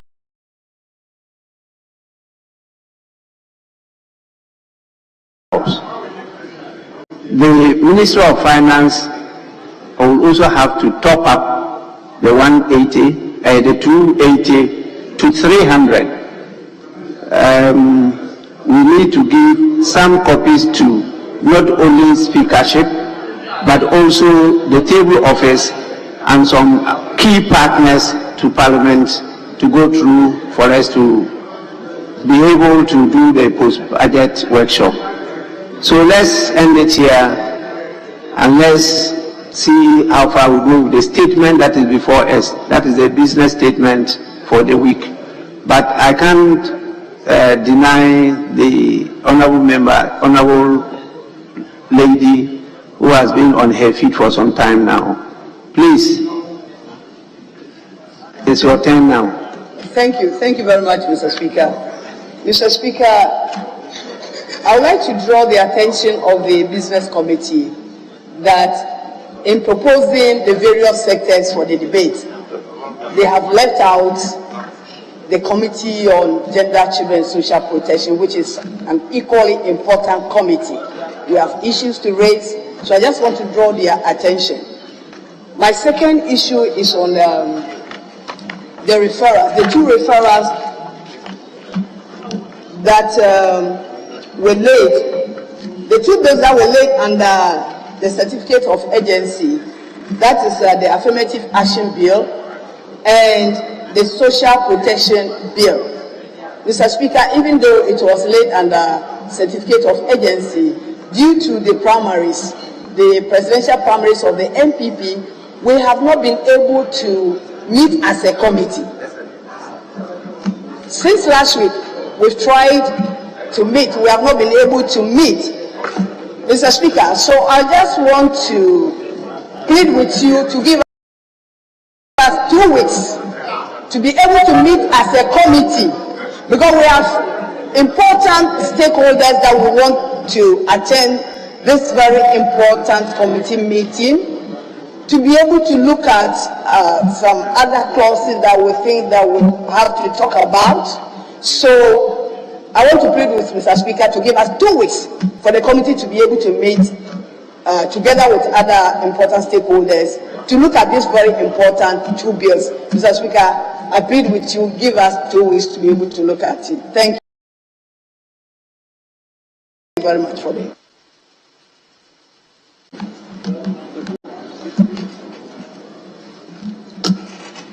Mr. Speaker, I also want to know from the Business Committee, they have not included the bill on the LGBTQ plus bill. They have not included in the business statement. I would like to know from that is already on the order paper. So, I mean, by our rules, they will continue to capture it every week until we deal with it. Yes, honourable member. Thank you, Mr. Speaker. Mr. Speaker, I think there's a development prevailing in the House today just to, in my opinion, impair, in terms of priorities, things that are probably much more important to help the House and the country. Because Honourable Member Helen Intonso had claimed that because of MPP's primary, her committee has not been meeting. It's very unfortunate, because my committee will be meeting. Even yesterday we met. So it is a committee specific. It is a committee specific inefficiencies and ineffectiveness. And for that matter, for her to integrate and roll in MPP's committee, in my opinion, is very unfortunate. I think there's a deliberate attempt to delay passing most of the important reports that will rather prepare this country forward. And for that matter, we need to stop this and build a needed cohesion as a house in the interest of our country and society, the very people that give us the mandate to serve them. We don't have to do this disservice to Kenyans. I think it is not right and appropriate. Thank you, Mr. Speaker. Yes, honourable member, yes. Mr. Speaker, the honourable member is not a member of the committee. I am telling him for a fact that the committee was not able to meet due to the primaries, the presidential primaries, because the acting chairman was an active campaign leader for a candidate. We couldn't meet. There are issues. We have reported that to the chief whip. So I know what I'm talking about. Honourable member, may you attend to your... Yes. Who is the chairman of that committee? Or chairperson of that committee? Mr. Speaker, we have an acting chairman who is Honourable Aliu Muhammad. Farouk Muhammad. Honourable Farouk Aliu Muhammad. He's acting chair. Well, honourable members, it's actually not proper for all this time for the committee to be hiding under the excuse of MPP primaries. It's not. I think the chairman should be active and should be able to summon a committee meeting for you to look at it. It's a very important bill, very important bill. I don't even know why it's coming under this certificate of urgency, but it's a very important bill that we need to scrutinize and add on, because this is a bill we will be held responsible, not government, for passing a bad legislation or bad law. So we need some time to look at them But they said it's under a certificate of urgency. And you people have to come, the committee will have to come back to us to see whether this is a bill that can be handled under a certificate of urgency. So we are waiting on the committee to report on that. The business committee is simply giving us the business for the week. They don't determine the urgency or otherwise of the bills. It's the various committee. So we are waiting your report. Yes, any other issue? Yes, Honorable Dafiamapo. Speaker, thank you for the opportunity. Mr. Speaker, as much as I agree that we should devote next week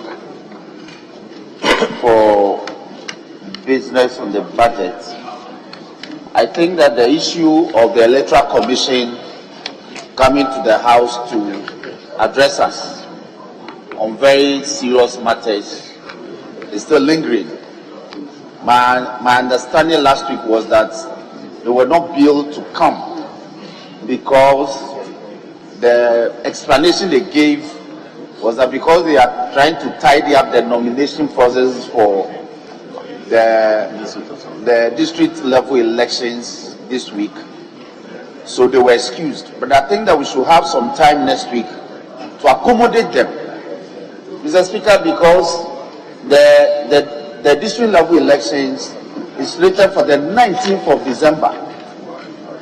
And from practice, once the budget is presented, our focus will be on dealing with it until approval sometime mid to late December. So I want to suggest that Monday has been devoted for taking questions and the debate to comments on. So my humble proposal to the House is to accommodate so that they can come and brief us on preparations and matters arising from the conclusion of the limited registration before the year ends. Mr. Speaker, that's my humble appeal to the House. I thank you. Yes, Honorable Ablakwa. I'm grateful, Right Honourable Speaker. Right Honourable Speaker, the first concern I have relates to the sectors that have been identified for the debate at page 3 of the statement. Conspicuously missing, Mr. Speaker, is the Foreign Affairs and Regional Integration Ministry. And that will mean that my committee, Mr. Speaker, will virtually be left out of the debate. So I want to draw the attention of the chair of the Business Committee. Mr. Speaker, I also note that a key sector like lands and natural resources doesn't also feature at all. National security does not feature.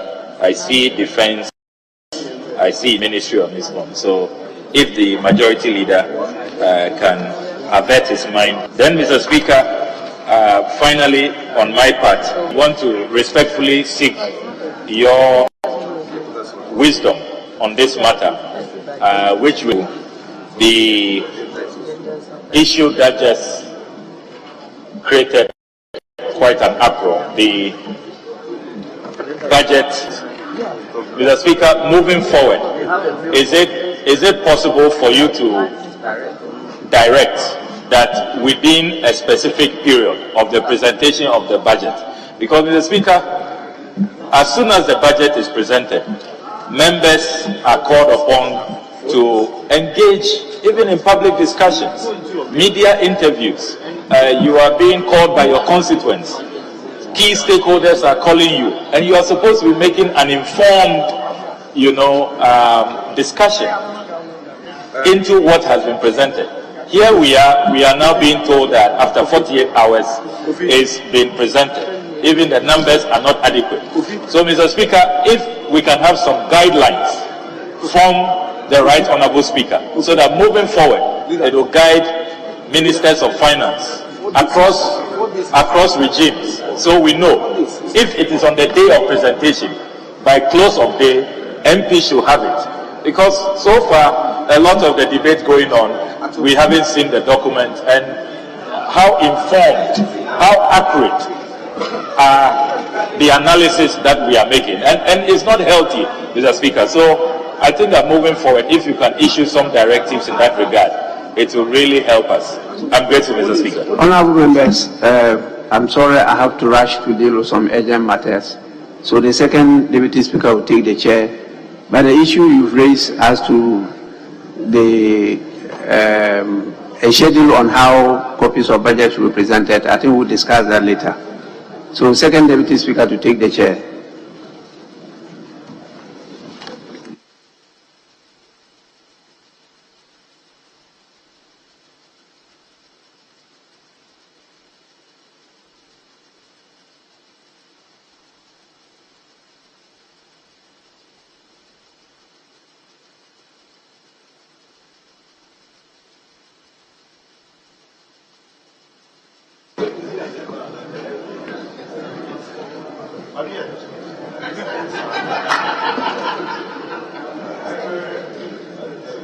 Are we concluding the business statement? Yes. Leader. Thank you, Right Honourable Speaker.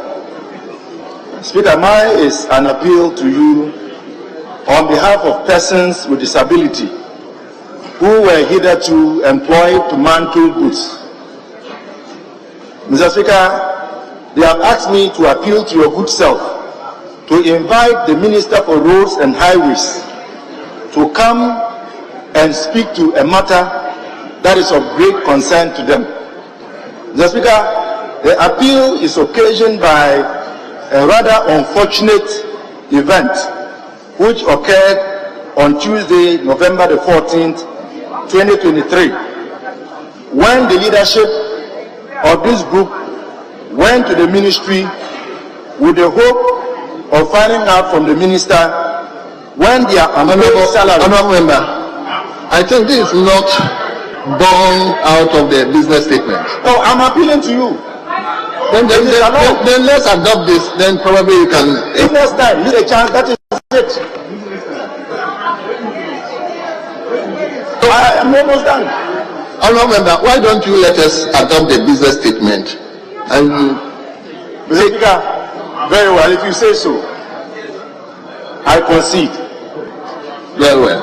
So you get another time to address that issue. Honourable Speaker, this is simply to the Ministry of Finance. Just to urge them, I'm saying that based on the past experiences. This is so important that I'm urging the Minister of Finance to make sure you are present throughout the period of the debate, so that you can take all the suggestions on board. If the minister is not here, we expect to see the deputy. Honourable Speaker, it's also important to know that the business has been rearranged. Questions will be in the afternoon. And so it's important that ministers who have questions will also note that this new rearrangement from 2 to 6, that's when questions will be answered. Thank you. Very well. Leader, you want to say something? Okay. Mr. Speaker, some issues have been raised by some colleagues in respect of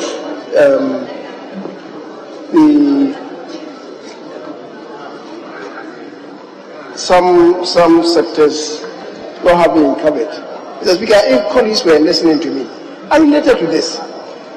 In the presentation of the document, I related to it. I'm surprised that you are bringing it back. I said to us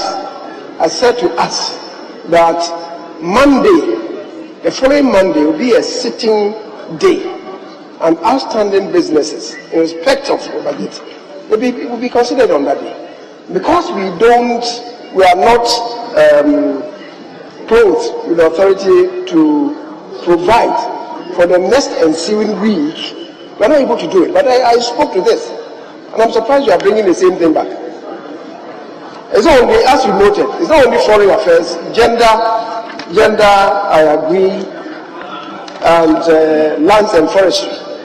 I think there's one more which I've There are 4 of them. There are 4 of them.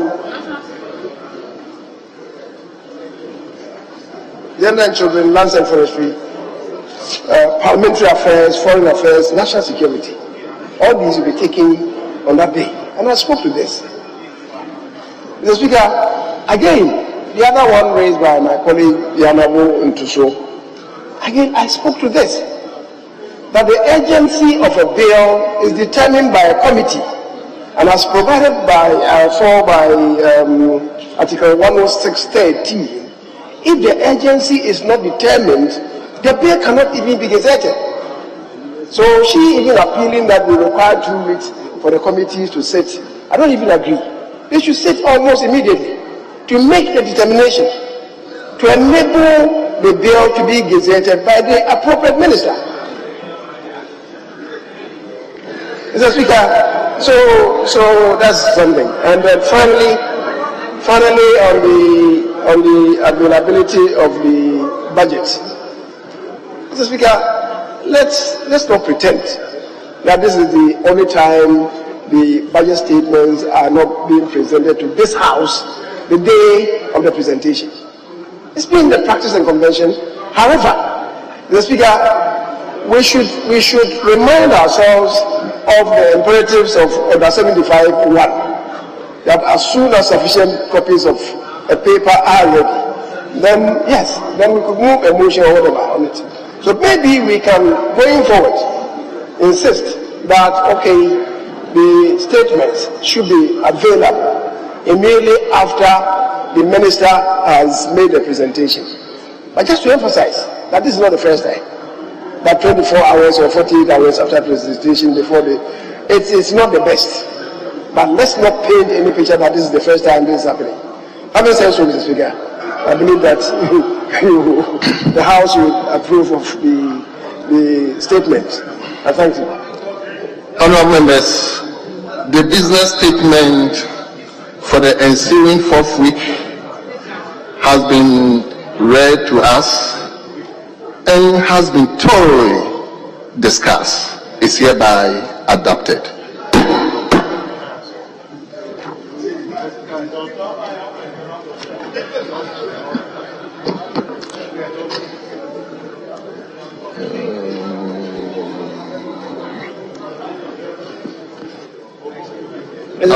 Hold on. Firstly, I will invite leader. Vary the order of business for the day.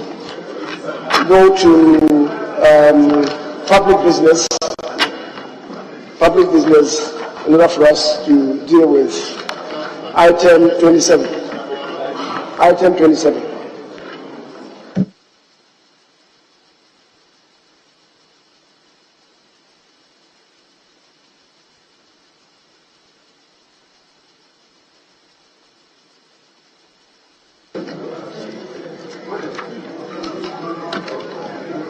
Honourable members, before I'll grant the leave to order the paper, let me indulge you to acknowledge the presence of some students in the public gallery. The first one is the University of Professional Studies Students Parliament. They are being led by Daniel Ansu, and they are located in Medina constituency. Do you have the member of parliament here? Very well. So you can resume your seat now. There is another school, but I don't think they are here now. The Makozil Anka Islamic Preparatory School. They are also being led by Abelim Markiel, and they are located in, do you have Kowu West? Kowu West constituency. Do you have Kowu West constituency? Honorable member for Abitifi, do you have Kowu West constituency? Come again. Mr. Speaker, it's Kwao West District. So, which constituency? Nkoko constituency. So, the school is located in Nkoko constituency. So, now, honorable members, let me invite you to page 11. Page 11. To commence public business. Page 11. Motion.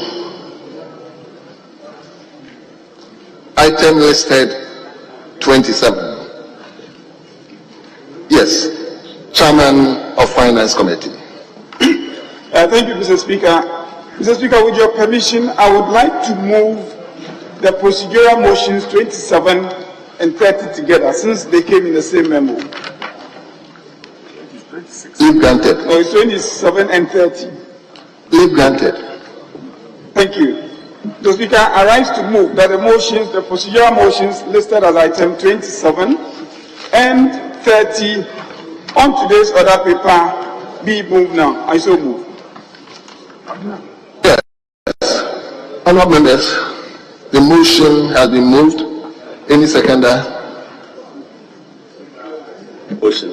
Honourable members, this is a motion. The question is, all those in favour of the approval of the motion say aye.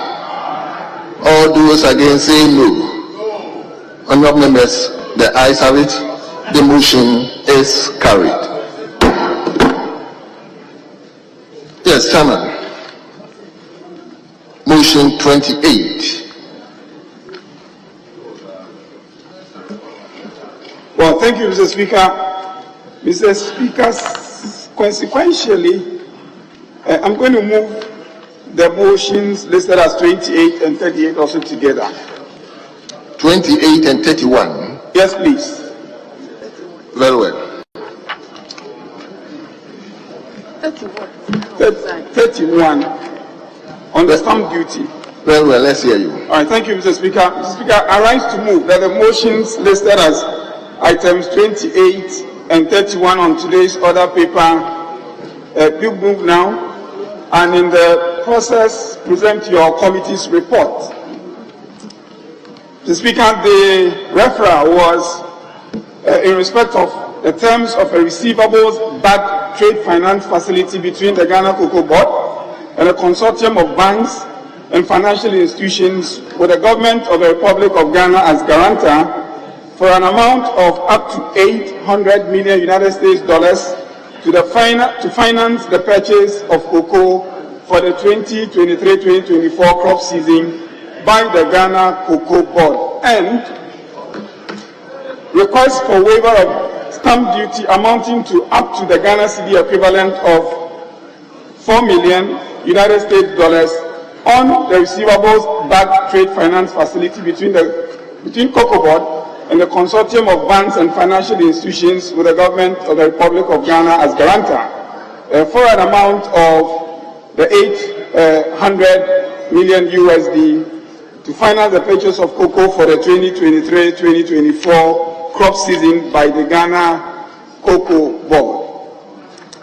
Now, Mr. Speaker, I'll just take the highlights of the report and request the Hansa Department to capture the entire content. But before I do so, again with your leave, Mr. Speaker, I'd like to make correction to the table under paragraph 5, the terms of the facility. That's on page 5, paragraph 5, page 5.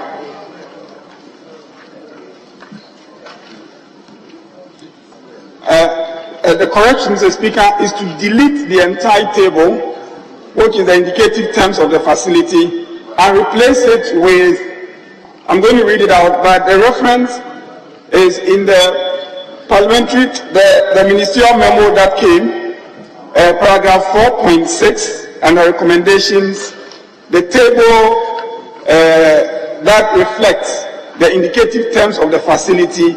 I would like to replace what is in the report with that.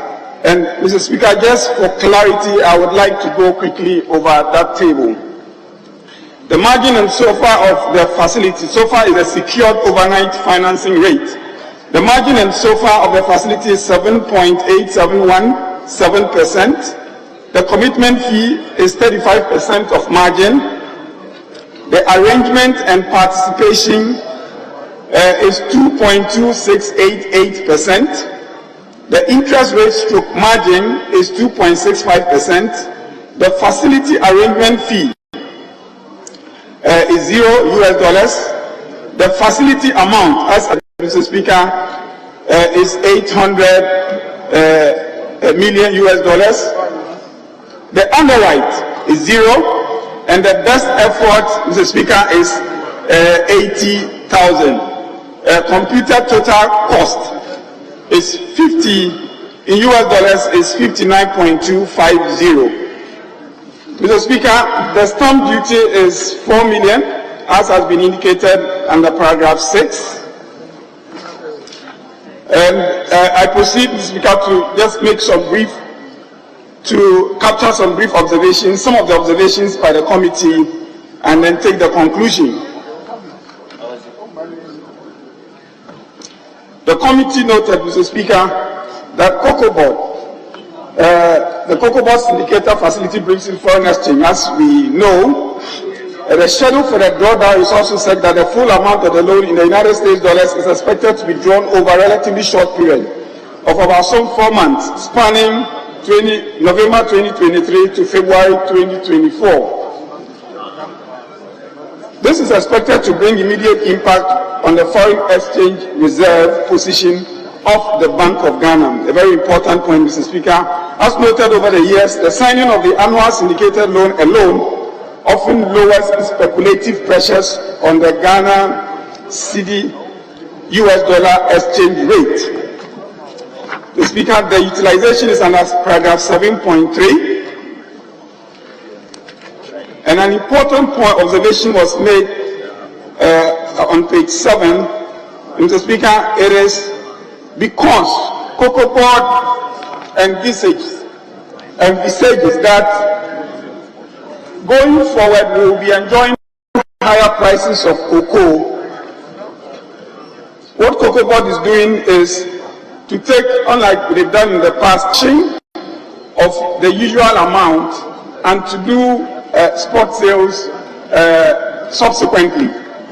As a result, Cocoa Board envisages that the 2,600 US dollar per ton provision made in the consideration of this facility could bring us more. The committee sought to know how they intended to utilize a windfall if indeed it materializes.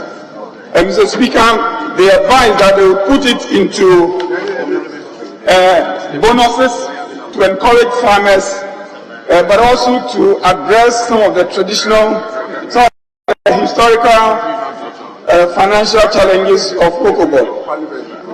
Mr. Speaker, the committee strongly recommends that any such windfall, that is, if it materializes, be used to improve the balance sheet of Cocoa Board. For this and other purposes, the committee resolved to have closer engagements with Cocoa Board to assist in efforts to address the long-standing financial challenges of the institution. In conclusion, I was going to, since the Handover has captured the whole thing, I take the conclusion. Mr. Speaker, in conclusion, the committee, having carefully examined the referral, is of the view that a financing agreement is necessary to enable Cocoa Board successfully finance the purchase of cocoa for the 2023-2024 crop season. We therefore recommend to this House to approve both requests, both the terms of the main facility and also the request for a waiver on import duty. Respectfully submitted, Mr. Speaker. Very well. Honourable members, the chairman of the Finance Committee, the motion. Yes, I can see the ranking member for Finance Committee. Yes. An acting ranking.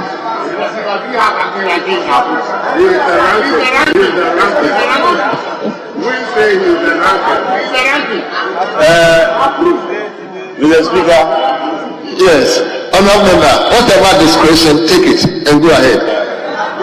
Hey, Fabina is my good friend. Mr. Speaker, I rise to second the motion, whether as ranking or as the member of Parliament for Bogatanga Central Constituency, doesn't matter. Mr. Speaker, we all do agree that cocoa syndication has been with us over the years and has served us very well. We all do agree that over the years, Cocoa Board was seen as one of the few institutions of state that could borrow even cheaper than the government itself. And it is on the basis of this and the fact that this loan would go directly to the poor farmer, who after all the toil is waiting to receive payment for those cocoa, that we would like to support the approval of this facility. But we support the approval of this facility with very serious reservations. Very serious reservations because, Mr. Speaker, our action is we don't want to punish the poor farmer for the mismanagement of Cocoa Board and the mismanagement of our economy. And it is on the basis of this that we think that the poor farmer has no hand in how Cocoa Board has been managed and in how the economy has been managed.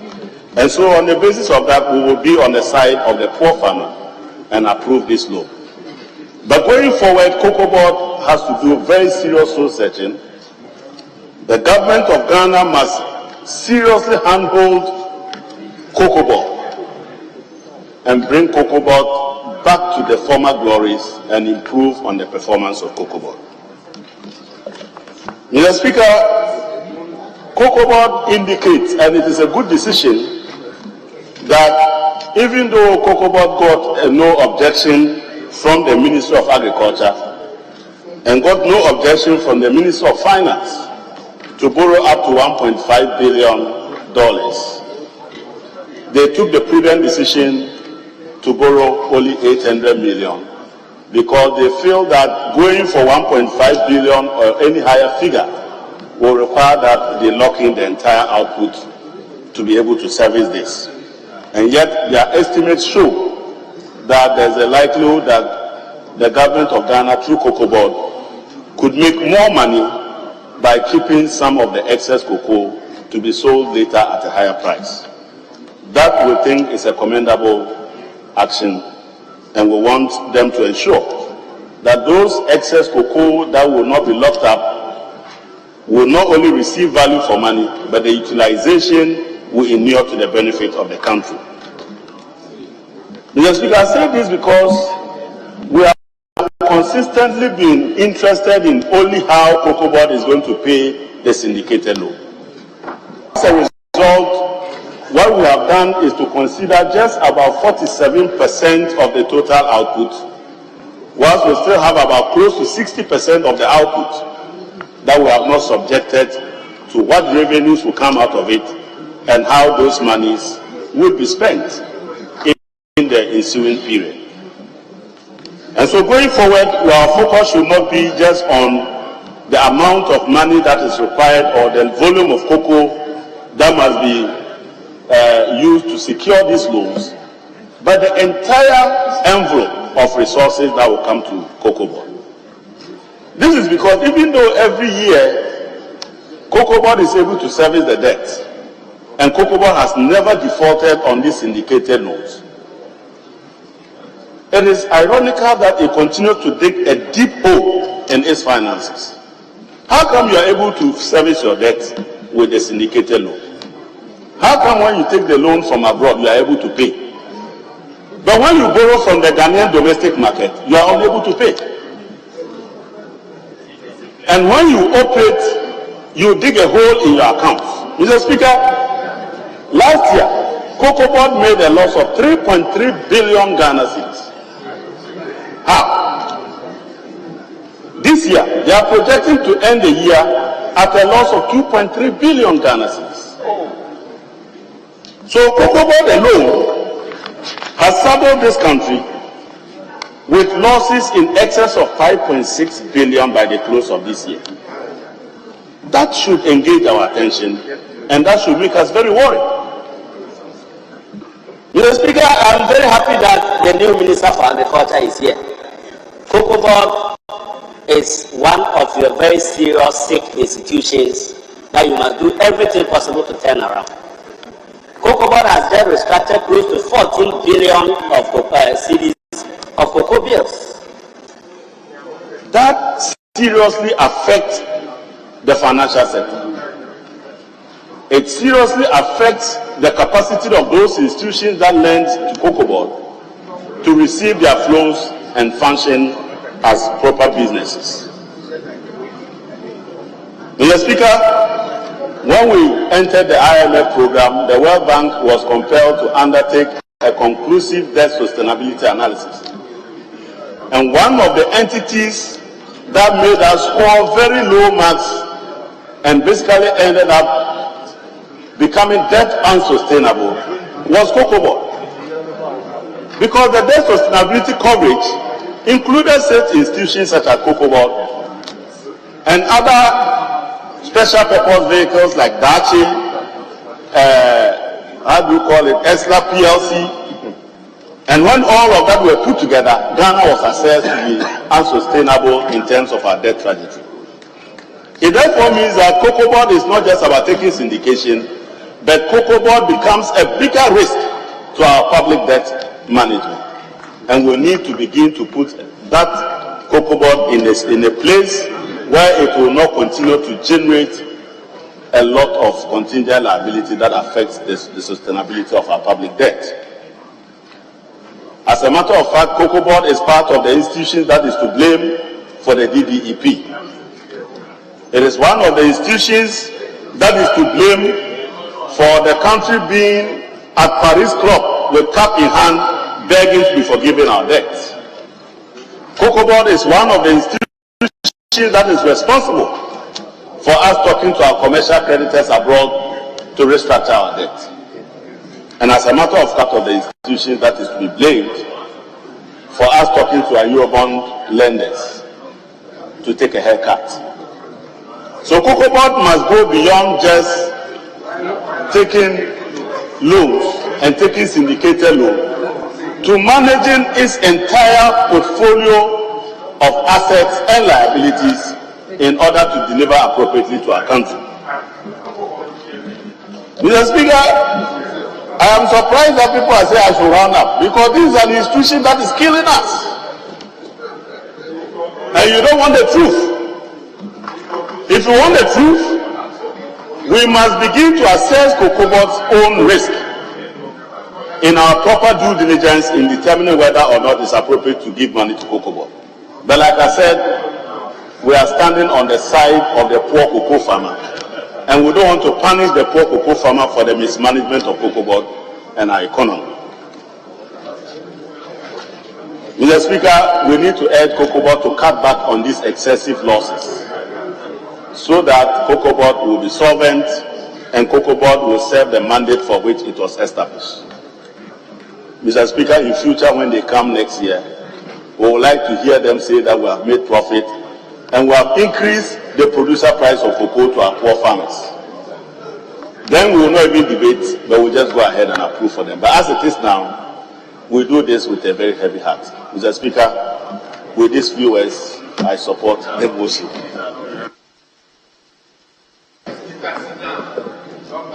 Honourable members, the motion has been moved and it has been seconded. The motion is before us now for consideration.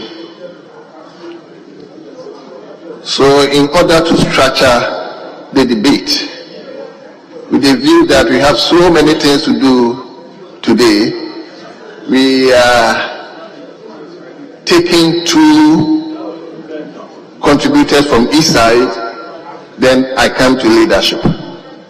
So two from my right side, two from my left side, then I come to leadership. Am I okay? Mr. Speaker, I plead that we make it 3-3. Mr. Speaker, so that leaders can conclude. Mr. Speaker, this is cocoa. And we all know Ghana is cocoa. And so members must be given opportunity to have a bite. Mr. Speaker, it's important. At least 3 here, 3 there, and the leadership conclude 1-1 to make it 4 would be good. Thank you. Yes, leader.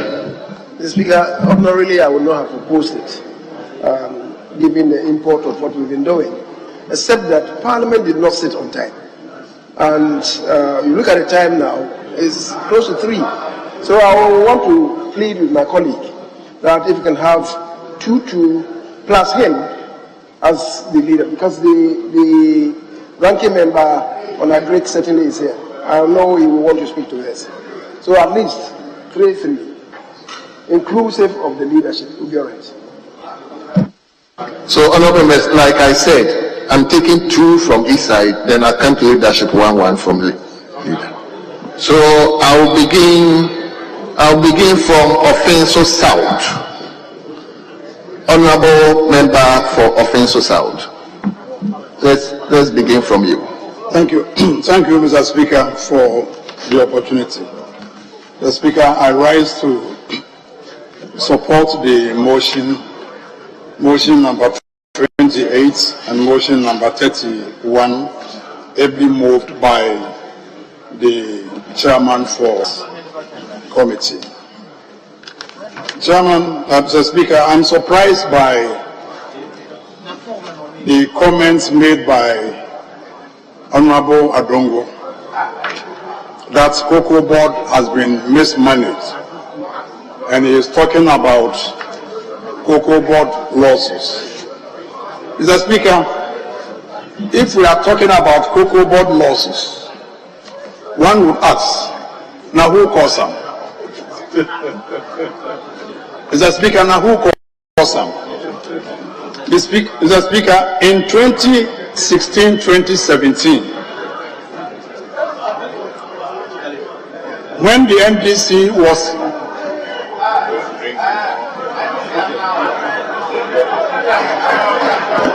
Honorable member. Honorable member. Honorable member. Just address me. Honorable members, you have your time. Please allow him to make his contribution. If you have any comment, you get your time or contribute your make your comment through the one who contribute. Honorable member, please go ahead and make your contribution.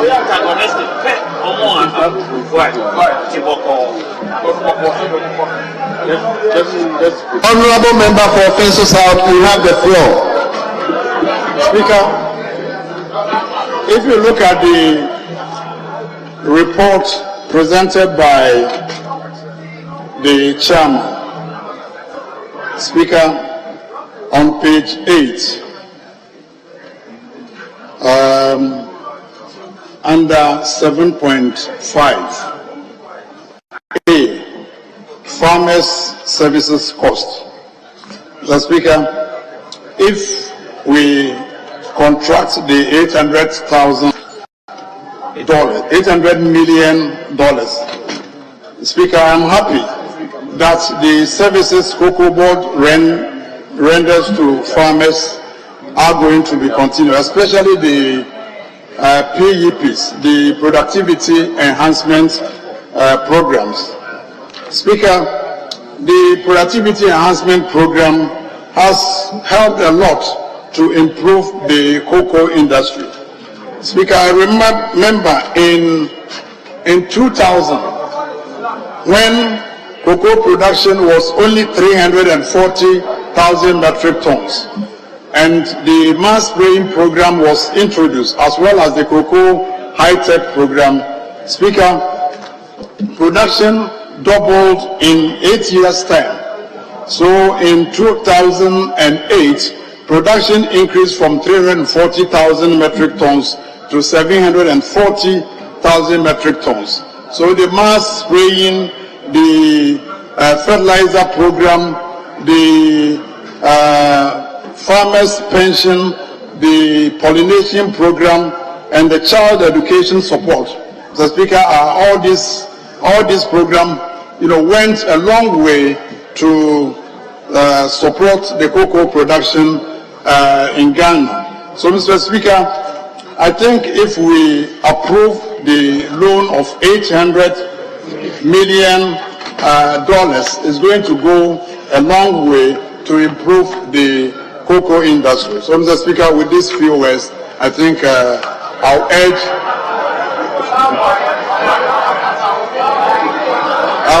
this House to approve the report and support the motion number 28 and 31 for the approval of the loan. Mr. Speaker, I thank you very much. Yes. Let me come to my left side. You see, Honorable Majority Leader is mentioning Eric.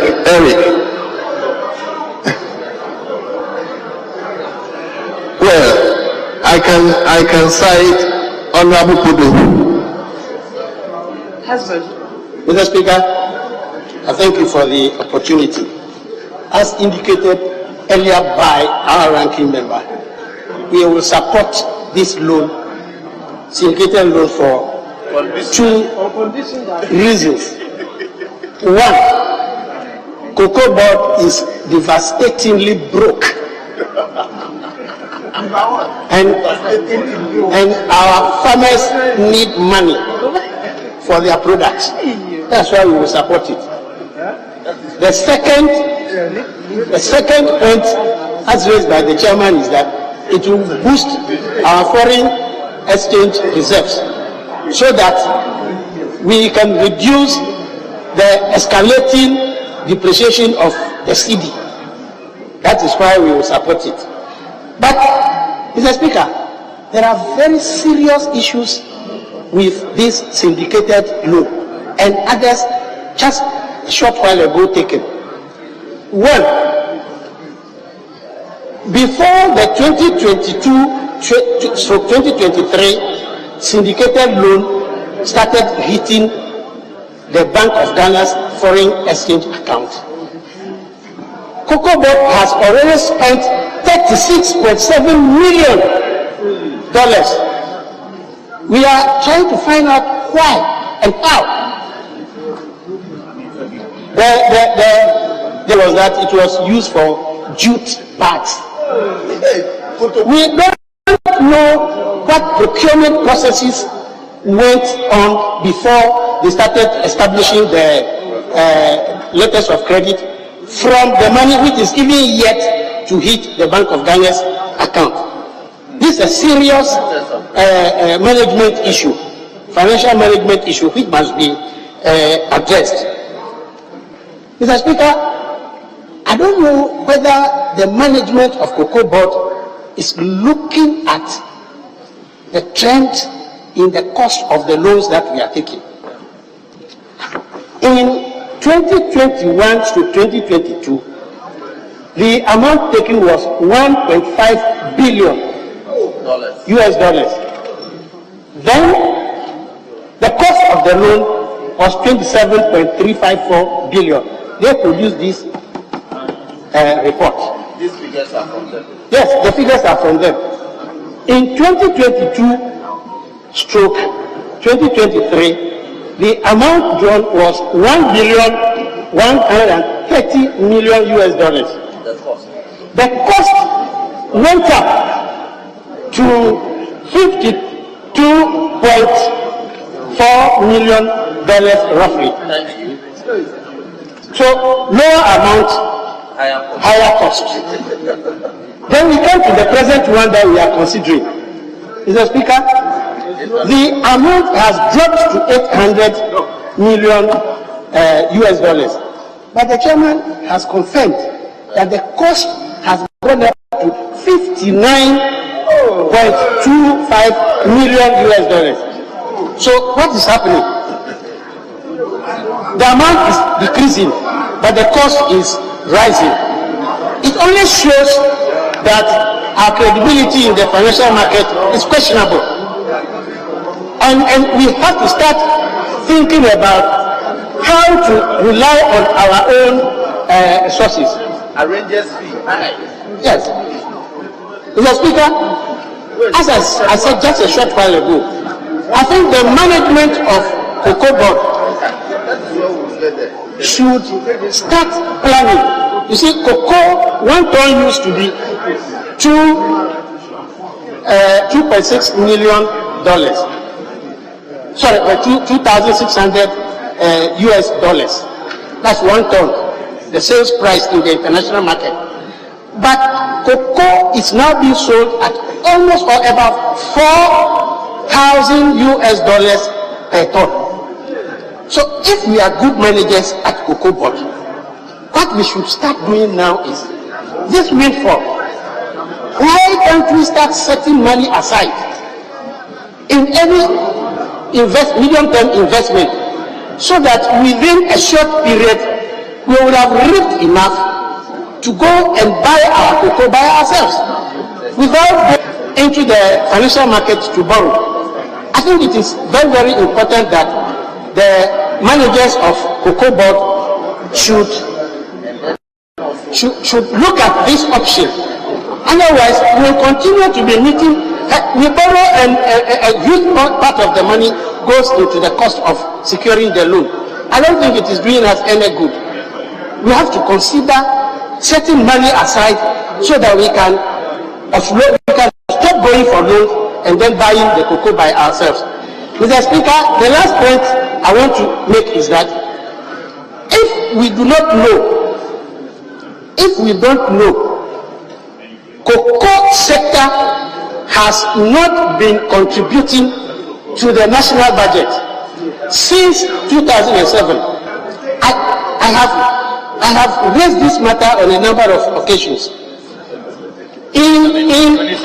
Since 2017, in 2012, we realized 103 million to support the budget.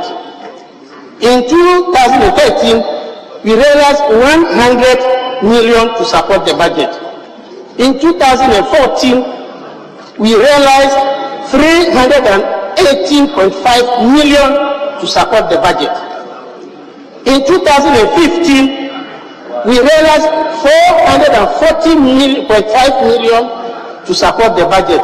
And in 2016, we realized 268.528 million Ghana cedis to support the budget. From 2017, nothing, not even one peso, has been reported as supporting the budget from the cocoa sector. From 2017. In fact, I have looked at the financial statements of Cocoa Board. I thoroughly examined the 2017 Cocoa Board financial statements. I saw that they have released 175 million Ghana cedis to Ministry of Finance as export duty. But that amount never got reported in the national accounts of the country. It is there. Mr. Speaker, I can tender the financial statements of Cocoa Board for 2017, where they indicated the amount they released as export duty to the Ministry of Finance. But when we look at the national accounts for 2018, 2019, 2020, it didn't find space at all in the national budget. So why is that happening? So I've been raising this, but nobody seems to be paying attention. I don't know whether, Mr. Speaker, you direct an investigation to be carried out into the disappearance of this 100. Honorable Member for Who Central. Yes, hold on. Honorable Deputy Minister for Finance. Thank you very much. Mr. Speaker, when monies come to government as revenue, it is put in the national kitty and reported as the revenue that government was able to raise at the end of the year. So I really don't understand what my colleague on the other side is saying. Revenue is revenue. The taxes we raise, all other incomes that come to government is put in the kitty as revenue. Thank you. Thank you.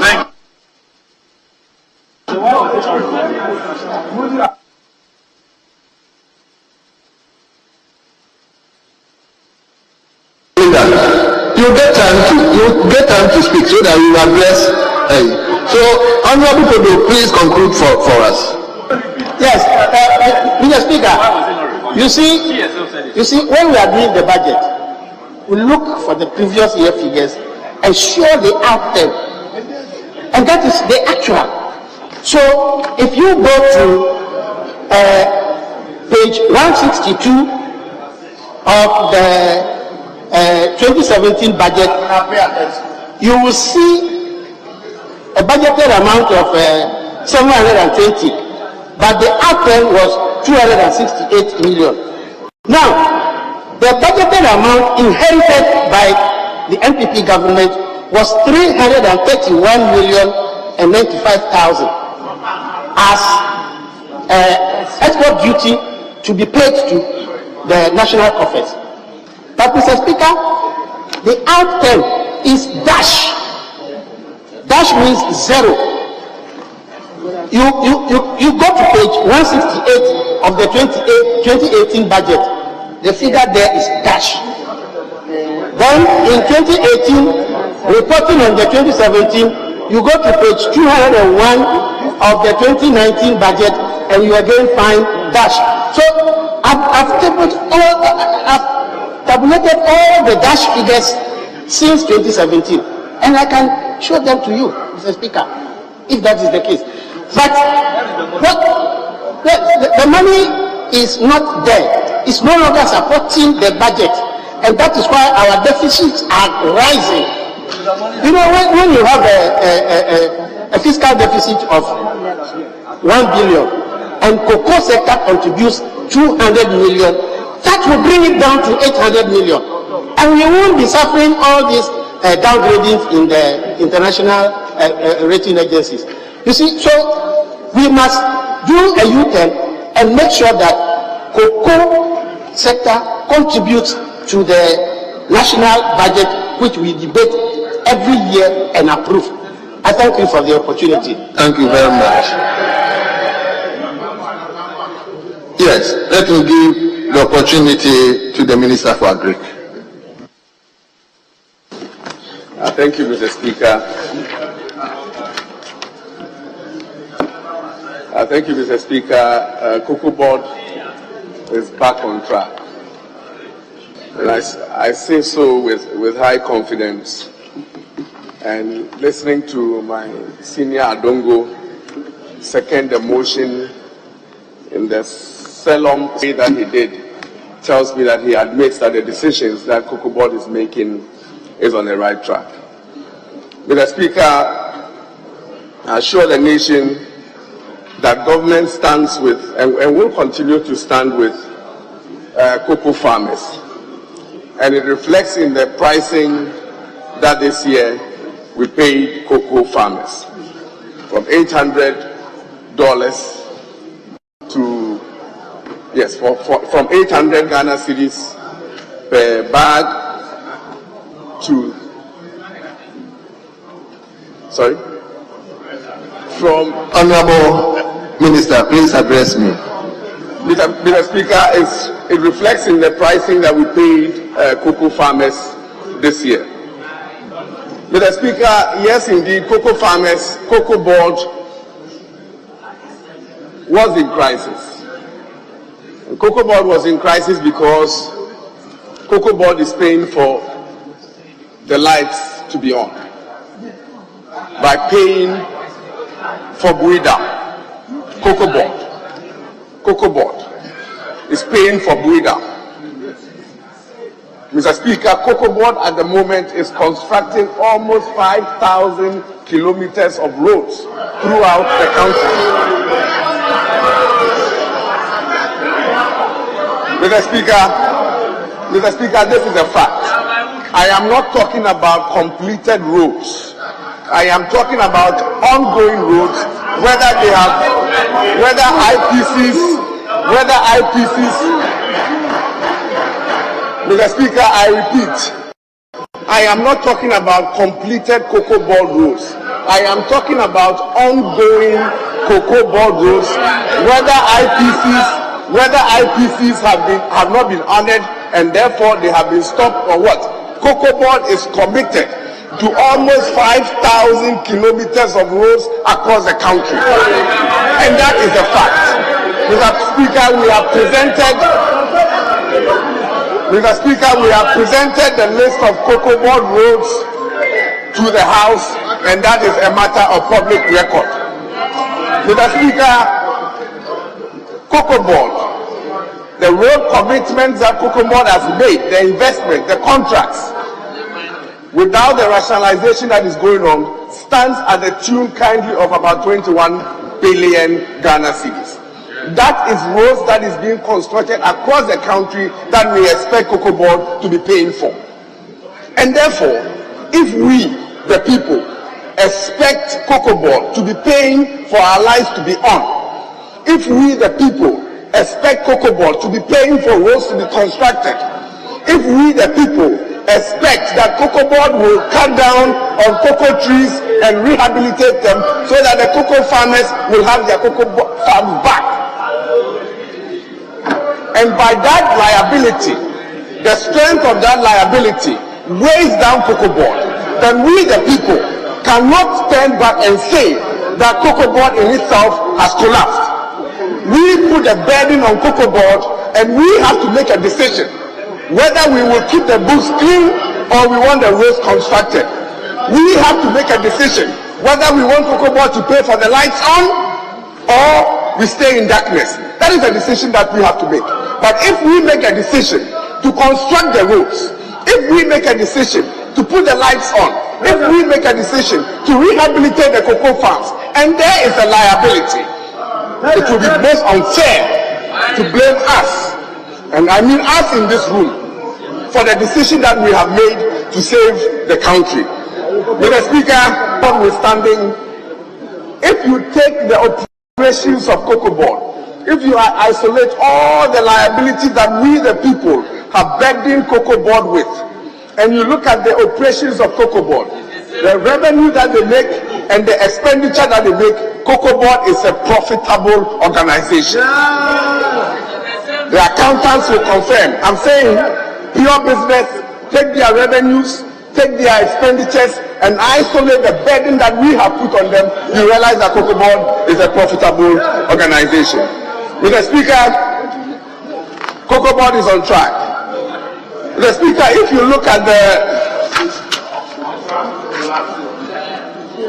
the Jude bags that my very respected senior mentioned, we discussed this in committee, and I think the reasons were acceptable. Cocoa Board went through proper procurement processes to commit to buy jute sacks, food-grade jute sacks to bags for the export of our cocoa. This commitment, Mr. Speaker, was an international commitment. Mr. Speaker, Cocoa Board agreed that instead of bringing the money back down and transferring it to suppliers, immediately they received the syndication, they instructed that the supplier to be paid. It was explained in committee, and I think we all agreed to it. But I can understand the propaganda value by bringing it up here. Mr. Speaker, in terms of the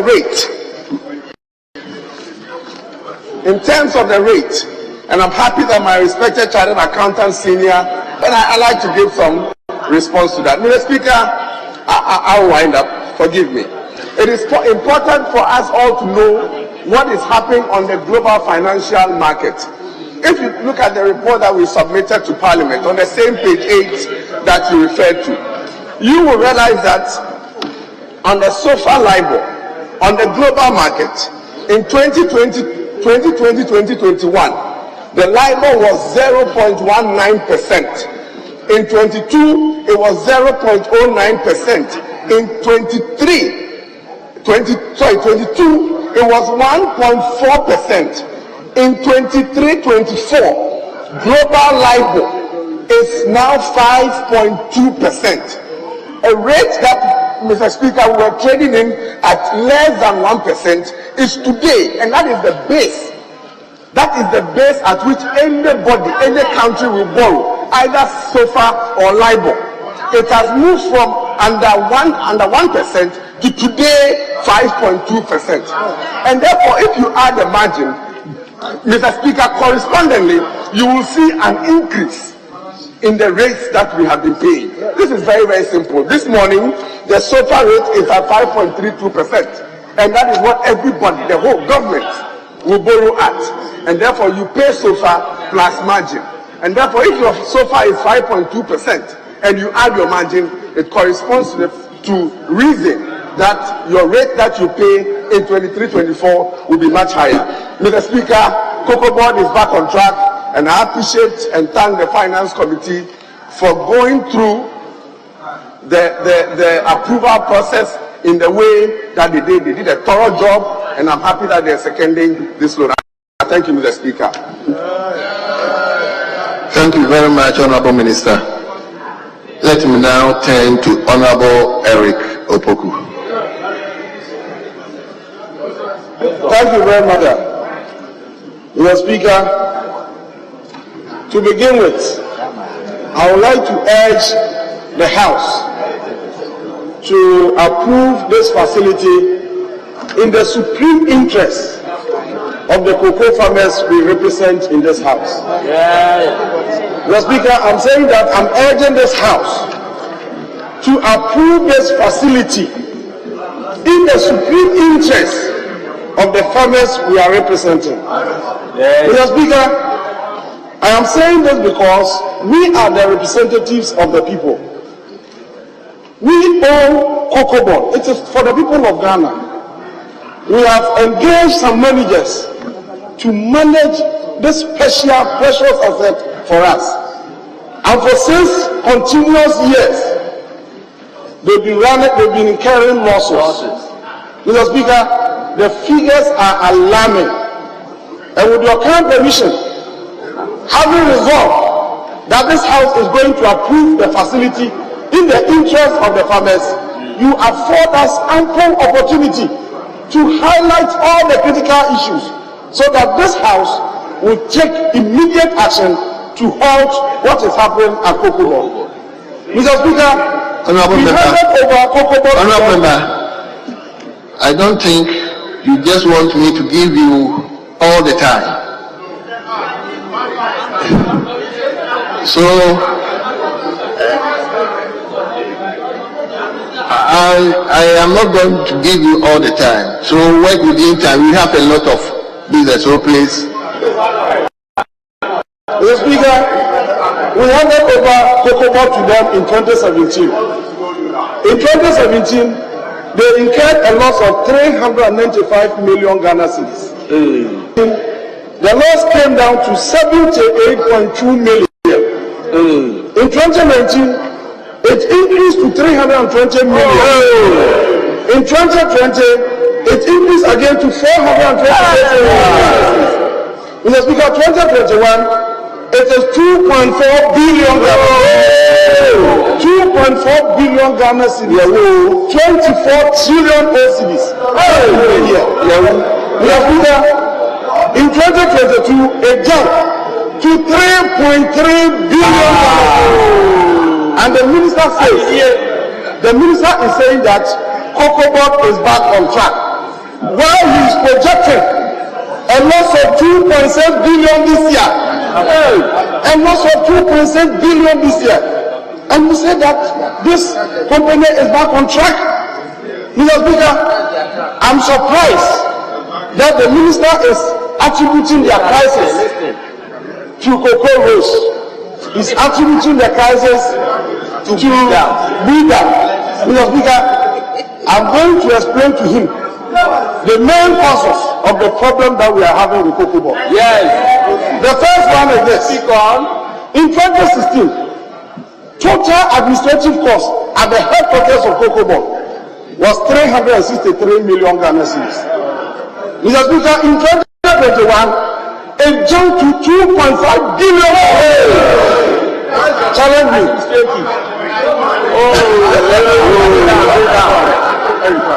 2.5 billion cedis. Mr. Speaker, office expenditure alone has increased by 589%. And then you increase cocoa price by 63% and you were jumping.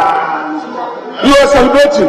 After increasing your own expenditure, your allowances, by 589%. This is how you have extended cocoa farmers' money. Mr. Speaker, even this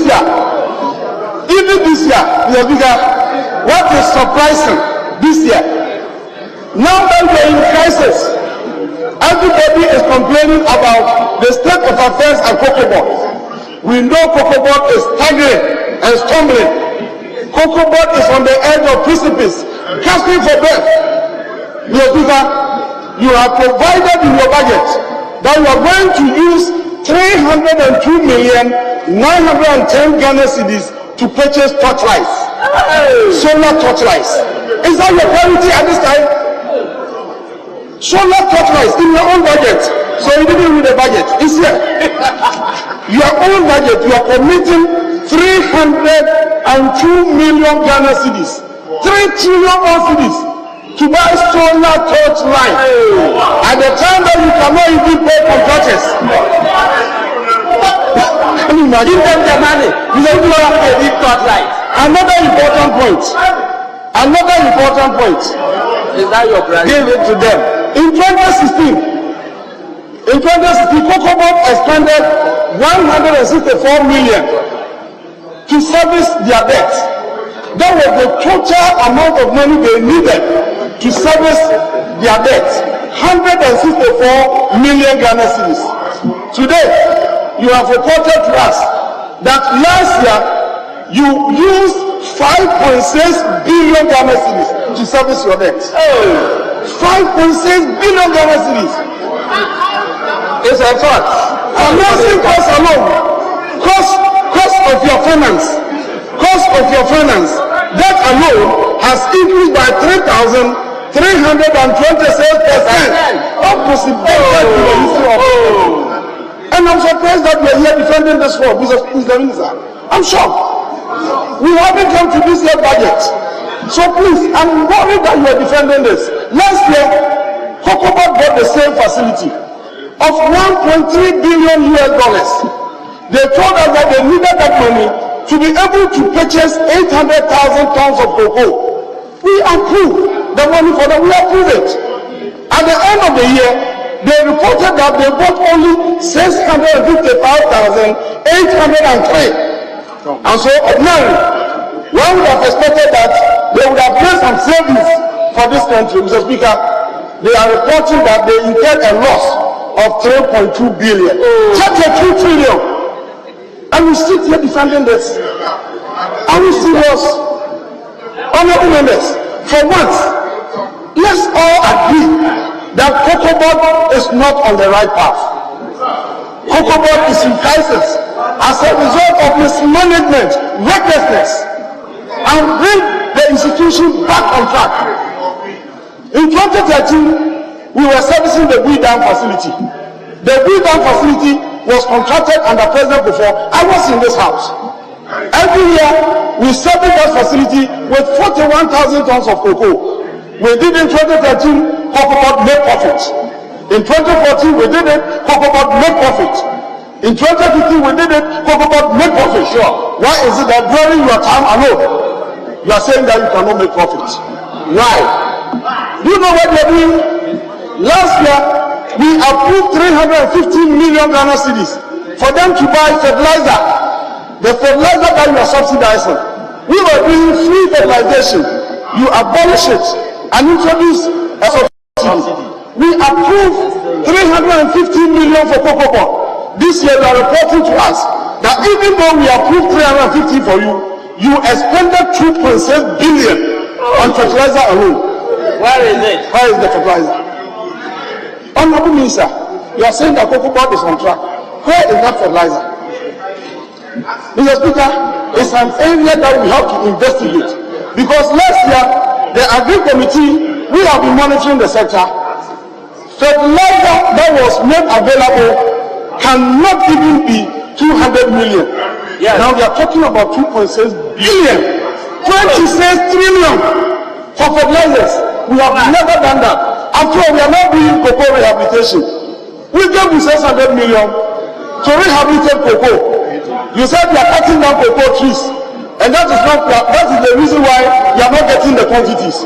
At the time that you are cutting down the trees, you are buying fertilizer that we have never bought in this country. Hey, what is this? Last year, we approved 481 million for you to go and fight against cocoa disease and pest control. We gave 481. Now you are reporting that even though we approved 481, you have expended 1.1 billion. Let alone is 1 trillion. And where are the chemicals? The farmers are complaining everywhere that they are not getting the chemicals. But you say that this is the year in the history of cocoa board that you have bought quantities that have never been bought in the history. Mr. Speaker, all of us here will bear us out that when they bought a $600 million facility here, we approve it without any challenge, without any opposition, because they told us that they were going to use the money to rehabilitate our cocoa. And Mr. Speaker, in that budget, they have allocated $10 million for the establishment of cocoa monitoring system. They wanted to capture the data of the farmers. They wanted to trace the farmers wherever they are. And in that system, they embedded traceability system so that wherever you are, from the production point to the point, we can trace the source of our cocoa. Now, just this year, May, EU has passed a law. The law says that any cocoa producing country that produces cocoa through deforestation will not have their cocoa sold in the EU market. Again, if you use children on the cocoa farms, you will not be allowed to enter the EU market.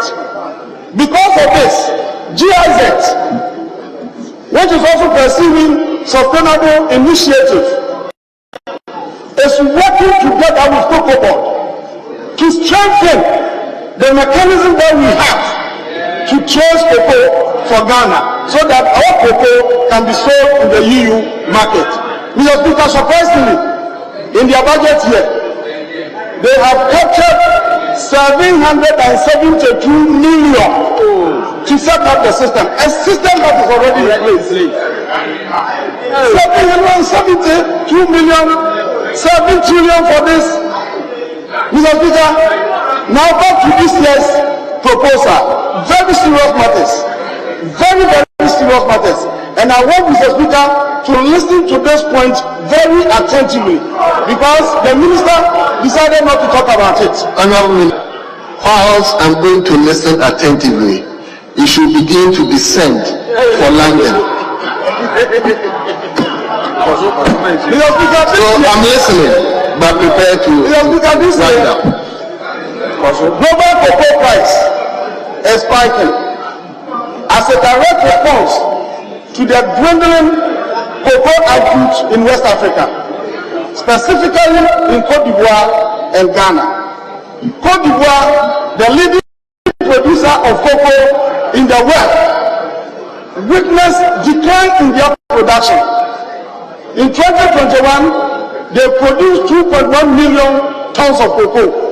But in 2022, production declined to 1,259,000 tons, a shortfall of 40%. Then Ghana, the second largest producer of cocoa, in 2020-2021, Ghana produced 1,047,000. Mr. Speaker, in 2022, it declined to 655,810.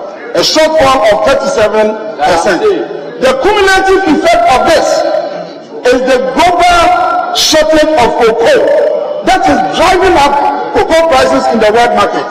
And Mr. Speaker, this is the year for all cocoa farmers across the globe for them to be enraptured because prices have gone up never before in the history of cocoa. And so when the government was determining the producer price of cocoa. We drew their attention to the fact that the FOB price of 2,600 that they are using, they are cheating, they are shortening the cocoa farmers. They challenge this. In fact, the ex-president, President John Dramani Mahama, commented on this, and they queried him, they attacked him. Today, they have submitted their own documents vindicating our position. They are saying that in April, they collateralized only 36.2% of our cocoa, of the projected output of 850,000. Mr. Speaker, 36.2% translates into 307,700 tons. So they collateralized only 36% at a price of 2,600. The rest, 63.8%, are being sold at spot prices, $3,600 to $4,000. Mr. Speaker, you don't know. The minister is saying what I'm saying is not true. I will read for your document. The letter that you sign is here, Honorable Minister. Let me read. You sign without reading. There's no even this one. But Honorable Member, I'm giving you. Honorable Members, please allow me to manage the House. Honorable Member, I'm giving you 2 minutes to conclude. Honorable Eric, I'm giving you 2 minutes to conclude, please. He has spoken a lot.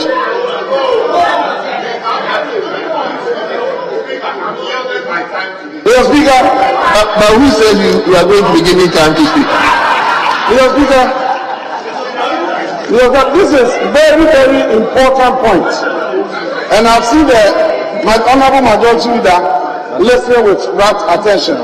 Mr. Speaker, if you do this nation a favor by allowing me to finish with this particular point, I beg you, the 2 minutes will not be enough for me to exhaust it, unless the arrangement is to gag me, unless you decide to gag me, not to allow me to speak. Otherwise, allow me to exhaust. Honorable Member, I'm giving you 2 minutes. So conclude. Yes, Speaker, this is from the document submitted to the Finance Committee and the leadership of the Agri Committee by the Honorable Minister for Food and Agriculture. And Mr. Speaker, with your indulgence, I'll read point 2, point 3, and again point 7.2.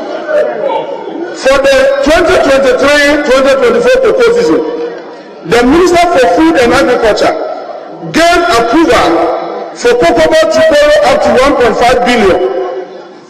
However, based on thorough assessment of the world market situation, cocoa projected that prices were likely to rise to 2,600 per ton and above.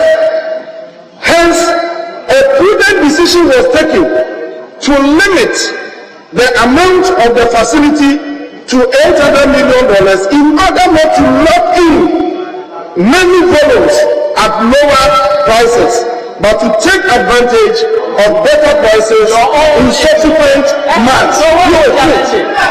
Then we go to 7.2. The facility does not have to damage the stock. The loan is backed by cocoa sales contracts, and the quantity of cocoa collateralized for its repayment is about 36.2%. So, Mr. Speaker, the collateralized quantity, don't listen to them.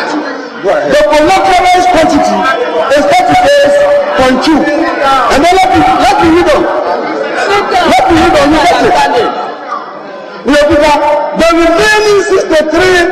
the remaining 63.8% are being sold on the spot. $4,000. Go ahead. The address is go ahead. It's even here, isn't it?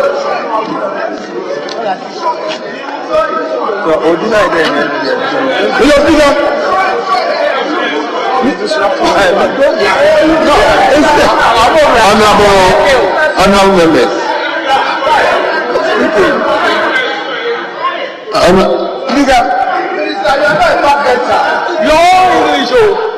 Minister.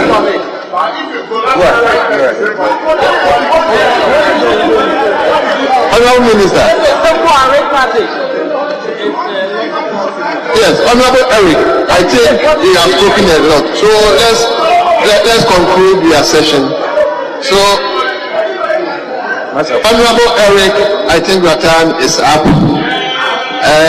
You'll be given time in the budget discussion. So please.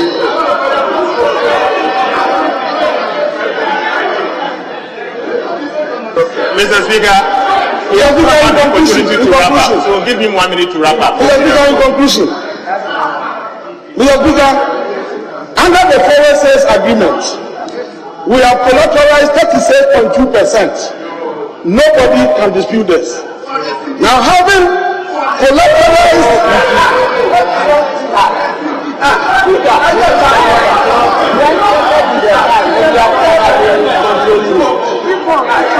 we have collateralized 37.2% for the syndicator loan. For the syndicator we are giving today. The remainder, the 63.8%, will be sold on spot prices. You don't understand the system. Honorable Minister, if you want to come point of order, let's know, so that we'll give you time to explain. But just so Honorable, I think you made your point. So what has happened in conclusion, Mr. Speaker, the remaining 63.8%, which is being sold at a price between $3,600 and $4,000. Even if you use the minimum of $3,600, it means that when they were determining the price, an amount of $550 million was not included. Mr. Speaker, it's a surprise here that the Honorable Minister is saying that they are not going to sell the remainder of 3.8 transport sales. Mr. Speaker, it is captured in his own document. It is captured in your own document. Mr. Speaker, they want me to show. Please give me some few seconds to show. Thank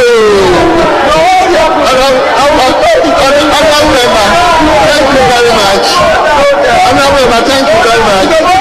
Thank you very much for your contribution. So in conclusion, Mr. Speaker, what we are saying is that they use the price of just 37.2% of our cocoa of the total projected output of 850,000 to determine the price of cocoa for our farmers. And that is why in the report, the chairman of the committee, said that, no, it's not. I will make this point. I have to make this point.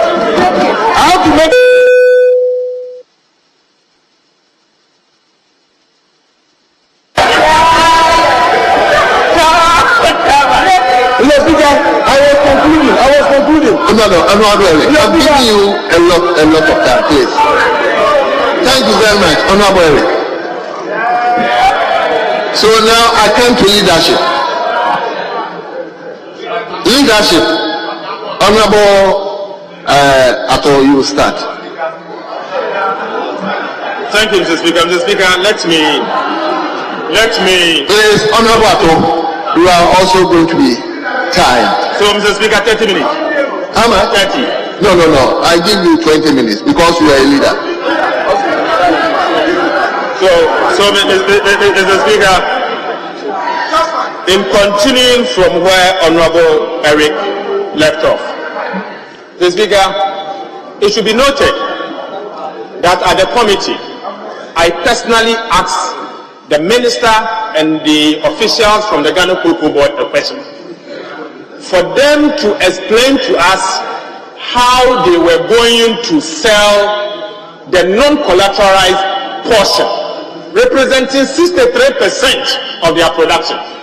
Mr. Speaker, the answer given to me by the Deputy Chief Executive of Ghana Cocoa Board, and Mr. Speaker, the records are there, was that they are going to sell them on spot.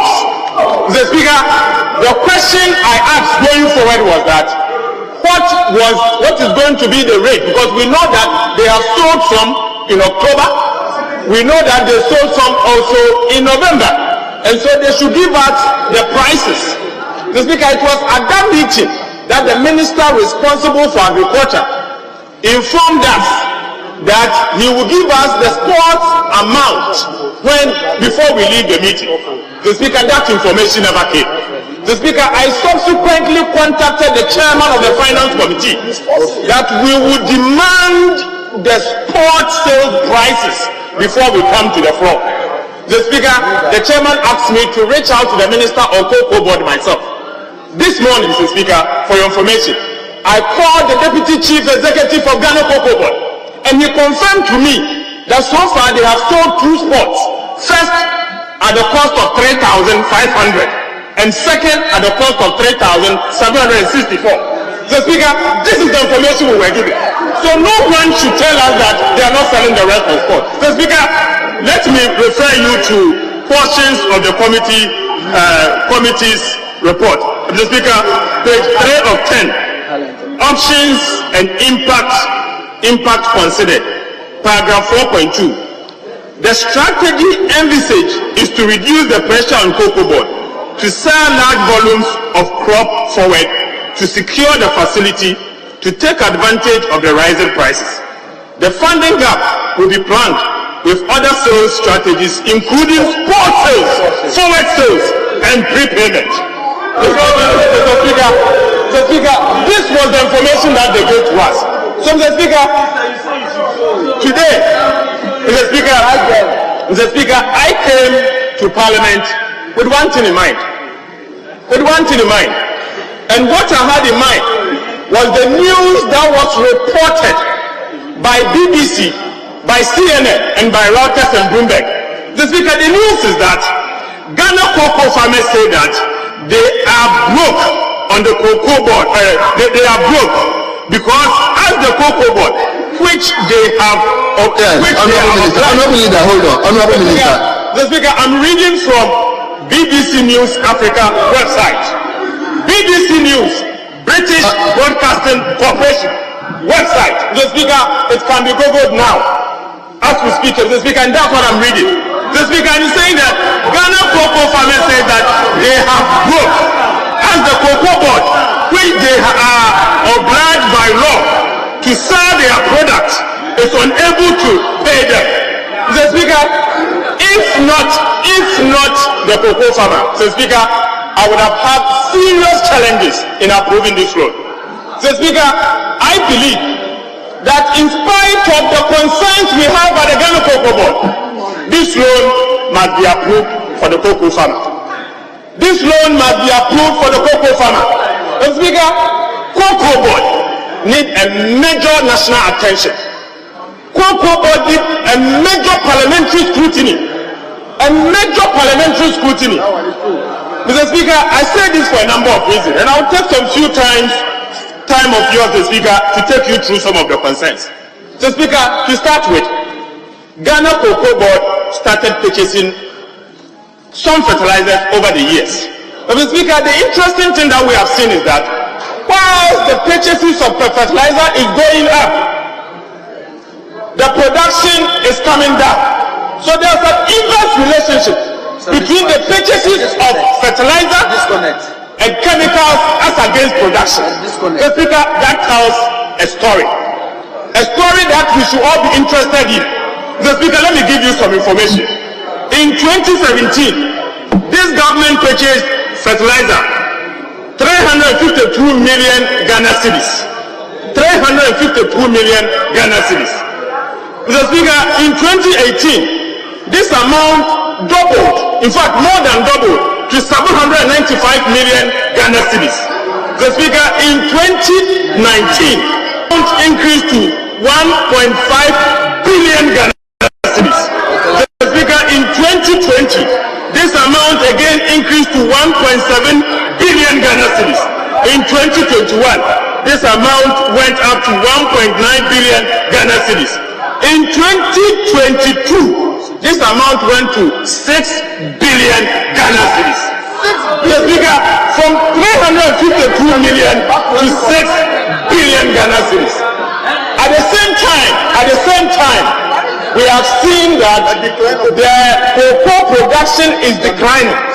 Just because somebody will ask me, what is the dollar equivalent? I will take you through the dollar numbers. Just because, and when you look at it, in any way, there's something terribly wrong at the Ghana Cocoa Board that we should all pay attention to. Just because, all of a sudden, Ghana Cocoa Board is turning themselves to the Ministry of Roads and Highways. Just because if they have money and they want to assist in the construction of roads, they should give the money to the Ministry of Roads. They should give the money to the Ministry of Roads for Ministry of Roads to do the job. Speaker, for your information, Cocoa Board has awarded cocoa contract worth 21.7 billion Ghana cedis. 21.7 billion Ghana cedis. Speaker, as we speak, they have claims for interest on delayed payment because they cannot pay this amount. The Speaker, claims on delayed payment alone, that's their own document, and the Speaker, this document was given to us by Ghana Cocoa Board. Claims on delayed payment alone is 264.6 million Ghana cedis. Delayed payment. The Speaker, Cocoa Board needs some attention. The Speaker, aside that, we were told that last cocoa season, they spent $45.6 million to purchase jute sacks, cocoa sacks. $45 million. The Speaker, they said that they purchased sacks worth 75,000 bills. 75,000 bills. Their own document. Each bill comprises 300 pieces of cocoa sacks. 300 pieces. At the cost of $603.19 per bill. This simply put is that one cocoa sack is $2 plus. So Speaker, not long ago, we were purchasing these cocoa jute sacks under $1. Show me the evidence. Have the evidence, Mr. Speaker. Not long ago. So what at all is happening? What at all is happening? $2 per bag. Mr. Speaker, aside that, this 75,000 bills times 300 will give you something around 1.4 million tons. 1.4 million tons of cocoa, but you purchased only 700. So it looks like you purchased about 650,000 metric tons. So you were just buying the cocoa sacks. Whilst you don't have the cocoa to put it inside the sack. You are buying the cocoa sacks, but you don't have the cocoa to put inside the sack. And you are storing the sacks in a warehouse. So Speaker, cocoa board needs some attention. They need some national attention. And I'm not saying this because my brother Brian has become a minister. The Speaker, I'm not going, you just became the Minister of Agriculture responsible for cocoa. But Mr. Speaker, the truth is that this loan, me, as I sit here, I'm approving it largely because of the farmer. Other than that, this is a matter that we should have rejected. We should have rejected it and then get Cocoa Board to do some due diligence in the way they are managing the affairs of Ghana Cocoa Board. So Speaker, let me tell you another story. Not long ago, Cocoa Board issued, by the time we were leaving office in 2016, the Speaker, I was indeed a member of the board of Ghana Cocoa Board. Not only that, I was the chairman of the finance committee of the Ghana Cocoa Board. So Speaker, we left office with cocoa bills worth $1 billion, 1 billion Ghana cedis arrest. So Speaker, today, Cocoa Board has issued bills worth 14 billion to the extent that between 2016 to 2017 they have increased the loan that they owe ordinary Ghanaian from 1 billion to 14 billion. So, Speaker, to the extent that they cannot repay that loan, and as we speak, they had to force holders of cocoa bills to receive a haircut. So the haircut is not only at the Ministry of Finance. Cocoa Board is also cutting people's hair. They are also giving haircut, and they are also not in a position to service their debt. The Speaker, Cocoa Board had a healthy equity. Healthy equity. This equity has been eroded gradually to the extent that today their equity is slightly above 2 billion because of the losses they've made 7 years in a row under the MPP administration. Cocoa Board has not made 1 cedi profit. 1 cedi profit. Every single year they've reported a loss. The Speaker, if you are to deduct the 21 billion they owe the ordinary cocoa road contractor, Cocoa Board would have gone into a negative equity. The Speaker, granted that that is not a debt yet, but the Speaker, I disagree. It is indeed a debt. It is a debt. But let me say that aside that, they are projected to record additional losses this year. Their own projections. Their own projections, additional losses. So if care is not taken, and if we fail to do something as a country, as a parliament, Cocoa Board will go into negative equity. It's because the matter is so severe that the IMF had a reason to report in the official document that went to IMF board that government of Ghana must immediately prepare a policy document to turn around Ghana Cocoa Board. The Speaker, this particular statement is captured in the Memorandum of Economic and Financial Policy that went to IMF board last year. The Speaker, this is a serious matter. I don't think this is a matter that we should litigate on. It is a matter that we should come together as a house and get Cocoa Board to do the right thing. Cocoa Board is a prestigious national asset. In the past, each and every one want to be associated with Cocoa Board. The Speaker, unfortunately, is not the same. So the Speaker, I urge you that whilst we approve this loan for the farmer, so that the farmer will be able to receive their income, we should, as a house, pay serious attention to what is happening at the Cocoa Board. And I'm glad that the Minister responsible for agriculture has given some assurances that he is going to make sure some of those things are going to be dealt with. But my only concern was that he made a categorical statement that Cocoa Board is back. You are not back yet. Cocoa Board is not back. They are in the roots. Please, we need a proper turnaround strategy that will work for all of us. The Speaker, Cocoa Board has been driven aground. The mismanagement has become too much. Too much. And what is happening at Cocoa Board, if you are not careful, and if we are to fail in acting, one day, Ghanaians will ask us a question. So, Speaker, I want to conclude by making a statement, two statements. The Speaker, first, the Finance Committee made a major recommendation at page 10, paragraph 7.7, direct offshore payment via Ghana International Bank in the UK. It says that the committee noted that during the 2022 and 2023 crop season, an amount of $36.7 million from the proceeds of the syndicated facility was left at the Ghana International Bank in London and used directly to pay for the import of tools of trade, i.e. jute bags, without same being surrounded to Bank of Ghana.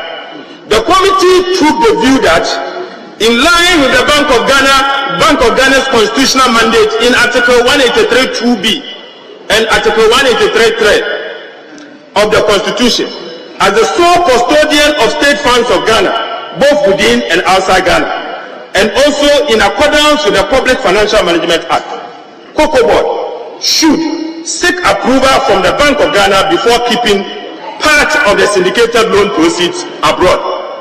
The committee further urged Ghana Cocoa Board to ensure that going forward, all expenditures on the fund kept at the Ghana International Bank should comply with the Procurement Act 2016. So, Speaker, this is the beginning of what we are doing at the Finance Committee. But Mr. Speaker, the trouble with Ghana Cocoa Board should not only end at the Finance Committee. It should be something that all of us as a house must be interested in. We need to protect Ghana Cocoa Board. It's a prestigious national asset. Mr. Speaker, finally, it is important for us to talk about what Honorable Podo raised. Mr. Speaker, when revenues from Ghana Cocoa Board are paid to the consolidated fund, it is recorded as export duty. Export duty is part of the revenues. But, Mr. Speaker, every revenue has a line.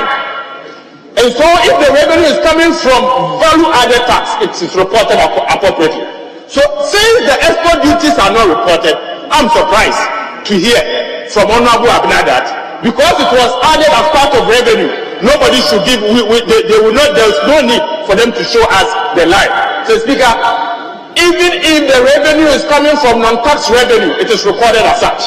So Honorable Podo is right that in as much as they have deducted from Ghana Cocoa Board, when it hits the state coffers, there is the need for us to see the sources, and he has tracked the sources, and he can confidently report it, that so far they have not reported inflows of export duty. Mr. Speaker, we support that this loan must be approved for the former, Mr. Speaker, but with some serious reservation. Our reservation is that Cocoa Board need some form of scrutiny, some serious form of scrutiny to the benefit of the ordinary Ghanaian. Thank you, Mr. Speaker.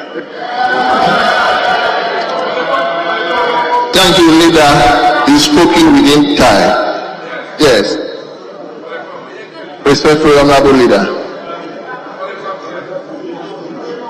Mr. Speaker, Honorable Adongo started on a very solemn mode. Deputy Leader, are you concluding the debate? Mr. Speaker, he started on a solemn mode, and the Majority Leader is going to conclude on a very solemn mode. Yes, respectful Leader, let's hear you. Thank you very much. Thank you very much, Mr. Speaker. Mr. Speaker,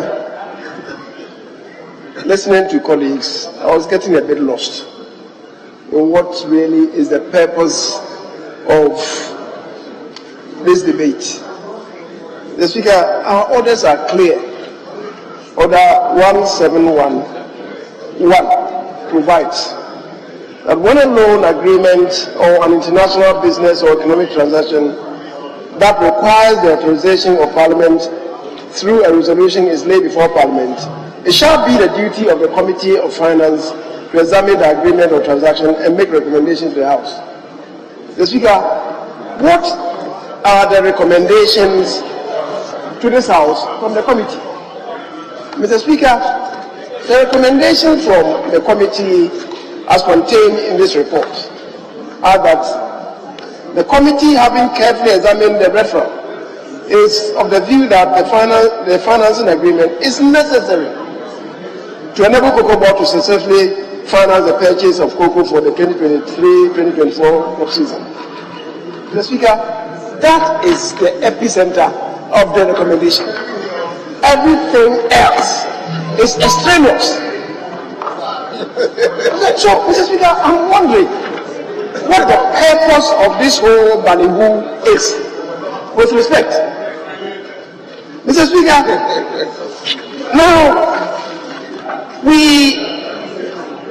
people are talking about the fact that the Cocoa Board is holding back sale of cocoa to yield greater returns. And they agree that it's a wise business decision. How then do we turn around to say that it was deliberate to cheat on the farmers? How do you reconcile the two statements? Mr. Speaker, the cocoa sector, we must agree, as the Minister said, is growing. And indeed, if you look at the statistics, Mr. Speaker, page 23 of the 2023 budget clearly shows this, that in 2014, the cocoa sector grew by 4.3%. In 2015, it grew at -8%. In 2016, -7%. In 2017, it grew at 9.2%. So when the ranking member gets up and saying that cocoa sector is collapsing, Mr. Speaker, it's difficult for me to comprehend. Indeed, 2019, cocoa sector grew by 3.7, 5.4. 2020, yes, it climbed down to 1.4, and 2021, 10.4%. 2022, it grew again at 10.4%. So when you get up and you are saying that the cocoa sector is collapsing, Mr. Speaker, when under your watch it grew at -8% in 2015 and -7% in 2016. Repeat it. Mr. Speaker, I shudder to appreciate the import of what my colleague Honorable Harry is saying. Mr. Speaker, indeed, perhaps one could maybe say that Cocoa Board is about taking on more than perhaps they can chew. Maybe you need to interrogate these things, but you not fault them. For instance, for the first time, as the minister told the committee, Cocoa Board is undertaking 310 road projects covering 4,800 kilometers. 4,800 kilometers. Mr. Speaker, whereas I agree that the cost involved, 21.736 billion, is huge. Mr. Speaker, if you average the cost of the construction of the road, it translates to 4.5 million per kilometer. How does it compare with what has been coming to this place, to this house? Mr. Speaker, those roads, bitumen surface, some are even single layer asphalted. Leader, hold on for me. Honorable Carlos, can you sit up? Okay. Yes, Leader, you may continue for me. So, Mr. Speaker, I was saying, it's intriguing the cost of road construction being done by Cocoa Board. 4.5 million per kilometer on the average. Mr. Speaker, they should be commended. They should rather be commended. And until very recently, the ranking member for roads will tell you. Meanwhile, in this house, you know the cost of construction of roads in this country.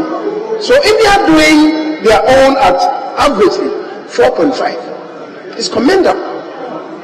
Is it the case that they have the technical expertise to undertake it? That's a different conversation. But the cost of road construction by Cocoa Board is cheaper. Mr. Speaker, my colleague, the minority leader, was raising issues about the cost of borrowing, the cost of fertilizer imports. Mr. Speaker, he knows. And I thought that he was going to tell us the astronomical increase in world market price of fertilizer. He refused to talk about that. Knowing that in particular, since 2020, 2021, the cost of fertilizer at the world market has increased astronomically. Are we being honest with ourselves when we talk about the price of procurement of fertilizer? When we refuse or elect not to talk about world market price of fertilizers? Are we being honest with ourselves? Mr. Speaker, so we should first interrogate the world market price per metric ton of fertilizer, where it's gotten to. where it was and where it's got into. Mr. Speaker, even the cost of cocoa sacks, he knows that over the past 5 years, cocoa sacks, the cost has gone up by 110%. The minority leader knows.